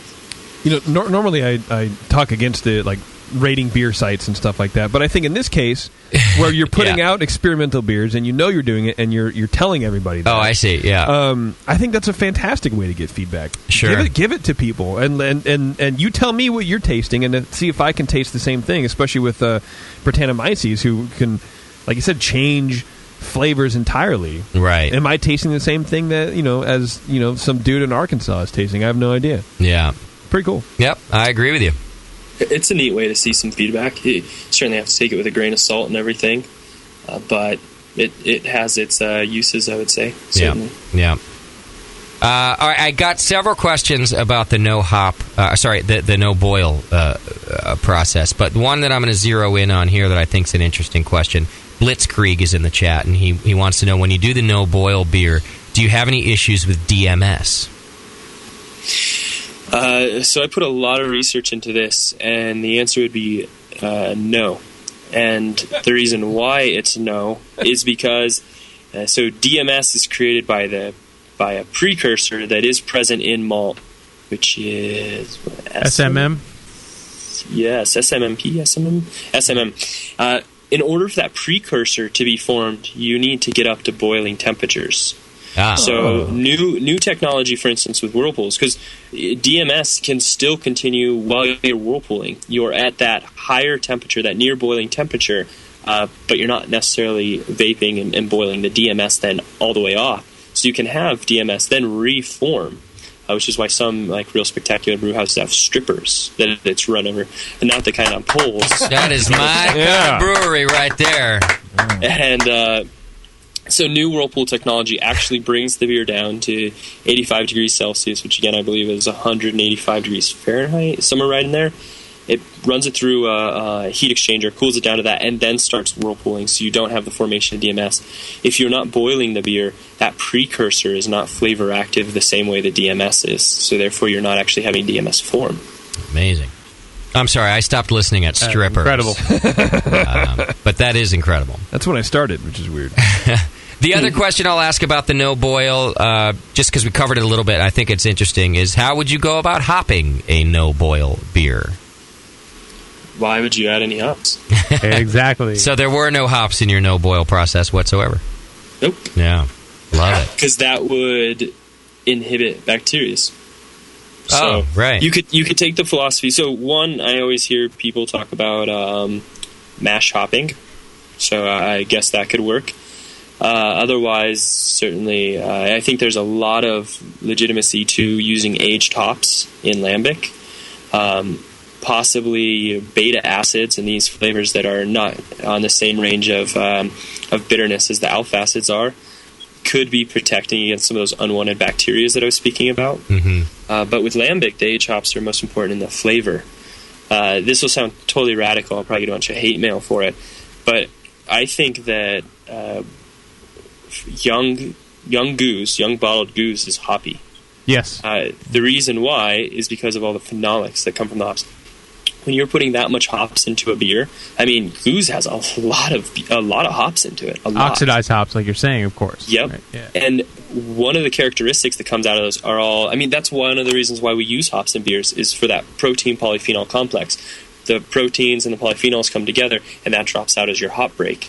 In the lambics, when you're using that much, you have so many polyphenols that are going into the beer. The Brett's playing around with all those and creating the characteristics. So I get a sort of sulfur's the wrong word, but it's kind of like a rubbery sulfur kind of characteristic on young goose, and it's the hop characteristic, and I love it. If you taste hoppy wort, even from a non-funky beer or non-aged hop beer, you get a little bit of that rubberiness, which is kind of interesting. And then you take that back and translate it to like go and have sour beer in Belgium near the source, and you'll get a little bit of that, and actually plays into the flavor really nicely. It works. It's absolutely part of the characteristic. All right. Well, I'll tell you, that about covers our questions from the chat room, and a lot of them. They were very active today. I appreciate it, chat, for putting your questions through to us. Some of them, if you asked a question and it didn't get answered directly, it was answered earlier in the interview because Chad really went through so much stuff. I had to weed through those questions and go, no, Chad already did that. Chad already did that. Chad already did that. So it's definitely a 3 listener. You got to go back at least 3 times. Yeah, to get a lot of just really excellent information. And I was talking to Chad just over the Skype during the break, and that's what he's here for. He's really all about giving the information out so that one day he can try the beers that people are learning, this stuff from. And that's why we do this show. So, Chad, I can't thank you enough for getting on here and giving us all this good info, man. I appreciate it. Yeah. Absolutely, you guys. Thanks for having me on. No sweat. And thank you so much for the beer. I'll tell you, we could not have done this interview as well without being able to taste your beer because, we've done Britannomyces shows before, but your beers are so unique and so not what we're used to. I don't want to. I guess I could say non-traditional, but not what we think about when we say Brett. That we wouldn't have had half the questions if you didn't send this stuff to us. Your beer really speaks for itself and what you're doing there. So thanks for that, man. Thanks a lot, you guys. Make sure to stop by during GABF. Oh, hell yeah. small portion. So I'd love to be able to show you guys more of what we're doing, what we have going on. I will consider that a formal invitation, and we will be there. When GABF starts tomorrow, right? So we can go tomorrow.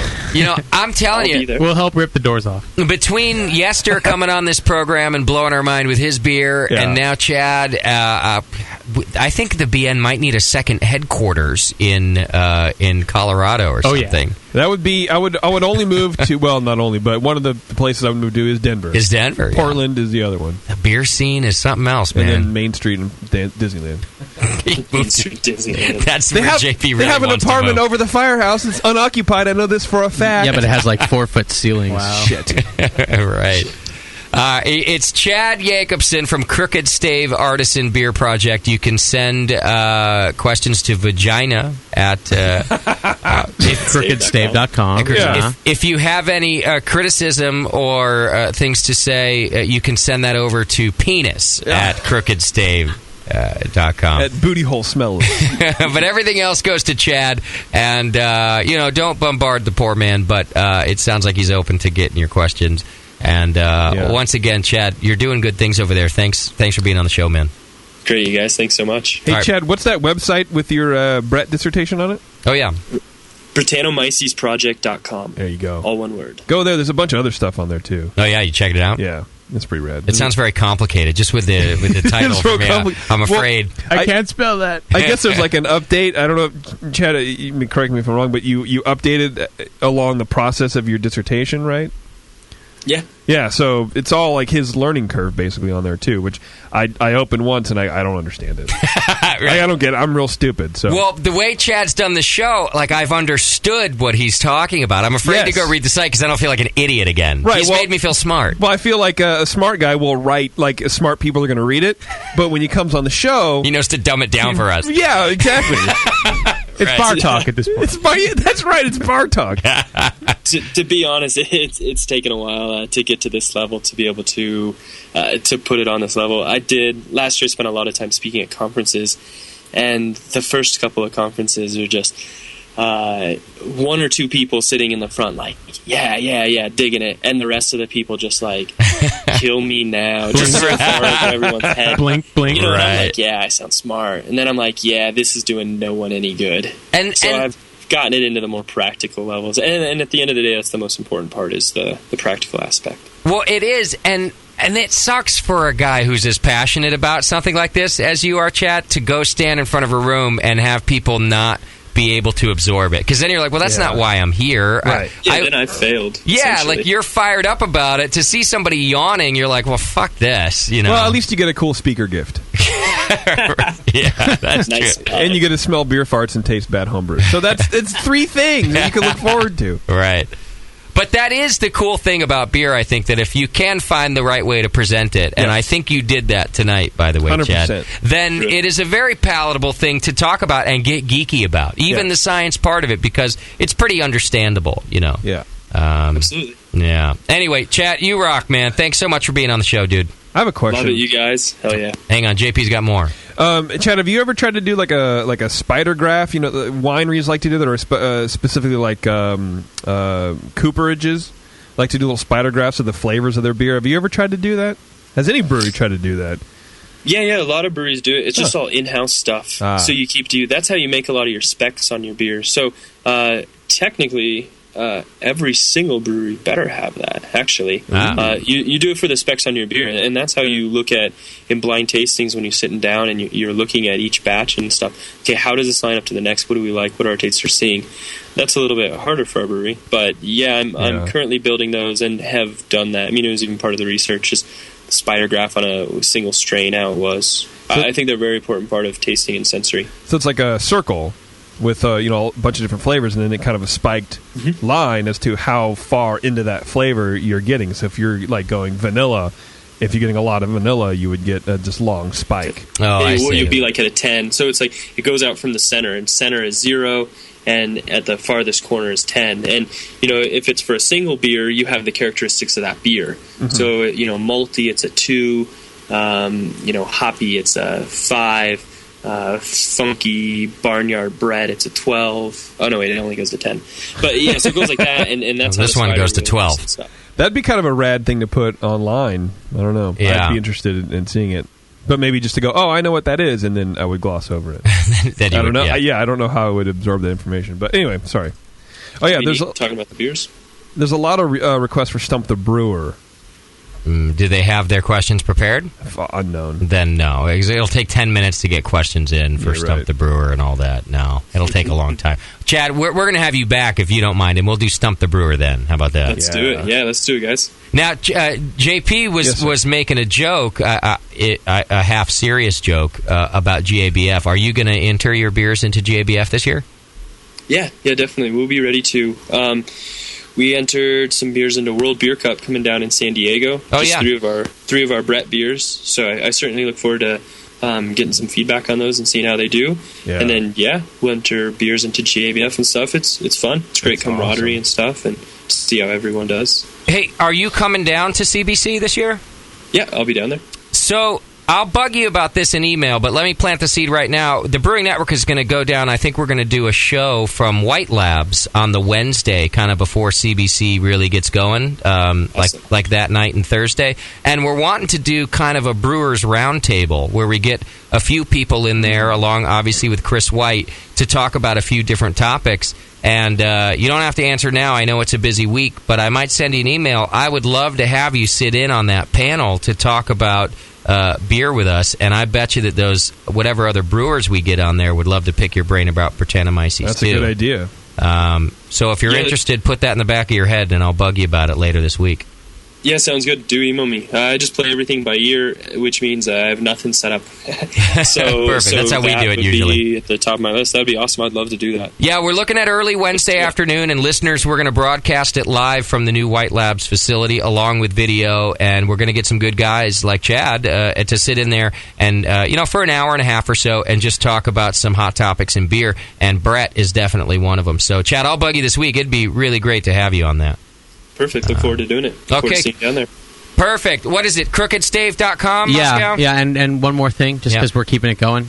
In anticipation of our follow-up show, Chad, just go ahead and send me a case, if you could, of the Petite Sour. Because we really want to explore it in depth, and we're going to need more of it. Right. I agree. It's an awesome beer. I think in the meantime as well, we'll be bottling our peach sour. I just tapped into that barrel and it's ready. So maybe I can get some of that to you guys. So 2 cases. So that would be vagina. Right. If Cantillon did it. So nice. The peach is double peach vagina sour. I love a double peach vagina. Oh my God! I just want the T-shirt. You don't even have to send the beer. That's our Imagine first. What the label's going to look like. That's our first BN collaboration beer. Right. Scissoring. Double vagina scissor ale. Fermented with scissor myces. Right.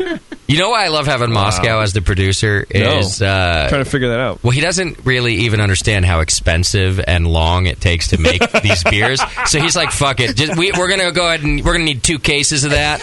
And, I don't have to be that guy. Like when you say it in an authoritative fashion, they're like, "Oh, I guess I have to ship them out some beer then." Right. Whereas I kind of know how long that is going to take Chad to produce and put into. Because I would never, but that's Moscow's job, so it has nothing to do with me, Chad. Whatever he says goes. You got to have that guy. It's got to be something.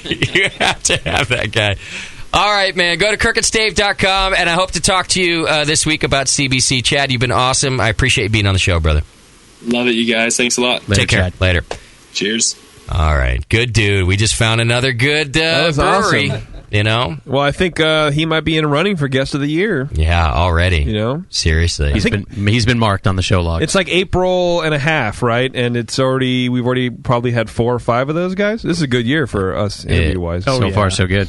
I have to say that I'm not a listener, but as a listener of this program, we are even learning about breweries that we don't know about on the show as hosts. Like, we hadn't had the beer, but Moscow went out and found this guy and puts him on the show. And then we get to learn about these amazing breweries. Now, of course, we have to, if I'm a listener, I have to travel through Colorado or go on Beer Advocate to get a sample of it. Right. But I like learning about these guys instead of just the one. Well, and we like to interview the big names and the ones we've heard of. Of course, yeah. But how rad is it just to get to learn about breweries like that? I got a whole sheet of notes. That stuff that Nate was about, sitting there taking notes. He was a just a ton of knowledge about this stuff, and like stuff that kind of blew our minds that we'd never really heard before. Like you're saying, you know, it's really cool. And that's more of the. I mean, I don't know if it's more of the point, but a lot of people won't ever be able to try his beer. Right? Unless they know a friend of a friend or whatever, but they can still get the information on how he does his process, so then they can go their back, own. right? So they can go back and they go, oh, okay, well, I'm going to try the sour mash thing because or the no boil thing. Yeah, I never had this guy's beers, but it sounds like it works and everyone liked it, so I'm gonna do it. So or the IPA that never stales; it only gets it just gets better and better. It's different, right? Yeah, the Army deserves credit for this too. I mean, I'm finding some of them, but they're telling me about others. Like this is Travis Lowens was the guy who pointed me towards Crooked Stave. So okay, what's his address? 592. I don't know. I mean, the only thing that would have made that interview better is if Tasty would have shut the fuck up. I mean, the guy, he goes on and on. Well, Tasty, how many years have you been doing the radio? Like, you got to let the guests talk. Too many questions. Well, I'm not a big sour beer producer, so it's sort of out of my league. But man, it was a lot of good information. I'm definitely sucking it up. It's like really good listening. And the chemistry side of it for all beer, like talking about the glycerol production. Yes. Is it glycerol or glycerin? It's glycerol. Glycerin. Yes. Production of that yeast that Saccharomyces yeast does for mouthfeel. Well, you don't have to be a sour beer producer for that to be valuable to you. No, I could use a protein thing to make your beer more mouthfeel. Yeah. Yes. So just a lot on the chemistry side that I felt like he made very palatable and understandable. The way he described it was good for all kinds of beer making. Yeah, just wort in general. Yeah. Well, next time, shut up, Tasty. Okay. All right, real quick. Hey, remember we went to the Cleveland International Beer Festival last year, Moscow? Why, yes, I do. Yeah, it was a good festival, and we had a nice time out there. In fact, speaking of yeast, we went out with Chris White and did some shows with Whitey and Jameel. And we had some girls do some shows for me and you and Chris White. Yeah, we went to the strip clubs. Yep. The straight clubs. There was no sassies, I bet. Ohio strip clubs. Let me tell you. It wasn't horrific. It wasn't a gym. They were cute, but it was it was boring was the problem. I mean, I yawned. I've never yawned in a strip club in my life. And why? So they weren't cute. So they were cute. They had good. Did they have good bodies? But they just sort of like 20 pounds over. I'll show you. They're just bored. Like the song comes on. See a back injury in his future. The song comes on. No, my back's healed. My back's totally healed now. For now. Yeah. Well, wait for you to pull a Doc part wait for you to gyrate. I'll explain that later. But they kind of like the song would come on, and they just sort of like if you're watching on Justin.tv/Brewing Network, you can see they would just kind of get on the stage, and it's just like they just were bored. They just kind of wiggle their hips and sway back and forth. So and every now and then they might do like one. They had a passing interest in their own dances, and they don't really look at you. They kind of look over you to the back of the room. And I just was like, well, Jesus, I can do that. Sorry to have bothered you at home. Yeah. What are you, a dancer? I wasn't really feeling it. Could you take your top off? Show my belly. I mean, they just... Well, no, they're not dancers. They're nurses going through school. That's right. So they're thinking about their homework, dog. Come on, have some respect. And even when they came by to offer you the lap dances, they'd be like, how you doing? Well, I'm all right. Would you like a dance or something? Like, not if you put it that way, or something. Why don't you say like, "Hey, you want me to get on top of you?" I don't want to go in. I don't want you getting into my head. Could you just sit down, please? Any tattoos? Just do the wiggle again. I just kind of. They're kind of like hanging out. They're just hanging out. They're just hanging out on stage. Whereas like in LA, they're aggressive. Like I've had strippers. Yeah. I've had strippers almost spit on me. They have certain habits to maintain. I tell them no, I don't want to dance. They'll look up and down at me and go. At least they'll show some life and some attitude. Anyhow, don't go to Cleveland for the strippers. Go for the beer. For the Cleveland International Beer Festival. It's only its second year, and they rocked it the first year. It's at the IX Center May 11th and 12th in Cleveland. There'll be 3 sessions, just like the GABF. Actually, GABF has even 4 because they have the AHA members session. But 3 sessions featuring upwards of 800 beers from over 200 breweries, all in one location. And don't miss out on the VIP beer experience. Experience. There it is. Try it again. Beer experience. I thought Britney Spears was hanging out. I was like, I'm going to go. Is it coming out natural so far? So far. Perfect. Don't miss out on the VIP experience. Okay. Yeah. All 3 sessions of it sold out in 2011. I remember that. Actually, that was the coolest part. So bad. So you can buy tickets today. Go to ixbeerfest.com for more information and also for tickets. And we really did have a good time there last year. It's a cool festival. And sounded like you guys had a great time. If you're in Cleveland, I mean, what else are you going to do? You're not going to go to the strip clubs now, that's for sure. Well, you can go to an Arby's. You can go to Arby's, and you can go to Fatties, Fatheads, Fatmans. Oh, I think I turned you up. Fatheads. Fatheads. Yes. That was a rad great brewery. Yes. Yeah, we interviewed the dude afterward. We did Fatheads, and good brewery. Anyway, check out the IX Center. Go to ixbeerfest.com. Really good deal. I think we should take a break. Yeah, it's break time. When we come back, we're going to talk to champion homebrewer Paul Brown is hanging out in the studio. And the dude kicked ass in the, is it the World Cup of Beer? World Cup of Beer. Not the World Beer Cup. I've taken Paul under my wing over the years and really taught him how to brew. It's finally paying off. Is that why he smells? And by I mean Tasty is taking him under. And so anyway, we'll find out about Paul. And it turns out, I'm told Paul brought us a sour beer to try. What? Yeah. You got some competition tonight, Paul. Right. First one was pretty good. 888-401-BEER if you want to call in for Drunk of the Week. And that's what we'll be doing when we get back. We'll wrap things up with another good beer. We'll talk to Paul about winning some awards. Hang in there. It's the session. We'll be right back. You're listening to the Brewcasters. The Brewcasters On the Brewing Network.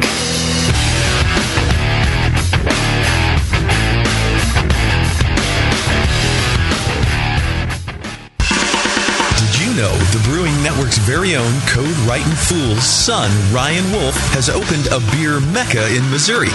The Wolfbrow House of Beer has hundreds of beers from all over the world and is conveniently close to I-70 in St. Peter's. Free tastings Saturdays 4 to 6 p.m. featuring special guests from local breweries. The best build-your-own six-pack around with every style represented. And kegged craft beer available for your kegerator too. There's always something new at the Wolfbrow House of Beer.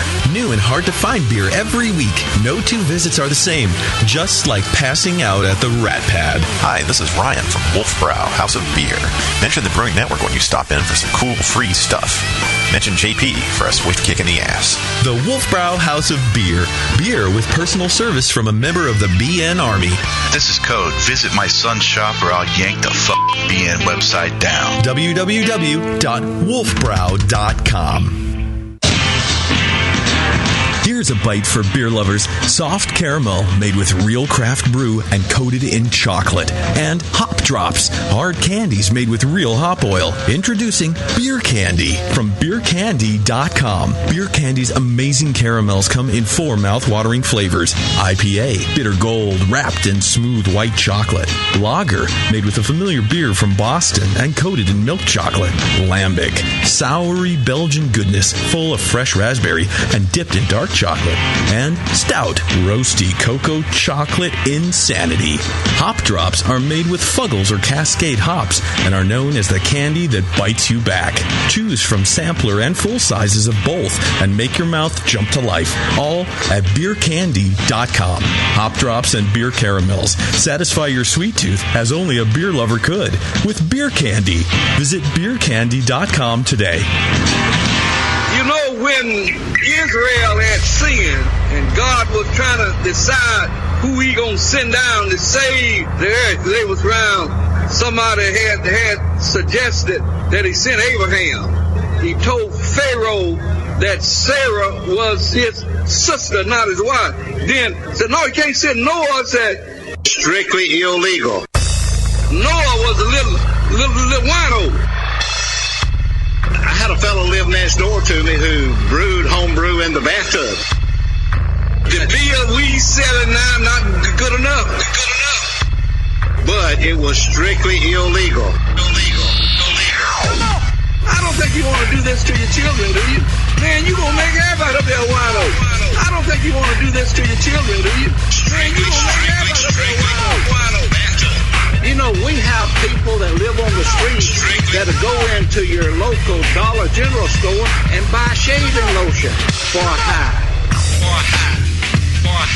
Chevy's Regals is stamped and approved by the government agency that said this is healthy. Strictly illegal. Bathtub. You don't want your child at a party. Our children already getting a whole to enough alcohol. Brewed homebrew in the bathtub. I can just see my bootlegger now. I can just see my bootlegger now. Bam. I got all I want for free. I got all I want for free. How you gonna make it in your home if you don't have the facilities to make sure it's healthy? In the bathtub. Noah was a little wino. Free. What gonna keep these folks from making moonshine in their house? Noah was a wino. What is MEAD need? What is that? Strictly illegal. You know, the thing about this deal that really scares me the most. Noah was a wino. You got to be scientifically trained. I don't think you want to do this to your children, do you? To determine that. Noah was a little wino. Chevy's Regals is stamped and approved by the government agency that said this is healthy. Chevy's Regals is stamped and approved. Strictly illegal. Israel had sinned. Strictly illegal. God was trying to decide who he gonna send down. Strictly illegal. Somebody had suggested that he sent Abraham. Strictly illegal. He told Pharaoh that Sarah was his strictly illegal. Sister, not his wife. Then no, he can't say Noah said strictly illegal. And by shaving motion. Strictly illegal. What is MEAD need? Man, you gonna make everybody wino. Strictly illegal. Man, you gonna make everybody wino. Strictly illegal. You got to be scientifically trained to determine that. Man, you gonna make everybody up there wino. Live. Beer Radio. The Brewing Network. The Brewcasters. If you're just starting, don't be discouraged by all this stuff. It's so easy. Just throw it together. Put some sugar and some water and some yeast in there. Yeah. Beer. Network.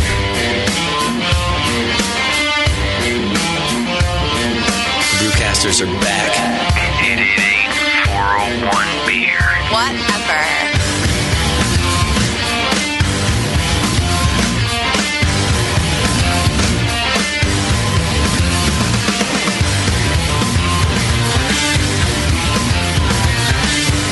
Welcome back to the program, boys and girls. Thanks for sticking with us. It's the session. If you were listening to beer information tonight and thinking about beer recipes, one way to help yourself get your beer recipes together and brew on Brew Day is by getting your 21-day free trial version of Beersmith. You can go to beersmith.com right now and download your free 21-day trial version. By the way, there's a Mac and a PC version. I don't know if you knew that. Oh. But you can get it Who for can afford both. a Mac these days? And they are expensive. But if you have one, you can get the Mac version. And, by the way, Brad over there at Beersmith is up to some new things, too. I've seen some beta testing for some other new projects that he's doing. And he's got just cool stuff coming down the pipe. And he's a good dude. He's always thinking about how to make homebrewing better technologically and from the software side. And he's real good at doing it. So go get your free 21-day trial of the Beersmith brewing software. And it helps you easily design world-class beer at home, make your brew day easier, design a recipe in just a few minutes, and then you can generate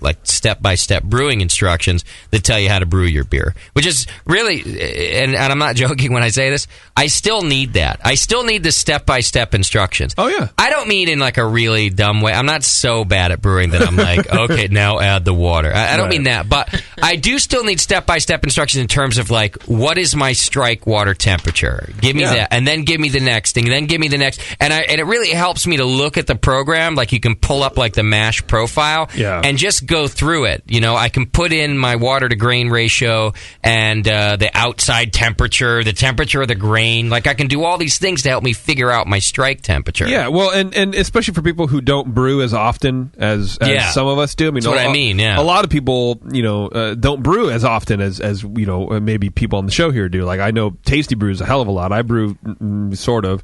Nate brews a lot too, and it's like you don't need it as much as I do. Yeah. Right. Some people only brew 3 times a year. Well, even if you brew a lot, it's great to have that stuff laid out ahead of time. Yeah. And when brew day hits, you're following your plan. You know that plan works because you've calculated that before. Because you don't want to get like a third of the way through and go, oh shit, I forgot that. Right? Anyway. Beersmith is great for that. You can plug all that stuff in. I've always been all about the brewing software for that. When I first started, I was using, even then I used a sheet with like detailed step-by-step everything. And when I thought I knew the sheet and I kind of like threw it away and I still hadn't graduated to brewing software. Forgot some. I forgot. Yeah, like, for example, I poured my wort into half a carboy of Star San because I did, you know. And anyway, when that's not on the sheet, though. You can't make a note to empty carboy before. Remove Star San before addition of wort. I look at my old brew sheets from the late 90s. There's a bunch of formulas there and stuff. I'm like, what is this, freaking math class?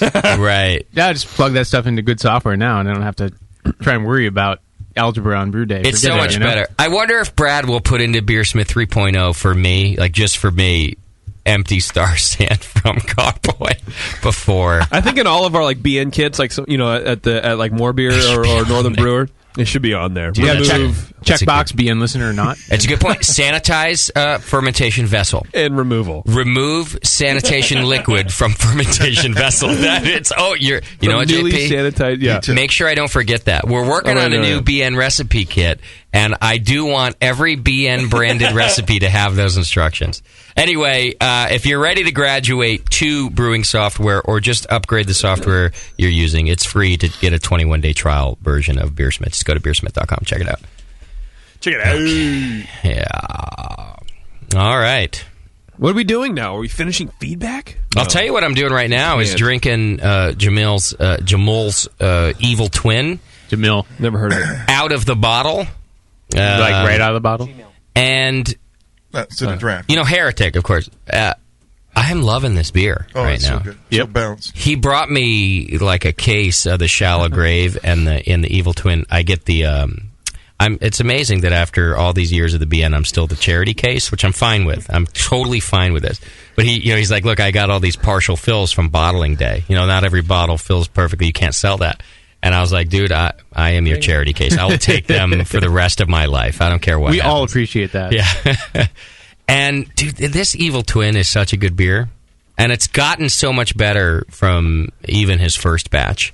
They've continued to dial it in. I'm sure it seems even more refined than it was. You know, I've got a listener beer with me that is an attempted Evil Twin. Oh, yeah? You got it with you? Yeah, with me. Except that he did like Jamil. He did just a single hop edition at Flame Out. Okay. Wait, you mean no other hops? No other hops. No kettle hops whatsoever. Interesting. Jamil did that when he first started making Evil Twin. That's the way he made that. He did? Oh, yeah. I don't remember that. They do it that way still, do you know, or no? No, it was getting too hoppy. Yeah. So now he does a little bit of 60 Minute, and then he puts took some out of the Flame Out and put it into the dry hop.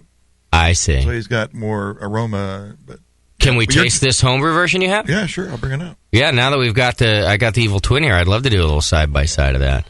I didn't know that he did that even in the first place. It's such a good. It's just a good style of beer, too, the Evil Twin. It is. I do enjoy it. Yeah, I mean, your palate can be in a bunch of different places over many times you've had the beer, and it lends itself to being great. Yeah. And all those things, you know, with food, without food, you know. Third beer in, first beer in, whatever, you know what I mean? It's all kind of cool. Well, and it's a 22-ounce bottle is what he's bottling in, and I find if I have one of those before dinner, I feel great. I feel like dinner tastes better and life looks better. I have one before my girlfriend comes home. It is tax season. and then I can talk to her, yeah. Yeah, and then you're like, oh, sweetheart, I'm so glad you came home. Then I care about her day. Yeah, it's weird, right? It is weird. You have one... Evil Twin is saving it's saving the world. You have one 22-ounce bottle before your wife comes home. And I would say before any conversation. I would even go that far. Drink one of these before 9 a.m. Before you write that check for your taxes. I'll tell you what. Had I done that today, before I sat down with the tax numbers, had I had a bottle of Evil Twin, my day would have gone much different. Can we ship a case of Evil Twin out to like the Iran regime or something? We should. It's just the right alcohol content that You're not fucked up after a 20. You're not like fucked up. You're just in a better place. Yeah, I still think it's like it's the doobie of beers. It needs to be 2% lower for me to really enjoy it does? I think he should change its name to Doobie because it's like smoking a doobie. It just puts you in a better place. A doob. What is the ABV on this beer these days? Tasty? I think it's 7, isn't it? Is it 7.6 or something? Oh wow, that's bigger than Come on. Yeah, that's pretty big. After all those lowly hopped beers, smelling this is such a shock. 5.5 with this same kind of flavor. Tasty. These the glasses you just sent around. This is the homebrew version. This is a homebrew. It's from Matt Schiller. That's really close. Who listened to our show on 115 about it's real close. Whirlpool utilization. Oh yeah, I actually forgot it was a homebrew when I was smelling it. So he brewed this beer. It's sort of a evil twin takeoff. Wow. But yeah, his only hop edition was at Flame Out. Well, that's pretty fucking close. That's a stellar example. So this is a beer that just no bittering other than Flame Out. It's a little cleaner. It's a little more one-dimensional than the Evil Twin. There's a little less malt aroma. If that's what you mean by cleaner, then I agree with you. Yeah. But holy shit, that's pretty close. The beer's really good, too. It's really good. And it's literally, I was smelling it when you guys were talking. I forgot this was a homebrew. Exactly. Yeah. If you forget about Evil Twin, what it's trying to clone, it's a fantastic beer on its own. Yeah, it's a well-made beer. It's a really well-made beer. But it is super close to... I agree with JP 100%. It's just a little more one-dimensional. Yeah. It doesn't have all that character. Yeah. But the characteristics are the same. It's just a good beer. It's like a little birth of Evil Twin, just not the whole package. It's his little buddy. It's the other evil. The color's real nice too. It's the evil niece. Yeah, it's the retarded twin. It's just a little more simple. That's all. Not quite as. He did a good job. Yeah, it's a well-made beer for sure. Has Jamil had this? No, and he won't either because these are only 2 bottles I have. We can just tell him what we right. thought. And he sent this to you, obviously, too. So it's taken some shipping abuse, too. Yeah, this is not which isn't showing I've at all. I've had it for at least a month. So. Why not send it to Jamil? Good shape. What kind of thing does he need to change to make it a little less one-dimensional, like the real Evil Twin? Tasty. Well, Evil Twin is much maltier than this beer. Let's look at his grain bill here. Crystal 120. I don't know if Jamil has too much Crystal 120 in his. This has a small amount. I would go with more Crystal. Okay. Maybe more mid-range Crystal? Yeah, like 60 instead of. I think he's got 40 here. I'd use 60. Oh, I see. I don't know Jamil's recipe actually. Me neither. It's pretty much based on what he's got in his book, right? For Evil Twin. I think so. Yeah. I think he's adjusted a smidge, but I assume that's where Matt here, where he started at. So. Did Matt mention whether or not it's English Crystal or American? No, stuff, he doesn't specify. Drink a little bit more. I get a little DMS, or maybe a little butterscotch, rather. Yeah, a little bit. I don't have the commercial example in front of me. Maybe vaguely. It seems low to me, but it's real low, and it could be half a dozen things. I've been drinking sour beer for 3 hours. But right. I don't know if anyone else gets that. Well done. Now it's tasting more like a homebrew. I'm just kidding. It's a well done clone. Yeah, it is. About 5 minutes will pass, and JP will be like, "This sucks. This beer's shit." Maybe. I feel like I'm at NHC. It's all homebrew. Yeah. What's next? What is it? Club night? Fuckers. I think Moscow finally pinned down JP precisely.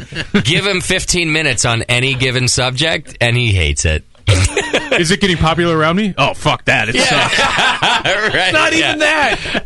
Everyone thinks it is, but it's not. I just know what I like, and nobody can produce it. Right, and it's impossible to produce. Yeah. No, it's good beer. Yeah, it is. Yeah, thanks, Matt. Where's he from? I don't know where he's from, actually. I can find out, but I don't have it on his email that he sent. The only thing that's important is the beer. Right. Yeah. Good stuff. All right, 888-401-BEER if you want to call in for Drunk of the Week. We're going to get out of here pretty quick, so 888-401-BEER. JP, how about we figure out where we're at on the Twitter game? We got time for that? We do. Do you want to just... we pretty much died out as far as responses, so we can go through that. This was probably one of the better Twitter games. I haven't had a chance to weed through them all, so you're just going to get it raw. It's like 2 pages.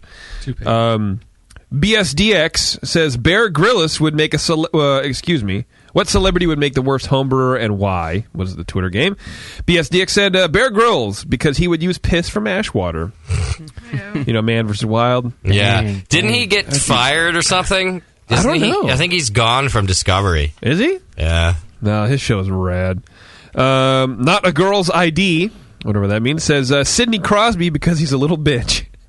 High five for that That's one. a Penguins joke. Love that shit. Sidney Crosby is a little bitch, but he's a great hockey player. 3-0. Digital Brewer. The worst celebrity would be Lady Gaga because the meat falling off of her into the kettle would ruin head retention. She has meat hanging out? The meat dress she had a that meat, she wore. meat dress, yeah. Terrence the Black. Terrence Green says... why is he not here? Because he's dumb. It's Sunday. retreat. You don't work He on just Sunday. got it back from a snow retreat, camping right? retreat with a bunch of teenagers. I bet it He was probably no wants to kill camping. himself. But it was easy. Terrence I know. But it was easy to find him. Boy George, because you would never quite be sure what it is. He would be the worst celebrity homebrewer. Okay. The Bottle Farm says Johnny Depp. Can you just picture the whimsical tasting room? Mm-hmm. Which I would have gone. That's pretty funny. Kyle Schmidt says Guy Fieri because all of his beers would have the bold flavor of douchebag. All right. Our very own Code Writing Fool says Paris Hilton because she's ugly. Keep it simple. I think it's funny. God, that's funny. Oh, that's great. So far, it's one of my favorites. Thank you, Code. JP Williams 37 says Justin Bieber because he's not of age, and if he was, he seems more like a margarita guy. I like that one. It's pretty good too. Yeah. Brew Pub Crawler says Paula Deen. Most of us have been trying to get the butter taste out of the beer. Good one. Daniel Fuller 12 says Justin Crosley because it has been proven over and over again. Zing. To which I replied, I asked for celebrity. I was going to say, define celebrity. Our own Garod says Steve from Jerry Springer because he would be trying to keep all the ingredients apart.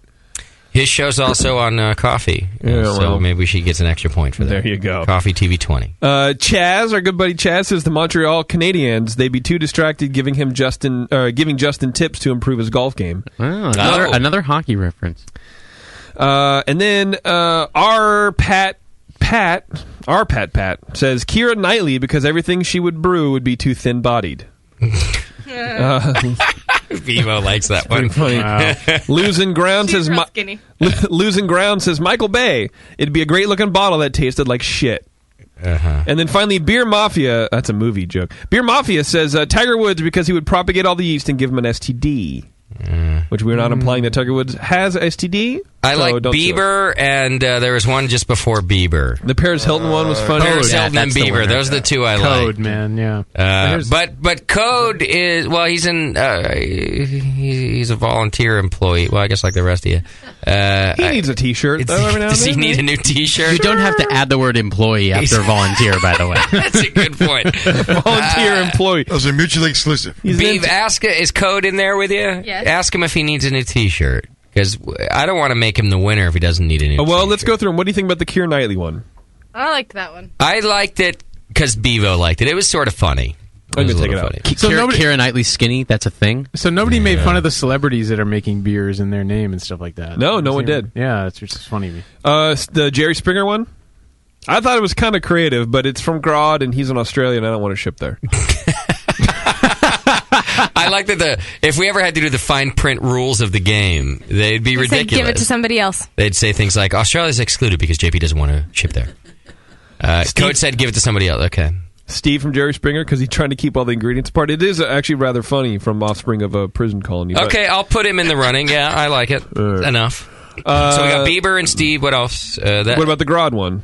The Jerry Springer one I just said. Okay, yeah. Oh, that's what I thought I agreed on. I'm Yeah. sorry. Steve and yeah. Paula Deen? The Paula Deen one, that's good too. That's okay. good. I didn't like it. I almost didn't put it in there, but The Death Rider sent one in. he did? Yeah, What, said, what one was it? What did he say? It was Martha Stewart because I don't like her, and she probably made beer in jail. In jail. She made prison beer. I didn't see it. I didn't see it, but that guy kind of was weird anyway. If she were to draw upon her experience in jail, she would be a bad home brewer. If you think about it. Paul's right. What do you think about Guy Fieri one? No. Okay. The Johnny Depp one? No. I think we're down to Bieber. Boy George? No. Man, no, dude. Bieber, Paula Deen, and Grods. I'm going to go for the Sidney Crosby one because that's just funny. I don't know who that is. I don't know who. Yeah. He's a hockey player. He's the captain of the Pittsburgh Penguins. So four people on Earth know who that is. On Earth. He's the face of the NHL right he's now. the Wayne Gretzky of 2012. Whatever. Let me put it in that's terms. really cool. Nobody cares. Let me put it in terms you can understand. He's like the host of Carpool Showdown. That's my point exactly, Precisely. JP. Who the hell's Nobody the host knows of that show? 4 people know, and 2 of them are in this room. Man. Okay. And the rest of us have no idea. Right. So we got my own friend. My family hasn't even seen Carpool Showdown. That's well, my point. You know, you should make it better. Bevo's never seen it. You should hire a writer to make it better. Oh God. Yeah. I watch on Facebook how your writing is going. It sounds real good. awful. Hey, did you know that our reach has expanded by 2,000% in a week? Is that right? Me. Here's doing how, it. Here's how apparently, and this is not my description. This apparently is how JP's writing goes. And this is fully described by JP. Yeah. At about 9 or 10 a.m., I'm back to writing today. Fired up. Everything's looking good. Feels good to be writing. Yeah. 10:07. I suck. Total writer's block. Can't write anything. 11:30. I'm drinking. This is how writing goes for If you JP. haven't realized, tortured souls make the best creative people. 12:45. Pointless Facebook argument with somebody. Yeah. 1:45. Playing World of Warcraft. It's Star Wars now. 2:45. Just upgraded the chicken coop. 3:45. Fuck. 4 o'clock. Naked. Yeah. This is a day in the life. This is how writing goes for JP. I am now nuded up. And then it starts again. Then we don't hear from him. And then, 2 days later, fired up about writing again. I got all kinds of ideas. Man, I'm trying to write a really complicated story, man. He just it's starts hard. out naked. Yeah, day 2. Picking up where I left off. Naked. All right. That is pretty relevant. However, I will say that you may have exaggerated some points just a little bit for effect. Did we pick our winner? Who's our winner? We picked on me. Paula Deen. Code wants you to read his other submission because he thinks it's funnier What since is he's it? not in the running. The one about Madonna. I didn't. Well, I did. Look, I'm not going to take requests. If I didn't put it in there, I didn't think it was funny. The Twitter game is a non-request game. Yeah. All right, so who do we have again? We had Bieber. We have Steve from Jerry Springer because he would be trying to keep all the ingredients apart. We Yeah. have Paula Deen. Most of us have been trying to get all that butter taste out of the beer. Yeah. We have Bieber because he's not of age, and if he was, he seems like more of a margarita guy. That's my favorite. I'll take Sidney Bieber Crosby out, but that's my favorite, the Sidney Crosby one. Keep it with those 3. All right, Bieber. Raise your hand. That's pretty much everybody. All right. Moscow, who are you going to vote Paula for? Dean. Paula Dean. That's great. The butter flavor, it's perfect beer That was recipe. you too? I like the Paula Deen. Less Yeah. people know who Paula Dean is than Sidney Crosby. Who the hell is Paul Dean? She's a TV chef. She's a real fat. She's like a fat chick Who from has Georgia. Who gave herself diabetes because she tells people to brew with more butter. Right. All right, so JP Williams 37 is our winner. All right. Congratulations. Good job. And So, that's our Twitter game. Buddy, send me an email or a PM or something with your address and your shirt size, All right. and I will laugh at it. Send a cock pic, too. Yeah. You'll laugh at that, too. If you can. All right, next week on the session, we got Scott Metzger from Freetail Brewing Company. Yeah, I talked to him. No, I talked to him on that press play segment that Yeah. I did about the response letter that he fired There we off to go. that asshole lawyer. Right. But now we got a proper interview with him and his beer. Cool. Great. That's awesome. Yeah, very nice. All right, 888-401 beer. If you want to get on Drunk of the Week, we're going to get out of here soon. Got a busy couple of months coming up, guys. Get prepared for that. A lot of different events coming up. Don't forget about the first ever Summerfest here in Todos Santos Plaza in Concord, California. That's June 17th. Of course, BNA 7 is coming up on June 20th. It's going to be at Elysian, the new production facility in Seattle. Tickets will be going on sale for that soon. If you're a member, you'll get first notice. Otherwise, just pay attention to the Facebook and different things like that. All right, no Drunk of the Week calls this week, huh? Well, that last call was from IMWB's fiance, and she just wanted to say that she was really disappointed that JP skipped her fiance's tweet. Oh. Right. People get very upset about The their end. tweets. He's really funny. He makes me laugh so much. I get his tweets all day, and I always laugh. Okay, They're just so whimsical. It's just he made one up about the chicken crossing a road, and it was to get a taco, and I just was like, oh my god, I love this man. Sometimes I'm at work and I can't even help myself. It comes through every time, and it's like, knock, knock. And it's 140 characters of funny. What he really does, when he laughs, he snorts. And but what he does, he's really good at doing movie quotes. So he'll do 40-Year-Old Virgin all day long. All fucking day. Yeah, and he'll do like that one from old school where it's like, it just tastes so good when it hits the lips. On occasion. He'll just do it to everything I say, and it's so creative. Oh my god, my favorite was from Jerry Maguire, and he totally tweeted, "You had me at hello." Oh, good. He laughed. But then he puts it together like, you had me at hello, but only because you showed me the money. What if that was your girlfriend's laugh? Yeah, what if I would cut her Adam's She was apple out. super hot. Everything was fantastic, and Yeah. then and she didn't really laugh the whole first date, but the second date, and you're really into her.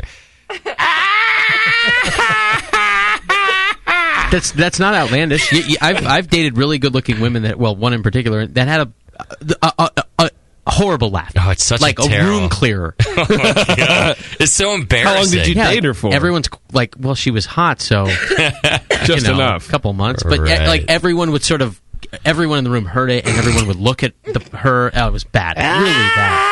It wasn't quite as cackly, but it was bad. Yeah. It can cancel out your good looks. How do you get a bad laugh, I wonder? Like, you develop it at some point. You have to. Oh. Well, if you want to make sure everyone looks at you in the room. Get a bad laugh. It's effective. Develop a bad laugh. All right, well, we're having a no drunk week. That's fine by me. Too much information on the program, I guess. People wanted to stay sober. Everyone's doing Brett brews right now. So listen to Chad Jacobson from Crooked Stave Artisan Beer Project. We want to thank him for being on the program and giving out all that fantastic information. Paul Brown is still with us, though. Hey. Now, Paul, you kicked ass at the World Beer Cup. It was fun. Yeah. Can we drink your beer? Dude. Just cut to the chase and drink your beer. There's a sour beer. Pass it here. This is the sour? Pass it around. Pass it over. Yeah. What kind of awards did you take not this enter week? that beer in the World Beer Cup. Oh, no. Oh, you should have, man. Why didn't you? It's great. I didn't have enough of it. That's a good reason. And it went to NHC instead. That's a good Keep it for yourself and drink it. But what awards So- did you win this weekend?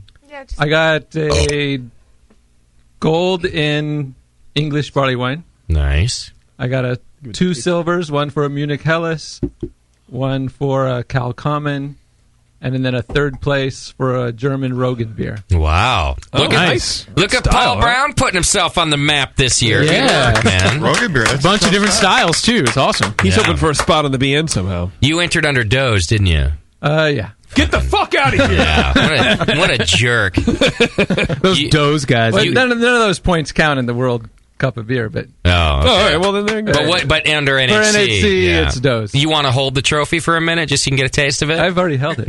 Yeah, okay. A year so ago. in Minneapolis. This is a great sour beer, too, man. It's a Flanders style. I put it under the Or am I wrong? Ode Bruin. Oh, Bruin or Flanders, I could see Oh, yeah, it could do well under that, I think. Brewing Network. Oh, I think you might do real well. There's still some sweetness in it, so it's got some aging left to do, I think, even. Yeah. How old is it? A little over a year. Well, maybe it doesn't then. It's got a little hop too.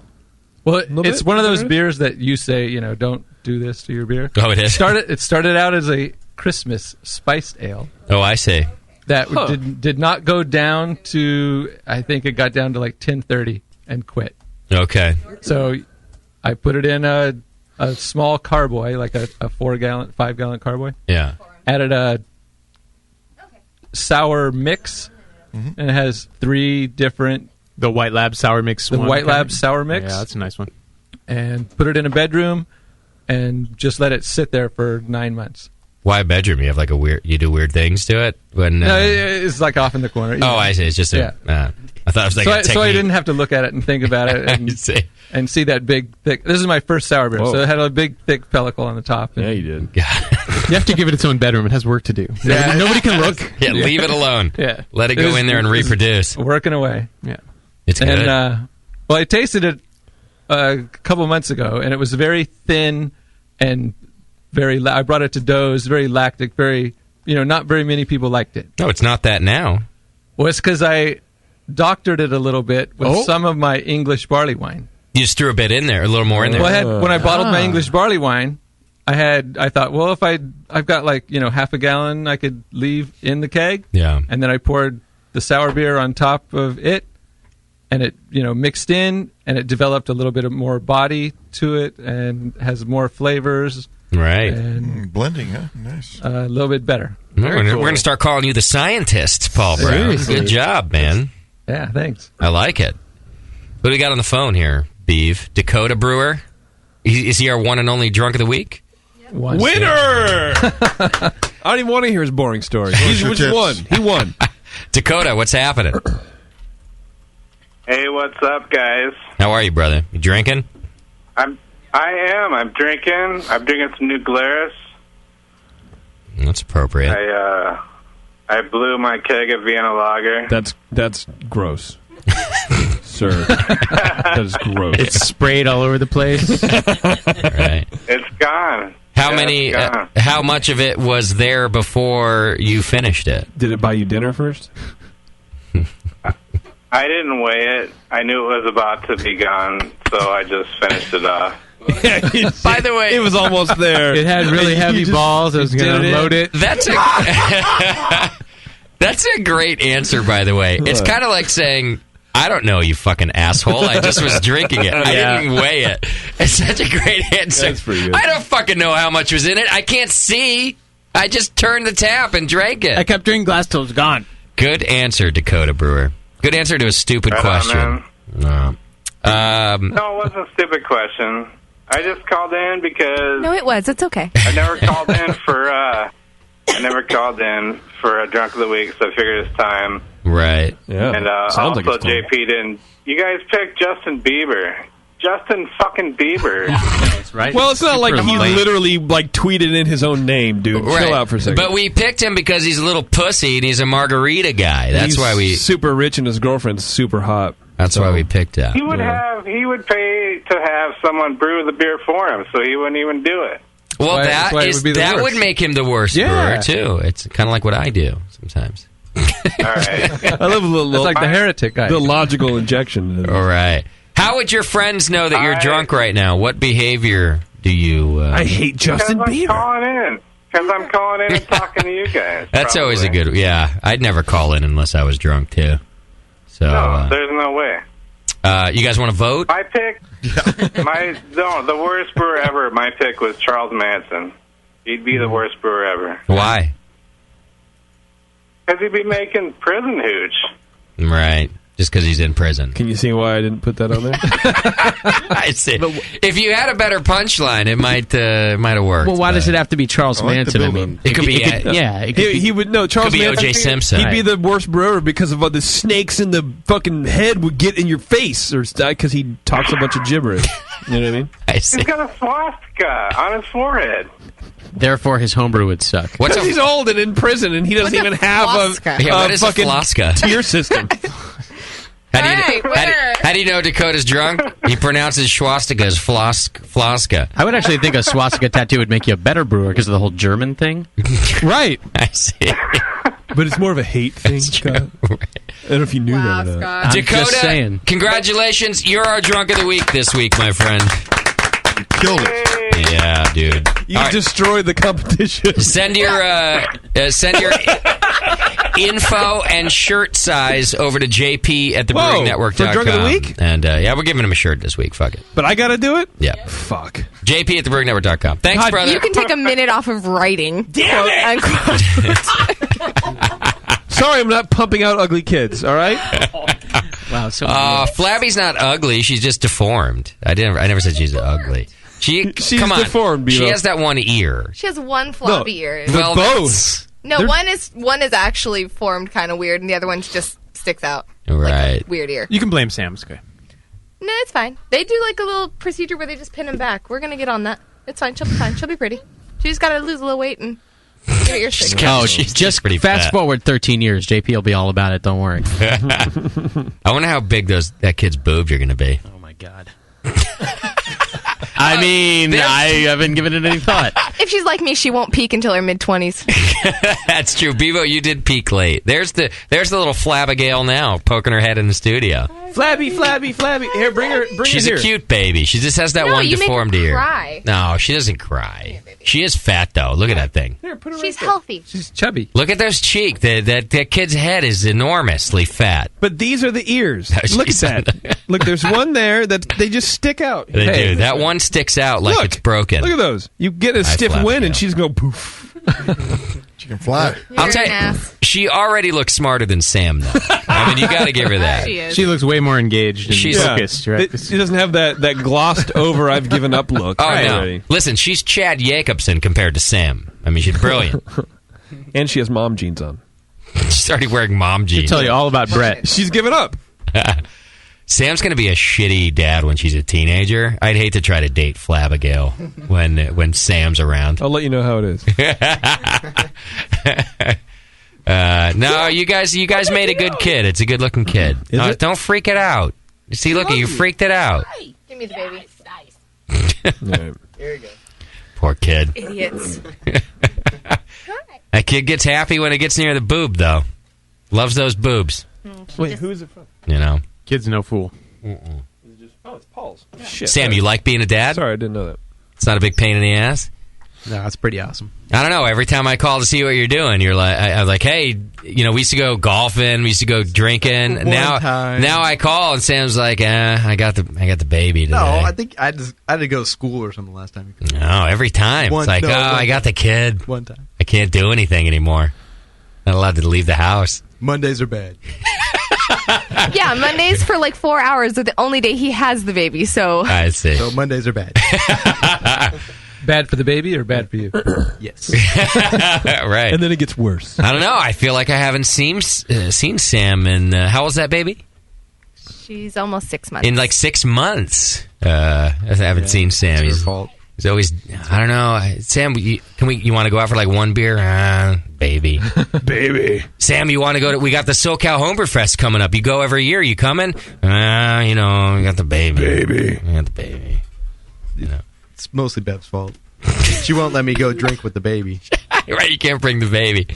We're all going to the SoCal Fest. By we all, I mean me and Tasty. Yeah, what's with that? I'm not going. And well, Sam and Beeve, they go every year, and now I have an infant. Are you guys so? See, Sam doesn't even I care. have an infant. Sorry, Scott, you might have to drive yourself down. We're trying to figure out. Honestly, I sent an email to the SoCal Homebrew Fest. They haven't gotten back to me yet. Hey, SoCal Fest, if any of you are listening, answer my email, because if the baby's allowed into the festival grounds, then they might go. Then Sam and Beef might go. I'd like it when they go. I don't want you guys not to go. So we got to figure out if the baby's allowed in there. It's different every festival, you know. Yeah, some allow babies in arms. What day is the festival we again? could always keep the baby outside the gate and then just have people kind of just like, just leave her out there by the outhouses. Just hang her on the fence. Like, we're always right up against the fence. If you just put her on the outside of the... It'll be like a... like a hammock. Shut up. She won't be able to move. Get It's a cool. good suntan. So, SoCal Fest, get back to me. You're our favorite festival. We want to know if Flabbigail can come down and hang out with us. No, the answer is no. Why? How do you know? Who said Gypsies will steal it in the night. that? You're right.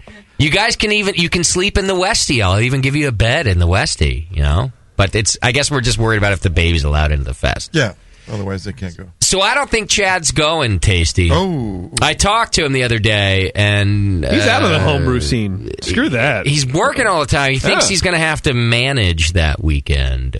He's still working on it, but I got that look. That look on his face where he doesn't want to tell you no, but the answer is no. It's a delayed no. His eyes are a little wider. Oh! Yeah, that's it. I get that all the time. Every time. Hey, Chad, let's get... Oh! Yeah! All right. Yeah. Apparently Dr. Scott's also going.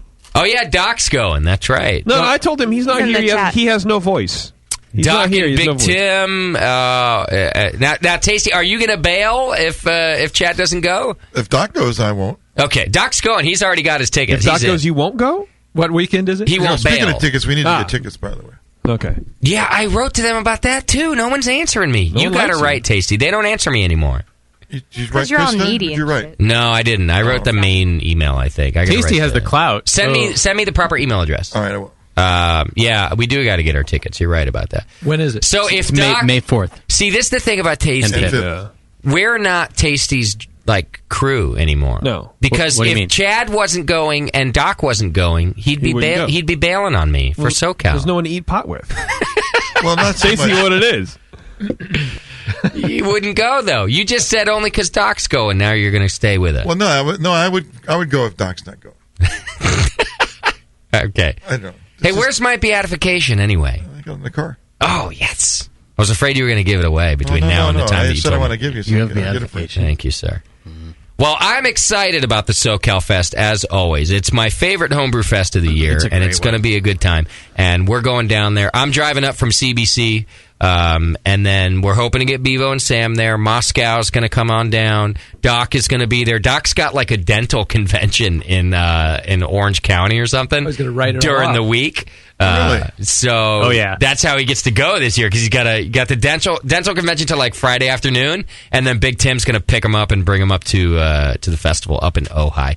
If you've never been and you're in the Southern California area, I highly recommend it. Go get tickets right now, because it's really a lot of fun. I like being there, and it's just a good. I don't know. It's just a real laid back festival. I can't explain it. It's just a good time. I don't have any beer to pour, but Tasty does, so that'll be good. I don't know. Are you bringing down beer at Moscow? No, because Phil, my brewing buddy, got married last night. He's been busy, but we will have some You didn't get for married. NHC. Yeah, it's a good point. So do we only you can't have- brew? You can't brew. You're like Tasty, where you won't go anywhere without Phil. Yes, that's correct. Right. Oh, but unlike Tasty, I admit it. Shit. So do we only have Tasty and Doc beer to pour? We might. You know what I think is you guys Do you should have just a keg for us, JP? I don't want to give. I might. Let me keg this stout and see if it's any good. All right. But I'm not getting very much from the BN staff for beers for club night. So maybe I'm going to be stingy. Maybe it's my turn to think about me. Well, you have like 5 kegs from us. Doc is going to have a keg. He just hasn't For answered club night you. and our hospitality suite. Well, Club Night's 6 weeks after the Southern California Home Brewers Dr. Festival. Scott says he has I'll brew a whole Moscow other brew. set of beers for that. I've only received Here's the one call. keg from each person. Good. If that. That's like 5, like 4 kegs. That's all I can get in my carry-on bag. That's what I'm saying. Can I bring bottles? Are we shipping pallet? No, yes. we can't bring Yeah, I got tons of bottles. I can To the bring. SoCal Fest? Yeah, Yes. sure. Yeah. Okay, well then, yeah, I will. Yeah. Can we maybe can get on a pallet and ship a pallet of beers? Maybe. Okay. We're working on it. All right. It's probably going to happen. Yeah. All right. Not to bring up 8 topics at once, but Yeah. have you seen these curtains? They're awesome. It's fine. Yeah. Yes. Curtain. All right. Paul, are you done? Can I leave or what? Not yet. There's some IPA right there. Yes, there is. Where? Right here? Yep. Hang on. I got to finish my sour beer. Since too. you're talking about IPA, can I leave? What's this plastic cup? Oh, that's the other evil twin. I got my cup. I got my plastic cup. Hang on. I get the sour out of this glass first. Is this the IPA you won with this weekend? No, this one didn't make it through to the top 3. Oh. There were 71 entries in IPA. Is this one in... this one's in NHC. It is. I have some. Thank you. I had some. There was 2 bottles. I hope it sucks then. If it's at NHC. Why? Because you're entering? No, because the brewing... He's not entering under the Brewing Network Club. Brewing Network guys in there. No. Yeah, I hope it sucks too. You realize we still don't have our name on that plaque? AJ's dropping it. Better dog. hurry. Did you guys... when you guys won, did you just email Gary and he sent you the plaque, or you had to make your own plaque? I think they had to make their own. I think they made No. a little tiny thing. They made one for you that you had to you screw it on yourself, but you didn't have to make it. Right. Right. Where's my fucking plaque? That's what Pryor said too. That he would. That they would, or maybe it was that asshole Bradley. It's just another example of how we're always the stepchild of the homebrew here's world. here's what we're going to do if you don't get one. We're going to take a bottle cap with a hammer and flatten it. There you go. Just right say- in the Brewing Network, and then just take a couple of screws and screw it it's to going the to be worse bastard. with that. You know all the dildos that we have around here? I'm going to write to Gary tomorrow. I'm going to say, listen, you got 4 days to get me our plaque. Otherwise, a dildo with the Brewing Network's name is going to be our plaque. We can rig it so underneath where you'd put the bottle cap, where it seats it on the bottle and squishes it down. Yes. There's going to be a dildo hanging from that. Yes. And it's going to be on a chain. And you can't take it off because it's our trophy too. It's glued on. That's right. You know. Screw it on. Screwed on. Couldn't you put the dildo on like the handle, like the capper, and then like have truck nuts hanging from underneath it? Truck nuts. Truck nuts. I'm all over this. I have truck nuts. You're a douche. I mean, on my person. Yeah, we're going to put... I'm going to write to Gary this week. Listen, Gary, you got a very small window of time to get me my plaque. Otherwise, we're going to BNify this trophy real quick. And then put motherfucker, and then in parentheses, I didn't mean that. I like you. I mean, if we have to do it ourselves, then we should start the tradition of, whatever your club is, you get to clubify it every year, Yeah, and demanding proper recognition. Aren't you on the board? Bring this up in the next meeting. I should. I never bring up stuff that has to do with the BN at the meetings. I feel like I'm abusing AHA time. I'm there to represent the Homebrewers Association Club. You don't think Sam ever mentions the word dogfish on the BA board? That's dogfish. A good point. Yeah. Right. All right. Okay. Well, good luck to you. This is a good IPA, by the way, Paul. Yeah. Well, thanks. It's not as good as the ones entered under the Brewing Network, but, It's actually really a good IPA. I hope you lose, though. I learned my lesson from Nate over here. Yeah. It's Falconer's Flight and Simcoe in the... Oh, yeah? Yeah. Throw out some ideas. Check it out. I thought kind of cool. It works. I thought I tasted some cat piss. You get some in cat there. pee out there, Dustin? All right. This one's really catty. Yeah, it is a little catty. It's still good, though. It's a good IPA, dude. When do we find out about the first round? They haven't even judged the first round yet, have they? Next weekend. Next weekend here. Oh, yeah. Yep. Yeah, but you're not going to find out till end of April, May. Right. For results. I should go rig it again. Oh. What did you just say? Nothing. Rig it by starting a radio show and spending many, many years like talking about stuff on the air and hoping somebody likes it. Yeah. That's the best kind of rigging. Yeah. Nobody will know. It's very easy. Sam, don't you have diapers to change or something? You're never allowed to hang out. All of a sudden, you got all the time in the world to just hang out in the studio here? Bevo can change her own diapers. My hands free. How long you two been married now? It's my hands-free baby. Bevo. Sam. 8. 8 years? Wow. 9, 12. No. How long you guys been married? Seriously, 4 years? 4. Wow. I think 4 years. And what day's your I anniversary? think this is our 5th year. Yeah. So, September. We're on the 5th year. November. It's February 23rd, 2008. Been married for 4 years. May, June. So, I got this fish on my wall, this enormous dead fish. We've been dating for 9 years. That belongs to Sam. Or we've been together. I've known Sam's enormous dead fish for longer than I've known Bevo.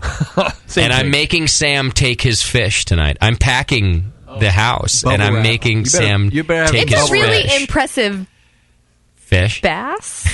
Striped bass. Sam. I think it's a bass. What are you going to do with the fish? I've had this fish, because this is the second house I've lived in with Sam, and I've had it since the first house. And everywhere we go, Sam insists that this fucking fish goes on our wall. And for a period of time, beautiful. We've liked it. It's fun and it's funny. It's like 4 foot long. It's enormous. It's so big. And what are you going to do with it now that you have to take it to your own home? It's going above where I sleep. Above the crib. Which is that a different room than where Bevo sleeps? Yes. It's about to be. So above the couch. Right. It's going above the couch. It's going above my recliner. Above the bed in the guest room. Where are you going to allow him to mount the fish? Hell no. Hell yeah. Sam never allowed me to not have it. All of a sudden, he's going to change his ways. You don't sleep with him. I did. Not that you know. I've known Justin longer than I've known you. So. That's true. Justin, do you have an extra room in your new house? Because, I'm you know what cool. they say, bros before hoes, Bevo. Better watch out. Better watch your steps. Seriously, do me a favor. Really? You got this? I do. No, I'm not taking. I'd rather take Sam than the fish. I'll tell you that. I will live above your bed or wherever. I'm going to hang Sam on my wall. Sam, what are you going to do with the fish? Garage? Both would bring in just as much income. No, it's going somewhere where people can see it. Yeah, the garage. The front of the house. No, front door. Yes. Above the front We door. should strap it to the front of your truck. That's your door knocker. Probably my hood. At least do this for me, and I'm being serious. When you guys get home, whether it be tonight or whenever you have the conversation about the fish, please Record it. Turn on the video. Turn on the iPhone video. And I mean it. Yeah, seriously. I really want you to record the fish conversation for me. I'll cut it down. Because the listeners are going to want to know what goes on in the Beeve household with the fish. Oh, it's going down. Okay, so whether it be tomorrow or whenever you have this conversation, do not start the conversation until you press record on the fucking thing. Sounds good. I'm not asking you to perform. I want this to be a real conversation, but I want you to hit record. Okay. Thank I'm you. just going to say, Yeah. if that fish gets mounted anywhere in my house, it will be the only thing he's mounting. Well, that's a lose-lose, right? Sam, what are your thoughts on that?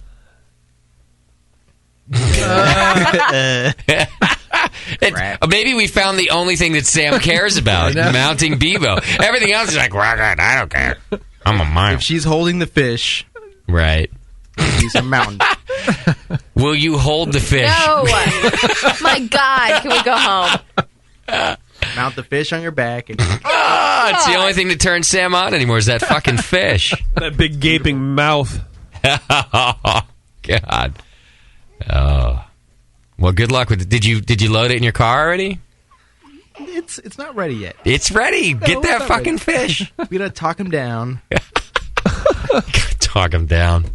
All right, let's get out of here. Next week, Scott Metzger from Freetail Brewing Company. Come to the SoCal Homebrew Fest and look for us there. Also, we'll be doing a live broadcast from the Craft Brewers Conference. It's the World Beer Cup there this year. And so we're going to be doing a broadcast on Wednesday from White Labs, but also we're going to broadcast the award ceremony, too. So you can check all that stuff out.